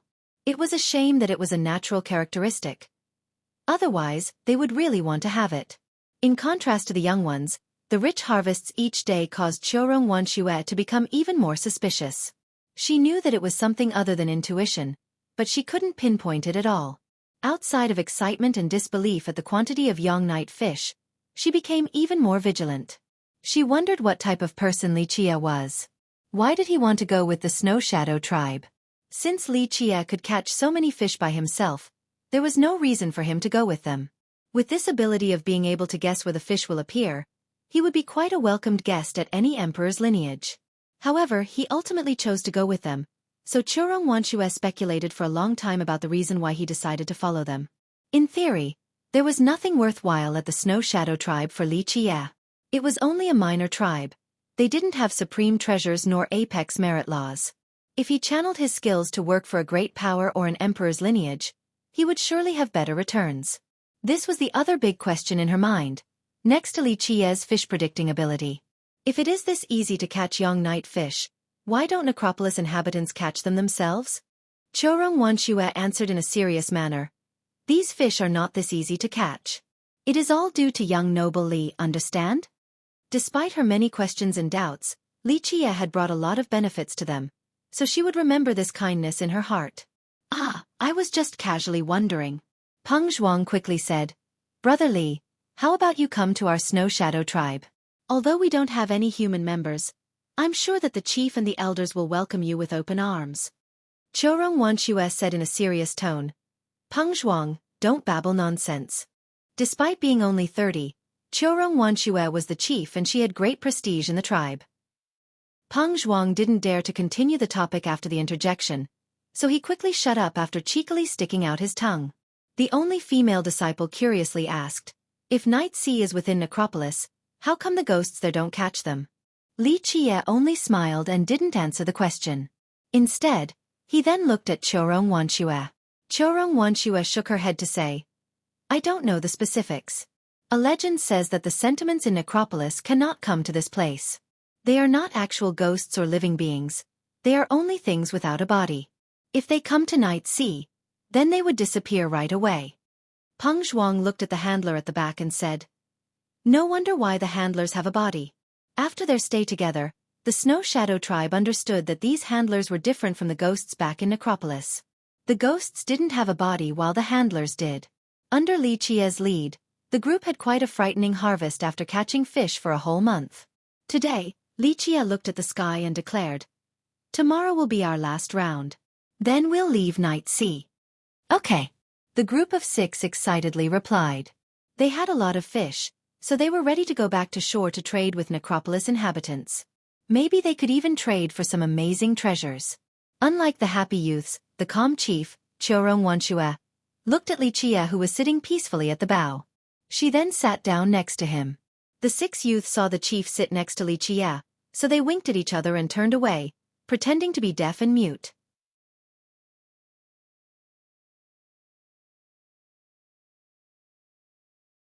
Chapter 429. Explaining. Li Qia calmly sat at the bow of the boat and smiled at Qiurong Wanxue, who sat down beside him. In terms of beauty and allure, Qiurong Wanxue was far from Chen Baojiao's level. However, Chen Baojiao didn't have the mature charm nor the dignified elegance of Qiurong Wanxue. Chen Baojiao was a calamitous and kingdom-toppling beauty, a supreme enchantress that took away the souls of others with a single glance. Qiurong Wanxue was also movingly beautiful, especially her mature charm, no different from a ripe peach that causes hearts to beat faster. People will love her more and more the more they're exposed to her. Does Chief Qiurong have something to say? Li Qia looked at her amorous features and calmly asked. Qiurong Wanxue's heart was filled with emotions as she looked at this man who, despite being so much younger than her, seemed so mystical. Li Qia was very ordinary when it came to his face and aura. However, as one interacted with him more, they would find him to be full of mysteries. He would make others feel like they were being sucked in as if he was an inescapable black hole. What is young noble Li's goal for coming to Necropolis this time? Qiurong Wanxue pondered for a moment before asking the question that had been haunting her. Qiurong Wanxue hoped to have a real talk with Li Qia if they were to continue to stay together at Necropolis since they knew nothing about him. Li Qia didn't answer her question but asked one instead. What is Chief Qiurong's goal at Necropolis? She stared at him while he met her gaze, right into her clear and bright eyes. They gazed at each other for a bit, and Qiurong Wanxue was the first to turn away. She then took a deep breath and thought for a bit before resolutely saying, if we are on the same side, then we need to work together. If you wish to know, then I'll tell you. This time, I came to Necropolis to find something that my tribe had lost. Since she wanted a sincere conversation with Li Qia, she revealed the truth after contemplating for a bit. So that is the case. Li Qia smiled and replied. He understood her concerns, so he went on to say, I don't mind telling you. I came this time in order to find a certain something. What are you searching for? Qiurong Wanxue inquired further. Li Qia didn't answer. He stared at her amorous snow-white face and asked, Chief Qiurong, what item did your tribe lose? Qiurong Wanxue became silent. This matter was of grave importance to the tribe, so she couldn't carelessly tell an outsider. Li Qie smirked at the sight of her careful contemplation. He then asked, "We won't talk about this issue anymore, we can talk about the sudden eclipse instead. On that day, did you see anything strange?" Li Qie found out a lot of things from Peng Zhuang, but he was now asking Qiurong Wanxue to confirm it. The reason was very simple. Whenever Peng Zhuang talked about the gigantic hand from the prime ominous grave, Qiurong Wanxue would yell at him to stop. This made Li Qie believe that she knew a thing or two about it. Qiurong Wanxue turned around to look at the young group of 6. They were sitting at the other end with their backs turned towards Li Qie, and didn't seem to be paying attention to them. So young noble Li came because of this matter? Qiurong Wanxue had speculated this possibility early on since Li Qie had shown interest in this matter from the very start. Li Qie did not hide anything and smiled. "You can put it that way. I trust that you know a thing or two, so can you tell me?" Qiurong Wanxue pondered for a bit while looking at Li Qie, who was calmly waiting for an answer. She then took a deep breath and nodded her head in agreement. Right afterward, she recalled the monstrous hand that Peng Zhuang talked about. It was indeed there. On the day of the eclipse, I was absorbing worldly energy while looking towards the prime ominous grave. She paused here for a moment. And then? Li Qie was not too anxious since he was quite sure about what had happened. Qiurong Wanxue took a calming breath and eventually continued on. Right when the sky was no longer dark, I saw the prime ominous grave open. Peng Zhuang was not certain of this matter for he was completely horrified after seeing the gigantic hand. But Qiurong Wanxue was staring at the grave the entire time. When the eclipse was over, Qiurong Wanxue was astonished at the grave's opening since it seemed impossible. The grave had not been opened for a long time, and she had heard that a key was required. Her ancestor had not heard of anyone obtaining this particular key. This was the reason why she found the whole thing quite strange. This whole thing contained secrets unbeknownst to her. Each time Peng Zhuang brought it up, she quickly silenced it since she didn't want to bring about any trouble to the Snow Shadow tribe. After listening to her recollection, Li Qie smiled and said, "So that was the case." Now, he was completely certain of the events that transpired. This meant that he absolutely had to obtain the key to enter the grave. Qiurong Wanxue glanced in his direction and asked, "Since I have revealed the things young noble wanted to know, can you tell me one thing?" "Please go ahead." Li Qie calmly said, "I'll happily reveal what I know to Chief Qiurong." She then asked, "How did you know the locations of where the young night fish would appear?" "Their harvest was too shocking. There was once a descendant from an emperor's lineage who brought along a supreme treasure to Night Sea, but this person's harvest throughout an entire year was not comparable to the amount Li Qie obtained in just a month." This matter had been hanging on Qiurong Wanxue's mind. Li Qie smiled and said, "So Chief Qiurong didn't believe me. I spoke the truth. My intuition had been very sensitive since a young age, especially when I stay in the same place for a long time. It is a natural gift from birth." Qiurong Wanxue angrily glared at him since she had been tricked. She didn't believe his nonsense at all. If these fish in Night Sea could be caught by intuition, then they would have become extinct already. Li Qie only smirked in response to Qiurong Wanxue's red and beautiful angry glare. He couldn't tell this secret to someone else. He spent countless efforts at Necropolis. In the past millions of years, at least half of the amount of times the grave had been opened contained traces of the Dark Crow, Li Qie. It was not easy to find the prime ominous grave's key since one needed to deal with Necropolis inhabitants. Although dealing with them was easy since one only needed sufficient young night fish to trade for the things they desired, the most essential requirement was finding the right person, no, the right ghost. Li Qie had opened the grave several times.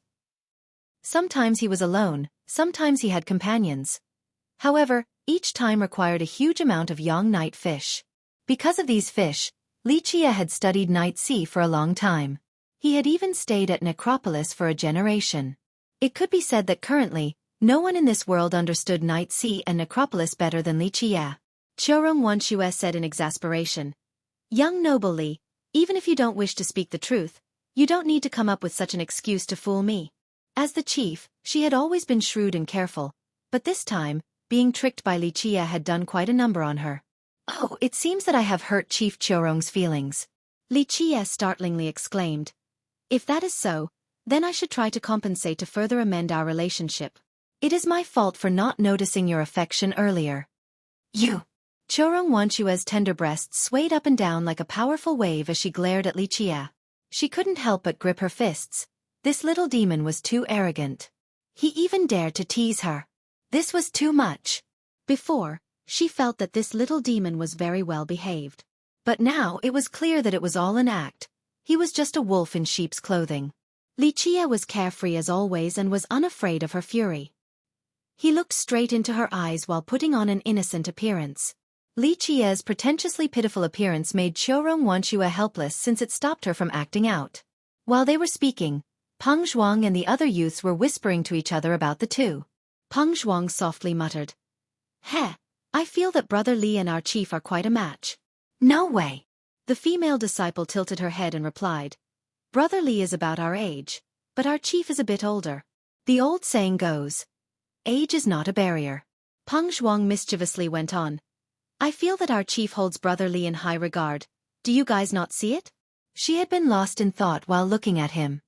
Li Chia calmly sat at the bow of the boat and smiled at Chorong Wanshue, who sat down beside him. In terms of beauty and allure, Chorong Wanshue was far from Chen Baojiao's level.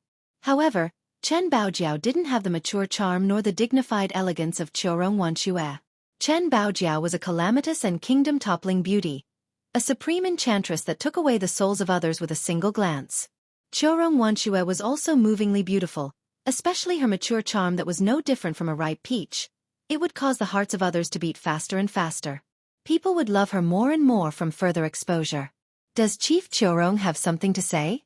Li Chia looked at her amorous features and calmly asked.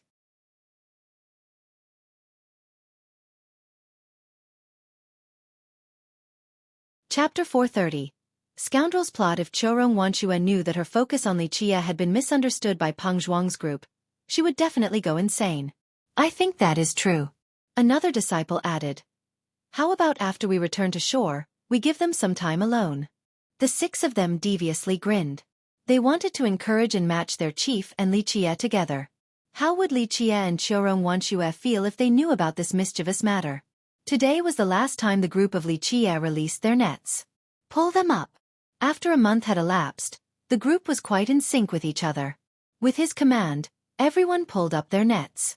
A golden light appeared together with the nets as jumping young night fish could be seen everywhere. This was not their first harvest. It could be said that during this month, they had caught an unbelievable amount of fish. Nevertheless, seeing the net full of fish still left them in amazement. The group was already very familiar with storing the fish in jars. Everyone was satisfied and excited with such a grand harvest. Peng Zhuang emotionally said, "I'm afraid we caught more in 1 month than others in 3 years." He understood that this was all because of Li Chia. Without him, they were no different from ordinary cultivators. There was no way they could be compared to the descendants from the great powers. "Don't move." At this time, Li Chia was gazing intensely at the sea. Suddenly, he then shot out a terrifying gleam. Chorong Wanshue's group was startled by Li Chia's attitude as they held their breaths. As they were completely lost, no one dared to move. Li Chia suddenly released his net and then pulled it back up again with an incredible speed. Crash! Before the net was retrieved, the sea was already setting off waves as if a giant monster had been captured. The rest were scared out of their minds. They had captured a lot of young night fish, but there had never been such a commotion. Chorong Wanshue wanted to help Li Chia pull his net up, but he suddenly cried loudly as the ferry shook back and forth. He mustered all of his energy and flexed his body to pull the net up. The moment the net was successfully pulled up, waves of bright lights painfully pierced the group's eyes. They then took a careful look and found that a turtle was inside the net. The turtle was around the size of a palm and had fire blazing on its body. This fire was made from universal divine laws in the form of chains, and each chain was a very profound grand Tao. The small turtle emitted dazzling rays of light that pierced the eyes of spectators like needles. The group was astounded since they had been catching fish for more than a month, but they had never caught anything besides young night fish. Chorong Wanshue had come to Night Sea several times, and she had heard that there were only young night fish in this sea, nothing else. This was the truth and not something that was just limited to her alone. No one who had come to Night Sea had ever caught anything outside of fish. So today, when Li Chia caught a strange turtle, how could Chorong Wanshue's group not become shocked? They had never heard of such a thing before. "Good stuff." Li Qie was pleased to see the turtle in the net. He moved as fast as lightning to grab this turtle that intended to break free from the net. "There's a treasure over there." Right when Li Qie grabbed the turtle, a voice came from the distance. Chorong Wanxue looked up and noticed two fairies swiftly approaching. By the time they came closer, Li Qie had already put the turtle away in a treasure jar. He gently patted it after closing the lid. This time was a very fruitful harvest. He didn't expect to be able to catch such a thing. Many generations ago when Li Qie was staying at Night Sea, he had caught a turtle like this before. That time, it required a long period of calculation to catch one, so this meeting could only be described as him being super lucky. Chorong Wanshue's heart sank the moment she saw the people on the two approaching fairies. Who else could it be besides the Black Cloud tribe and the Een Moon tribe? The fact that these two tribes were traveling together was not a good thing for the Snow Shadow tribe. The Een Moon prince was interested in Chorong Wanxue, so after going out to Night Sea, he wanted to both catch fish and look for her, intending to go together. The prince then coincidentally met the Black Cloud young lord. The Black Cloud tribe was a lot weaker than the Een Moon tribe, so the young lord purposely made friends with the Een Moon tribe. He told the prince how he met the group of Chorong Wanxue, who managed to catch dozens of young night fish in just one session. Compared to the idiotic young lord, the Een Moon prince was a descendant from a second-rate great power, someone who had vast knowledge. He immediately found it strange after hearing the story about this great catch. People on the same boat all having such a great harvest had to be called a miracle. There was only one explanation, and that was that the group of Chorong Wanxue had met a school of young night fish. He had been thinking about this matter, but he didn't expect to see Chorong Wanshue's group today. However, before he could greet her, he saw Li Qie's yield.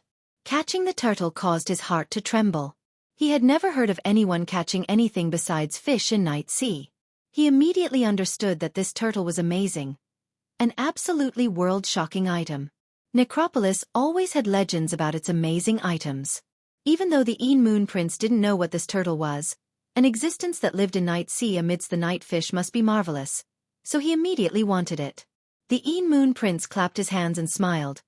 Congratulations to Miss Chorong's group for having such a great harvest. After seeing the Black Cloud young lord and the Een Moon prince traveling together, Peng Zhuang's group of youths immediately became restless. Although they were not afraid of the Black Cloud tribe, they couldn't afford to mess with the Een Moon tribe. With her heart beating fast, Chorong Wanxue smiled in response. Een Moon prince is too kind, it wasn't anything great. We only caught a bit more than 10 fish in 1 month, so it is only That is already not bad. The Een Moon prince responded with a smile. He then looked at Li Qie and asked, "Earlier, I saw this little brother catch a turtle with a strange shape. I wonder if you could take it out so that I can have a look?" If it wasn't for Chorong Wanshue's presence, the prince would be too lazy to bother talking to Li Qie. At the eastern nether border, a human junior was nothing. He could easily and directly seize the turtle from him. No. Li Qie was too lazy to look at the prince since he knew what was on the prince's mind. The smile on the prince's face froze as he wryly spoke. "I like to collect strange things, and little brother's turtle matches my taste quite nicely. How about selling it to me? I will pay 2,000 pieces of ancient saint refined jades." His words annoyed the group of Peng Zhuang. Although 2,000 ancient saint refined jades was indeed a very high price to a minor sect, even young night fish sold for an extremely sky-high price, let alone a mysterious turtle. The prince's price was clearly trying to take advantage of them. "Let us go back to shore." Li Qie didn't bother wasting time, so he told the handler to head back. The Black Cloud young lord wanted to curry favor with the Een Moon prince, so he shouted at Li Qie. "Hey, human junior, did you hear what the prince asked just now?" Li Qie ignored the young lord as well, prompting an ugly expression from the Een Moon prince. The prince then said in a grave tone, "Little friend, don't be so arrogant on the road. This place is the nether border. It's not a place for you humans. In this place you have to know propriety. If you see a ghost tribe, you have to call them sir, understand?" Chorong Wanshue's heart sank. She knew that the Een Moon prince was only looking for an excuse. Although the nether border was the ghost race's territory, unless there was a conflict of interest, they rarely bothered to care about human cultivators. With the prince bringing up the ghost race, one could easily guess his intentions. Li Qie didn't bother to look at the prince as he calmly retorted. "So what if it is the nether border? Not to mention an insignificant Een Moon tribe, but even if the myriad bones throne comes, I still wouldn't bat an eye. Keep on buzzing in front me and I'll throw you down into night sea. Although the group of Peng Zhuang wanted to cheer for Li Qia's words because the Moon Prince had no respect, they couldn't help but wryly smile when Li Qia brought up the myriad bones throne. They secretly shouted in their mind, "Little ancestor. One can eat anything, but one can't speak everything carelessly," offending the myriad bones thrown in the nether border. Not to mention a little tribe like the Snow Shadow tribe. Even a great power would become ashes. Myriad bones thrown. What a terrifying existence. One sect, 3 emperors. It was invincible in the eastern nether border.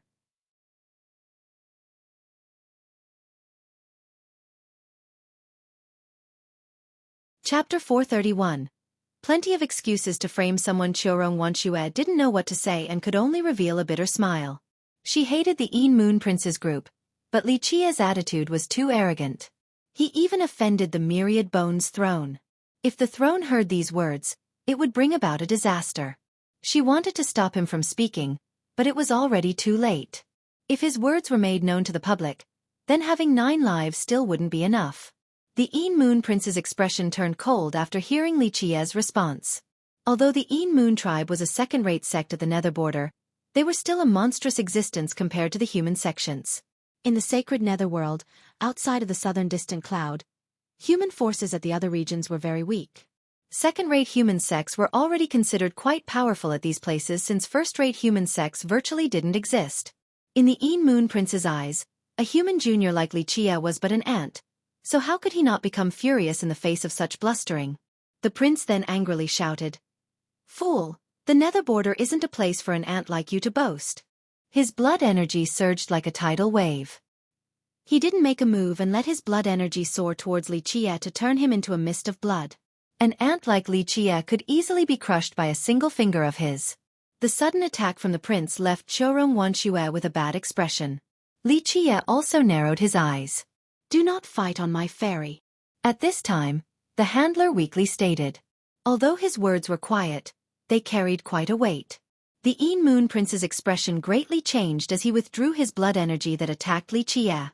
No one wanted to oppose the handlers or the local inhabitants at Necropolis, for it was not a wise decision. It was hard to leave with one's life once a feud began. "Humph. Junior, I'll temporarily spare your life." The Moon Prince snorted. It was hard for him to restrain this anger, but he didn't want to offend the handler. Li Qia didn't bother to look at the prince. The handler then rowed the boat as they disappeared above Night Sea while the prince coldly glared at their departure. "Prince, wait until they come to shore. Then we can punish them at any time," the Black Cloud young lord quickly said to the prince. The prince only scowled and showed a glare as cold as ice that overflowed with murderous intent. The handler eventually brought Li Qia's group back to shore. The 6 youths took a sigh of relief the moment their feet touched the hard ground and immediately became excited. Peng Zhuang patted his pocket and put on a look of a newly rich fella. "Hee, we should go to the city to see if anyone is selling anything good." His excitement made sense since each of them had a crazy amount of young night fish. Even Emperor's lineage descendants would not have as many fish as their group, even if they spent 3 years straight on Night Sea. At Necropolis, they were considered quite wealthy and could buy many things they wanted. Of course, in order to buy the real good stuff, good eyesight and luck were also essential. Even after becoming rich, Qiurong Wanxue remained calm in contrast to Peng Zhuang's attitude. She also had a huge amount of fish, but she was not excited and restless like the young ones. She looked at Li Qia, who was standing next to her, and asked, "Where does young noble Li want to go now?" Li Qia looked at the mature and beautiful chief and asked, "Chief Qiurong wants to go with me? Very well. Necropolis is filled with ghastly energy, so going alone will be very sad." His flirting caused her to become quite annoyed, but she restrained herself and put on an elegant and calm demeanor befitting of a leader. She then said, "We'll see you off." Li Qia smiled and said, "So Chief Qiurong is worried about my safety." Li Qia understood her thoughts. She was afraid that the Moon Prince's group was going to take care of him, so she wanted to go together for a while. She looked at him and responded calmly, "Since young noble Li helped us catch so many fish, we should lend you our strength when you are in trouble." She knew that protecting Li Qia would bring about trouble for the Snow Shadow tribe, but she still wanted to escort him for some distance. She was someone who knew how to be grateful after being given so much, so naturally, she would lend him a hand. Peng Zhuang looked at Night So then quickly spoke to the chief. Chief, we should talk while walking or else the Een Moon Prince's group might catch up. The group of youths was worried for Li Chia. They weren't afraid of the Black Cloud young lord, but their tribe couldn't afford to provoke the Een Moon tribe. Of course, should Li Chia face trouble, everyone was willing to help him. We'll get out of here. Chorong Wanxue spoke and immediately led Li Chia away from Night Sea. Seeing their enthusiastic goodwill, Li Chia only smiled and didn't deny their affection. You are in such a hurry to leave. Do you have something to hide? However, the moment they left Night Sea, a person led a team and blocked their path. This person was the Black Cloud young lord. He and a dozen disciples blocked Li Chia's path with very aggressive postures. The atmosphere became extremely tense. It is this little black ghost again. Peng Zhuang sneered and said, So? You want to stop us with your group? Are you tired of living? He then rubbed his palms together. Snow shadows and black clouds had been enemies throughout many generations, so now that the young lord himself came to their doorstep to cause trouble, it caused the group of 6 to become very angry. They would not show mercy to their enemies. As the chief, Chorong Wanxue was much calmer and stopped the 6 from rushing forward. She then spoke in a serious manner towards the young lord. What is your intention for blocking our path? The young lord revealed a malicious smile. Chief Chorong, we don't want to oppose your Snow Shadow tribe, but our tribe had lost an extremely important item. Peng Zhuang coldly smiled and asked in anger. What does your tribe losing an item have to do with us? The young lord showed a sinister smile. It indeed has nothing to do with the Snow Shadow tribe, but it has something to do with him. He then pointed at Li Chia. And then what? Li Chia asked without a care. He didn't even bother to look at the young lord. The young lord smiled insidiously and said, Some time ago, a little human snuck into our tribe and stole a treasure. Although he hid his face, he couldn't change his body shape. Ever since we met, I've felt that your figure was very familiar. Now I understand, you were that human who snuck into my tribe. The young lord caused the expressions of the group of 6 and Chorong Wanxue to sour, while only Li Chia remained calm as if nothing had happened. One cannot speak like this without thinking it through. Chorong Wanxue resolutely spoke. Black Cloud young lord, your claim requires evidence. The young lord smiled and said, Chief Chorong, our tribe has evidence. This is why we are calling out this human boy. If he is innocent, then he can come and prove his innocence at our tribe. If we are wrong, then we are willing to accept our blunder. Chorong Wanshue's expression sank. She knew that the young lord's claim was only an excuse. Once Li Chia entered the Black Cloud tribe, there would be no exit. Even if Li Chia stealing a treasure was a lie, once he steps into the tribe's territory, it would become the truth. The young lord's words were merely excuses while his real intention was to bring Li Chia back to the Black Cloud tribe. Chorong Wanxue then exclaimed, Black Cloud young lord, your words alone are insufficient. Young noble Li will not go with you to the Black Cloud tribe. If you have clear evidence, then you can present it at my Snow Shadow tribe at any time. Right now, young noble Li is our tribe's esteemed guest. The Black Cloud young lord's expression turned cold as he responded. So Chief Chorong is determined to protect this human? Do you understand that once word of this gets out, it will have a negative impact on your tribe? A ghost race protecting a human thief. Do you think the sacred netherworld will tolerate your tribe in the future? You do not need to concern yourself with this matter. Chorong Wanxue had firmly decided to protect Li Chia and spoke frankly. Please leave. As long as young noble Li is our Snow Shadow tribe's guest, don't think about bringing him away in front of me. Chief Chorong is making it very difficult for me. The Black Cloud young lord was not afraid at all. All of my brothers are here, but if Chief Chorong makes me go back empty-handed, what am I going to tell my elders? The dozen disciples then surrounded Li Chia's group. They were ready to fight the moment their young lord gave the order. Chorong Wanxue suddenly gave him a sharp glare as the dignified aura of a ruler enveloped her, making her seem like an empress. She then dryly said, If the Black Cloud tribe must fight against us, then we shall entertain you any time. The young lord knew that Chorong Wanxue was stronger than him, but he still said without any apprehension, It seems that we have to talk with our fists. We are all members of the ghost race.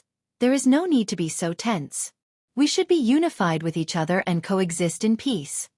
At this point, a voice suddenly appeared.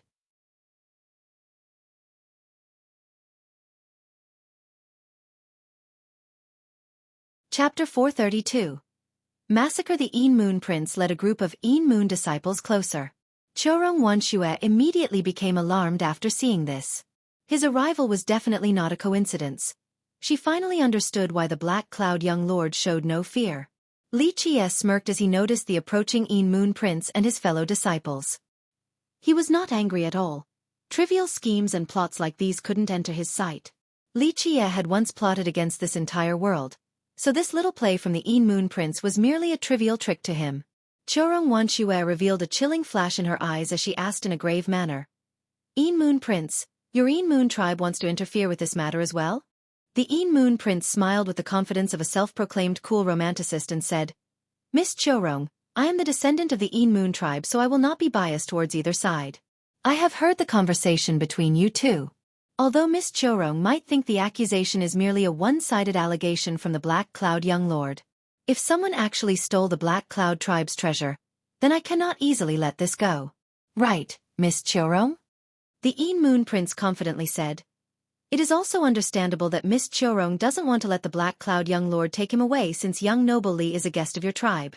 At this point, he coughed and continued on. However, this situation has conflicting claims from both sides, so it is very difficult to decide. How about this? I am willing to be the mediator.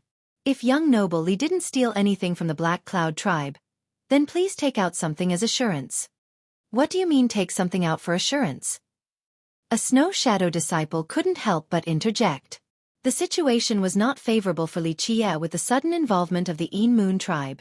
The Een Moon Prince smiled and said, Since this is Necropolis, we should use something from Necropolis as assurance. Young noble Li caught some young night fish and that turtle earlier, so we can use them as the items. If you are innocent, then the items will be returned to young noble Li. Of course, if you escape due to guilt, then they will be used as compensation for the Black Cloud tribe, while Miss Chorong won't have to shoulder the responsibility. He then smilingly asked Chorong Wanshue, Do you agree, Miss Chorong? As a tribe chief, Chorong Wanshue immediately understood that the whole notion of theft was only a trap set up by the prince and the young lord. After walking around a large circle, their ultimate goal was still Li Qie's turtle. There were only young night fish in Night Sea, so this turtle had to be something amazing, inciting the Een Moon Prince's greed. Chorong Wanshue shook her head and said in a serious manner, Een Moon Prince, we can't just take young noble Li's precious possessions based on the Black Cloud young lord's words alone. If you really want to be the mediator, then our Snow Shadow tribe is ready to bear the consequences. Young noble Li is our guest, so the Black Cloud tribe can come to our tribe to find him when they have ironclad proof. Miss Chorong, you should not be doing this.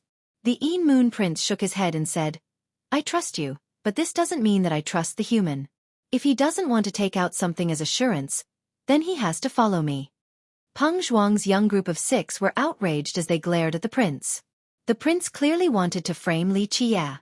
Chorong Wanshue then moved in front of Li Qie with a firm attitude. Een Moon Prince, our tribe will take responsibility for our guest's safety. We will not allow anyone to take him away. The Een Moon Prince's expression became more aggressive as he said, Miss Chorong, I like you and want to help, but this matter is not trivial.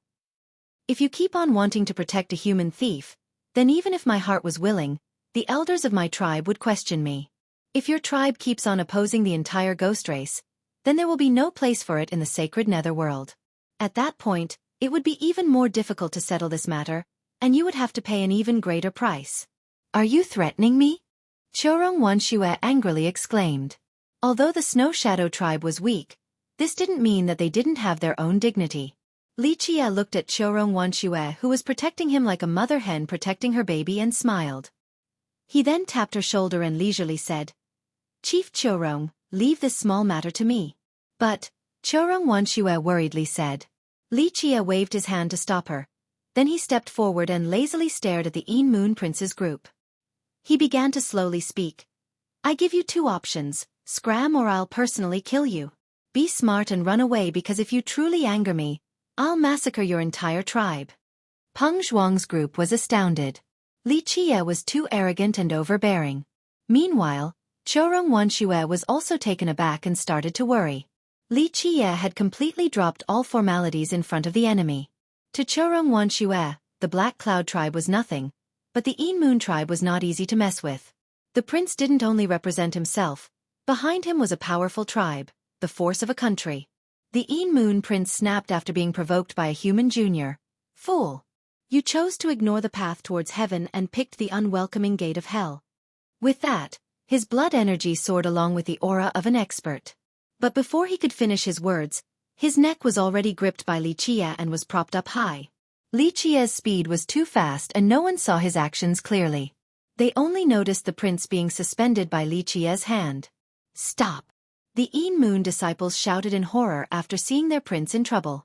All the disciples took out their weapons and attacked Li Qie. Li Qie didn't bother to look at the vanguard and simply stretched out his palm. A sky-covering palm instantly caught all of the attacking disciples. Zizang!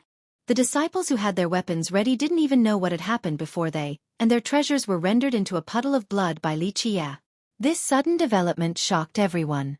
The Moon Prince was suspended by the neck and was deathly pale as he pissed in his pants.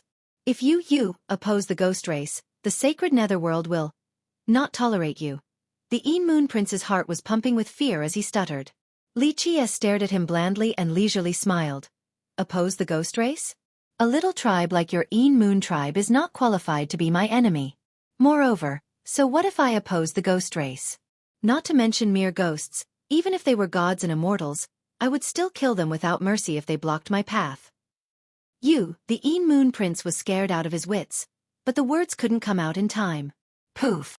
Li Qie's 5 fingers came together and crushed him, leaving behind a bloody pool. Oh mother! We need to run now. The Black Cloud young lord and the dozen Black Cloud disciples were scared out of their minds. They immediately ran the moment they understood the situation. Since you are already here, don't leave. Li Qie lazily spoke with that same smile.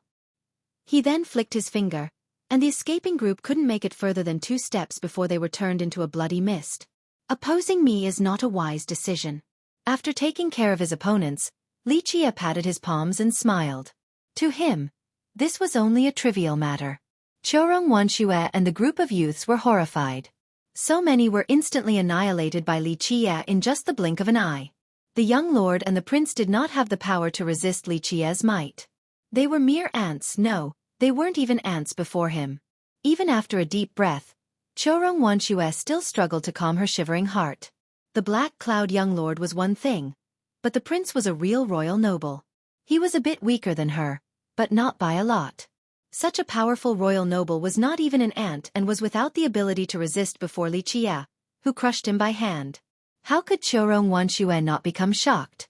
They were with Li Qie for more than a month.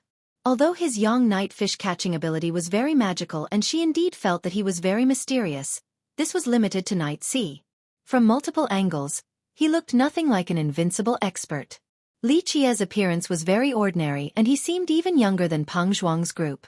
However, despite not looking like an expert today, he easily crushed a royal noble, so one could easily imagine how formidable his cultivation was.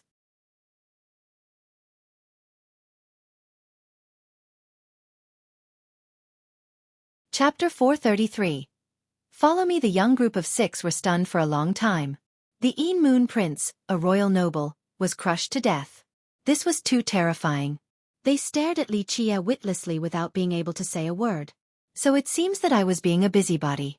With your abilities, young noble Li had no need for our tribe's protection.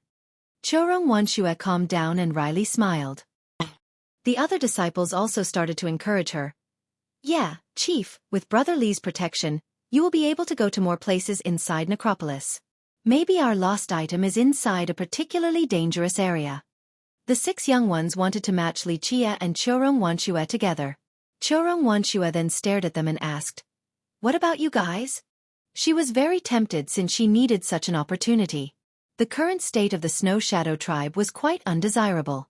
For a while now, the Snow Shadow tribe and the Black Cloud tribe had been in constant conflict regarding control over territory. In recent years, even the Moon tribe had been eyeing them from the sidelines. The Moon tribe was a second-rate sect that wanted to join the ranks of the first-rate orders, so they wanted to swallow up the surrounding territory. However, as fellow ghost tribes, they had no pretext to deploy troops. The Moon Prince wanted to marry Xueqi, but she knew that outside of liking her, he also wanted the Snow Shadow tribe's territory. If this marriage came to fruition, then the Snow Shadow tribe would surely fall into the grasp of the Een Moon tribe. Thus, if Li Qie could actually give a great creation to the Snow Shadow tribe, then Qiurong Wanxue would be willing to go with him. Peng Zhuang immediately said, "Chief, you can rest assured, we will just go around the towns and look around to gain more experience and see if there is anything we can buy." Qiurong Wanxue pondered for a bit and felt that this made sense. Although Necropolis had treasures, Peng Zhuang's group of 6 were too weak and there were many places that they couldn't go to. Walking around town was also an opportunity. Moreover, they had a lot of young night fish, so maybe they would also meet a great fortune. Then you guys have to be careful. Make sure you don't show off your wealth and let people know that you have young night fish. Qiurong Wanxue warned. Remember to send the help signal when in danger. Chief, don't worry and go with Brother Li. We will definitely not start any trouble. The 6 of them spoke in unison. You're tuning in to the Xueqi's Martial Arts Saga YouTube channel. Don't forget to subscribe and join us on this journey to catch the most captivating stories.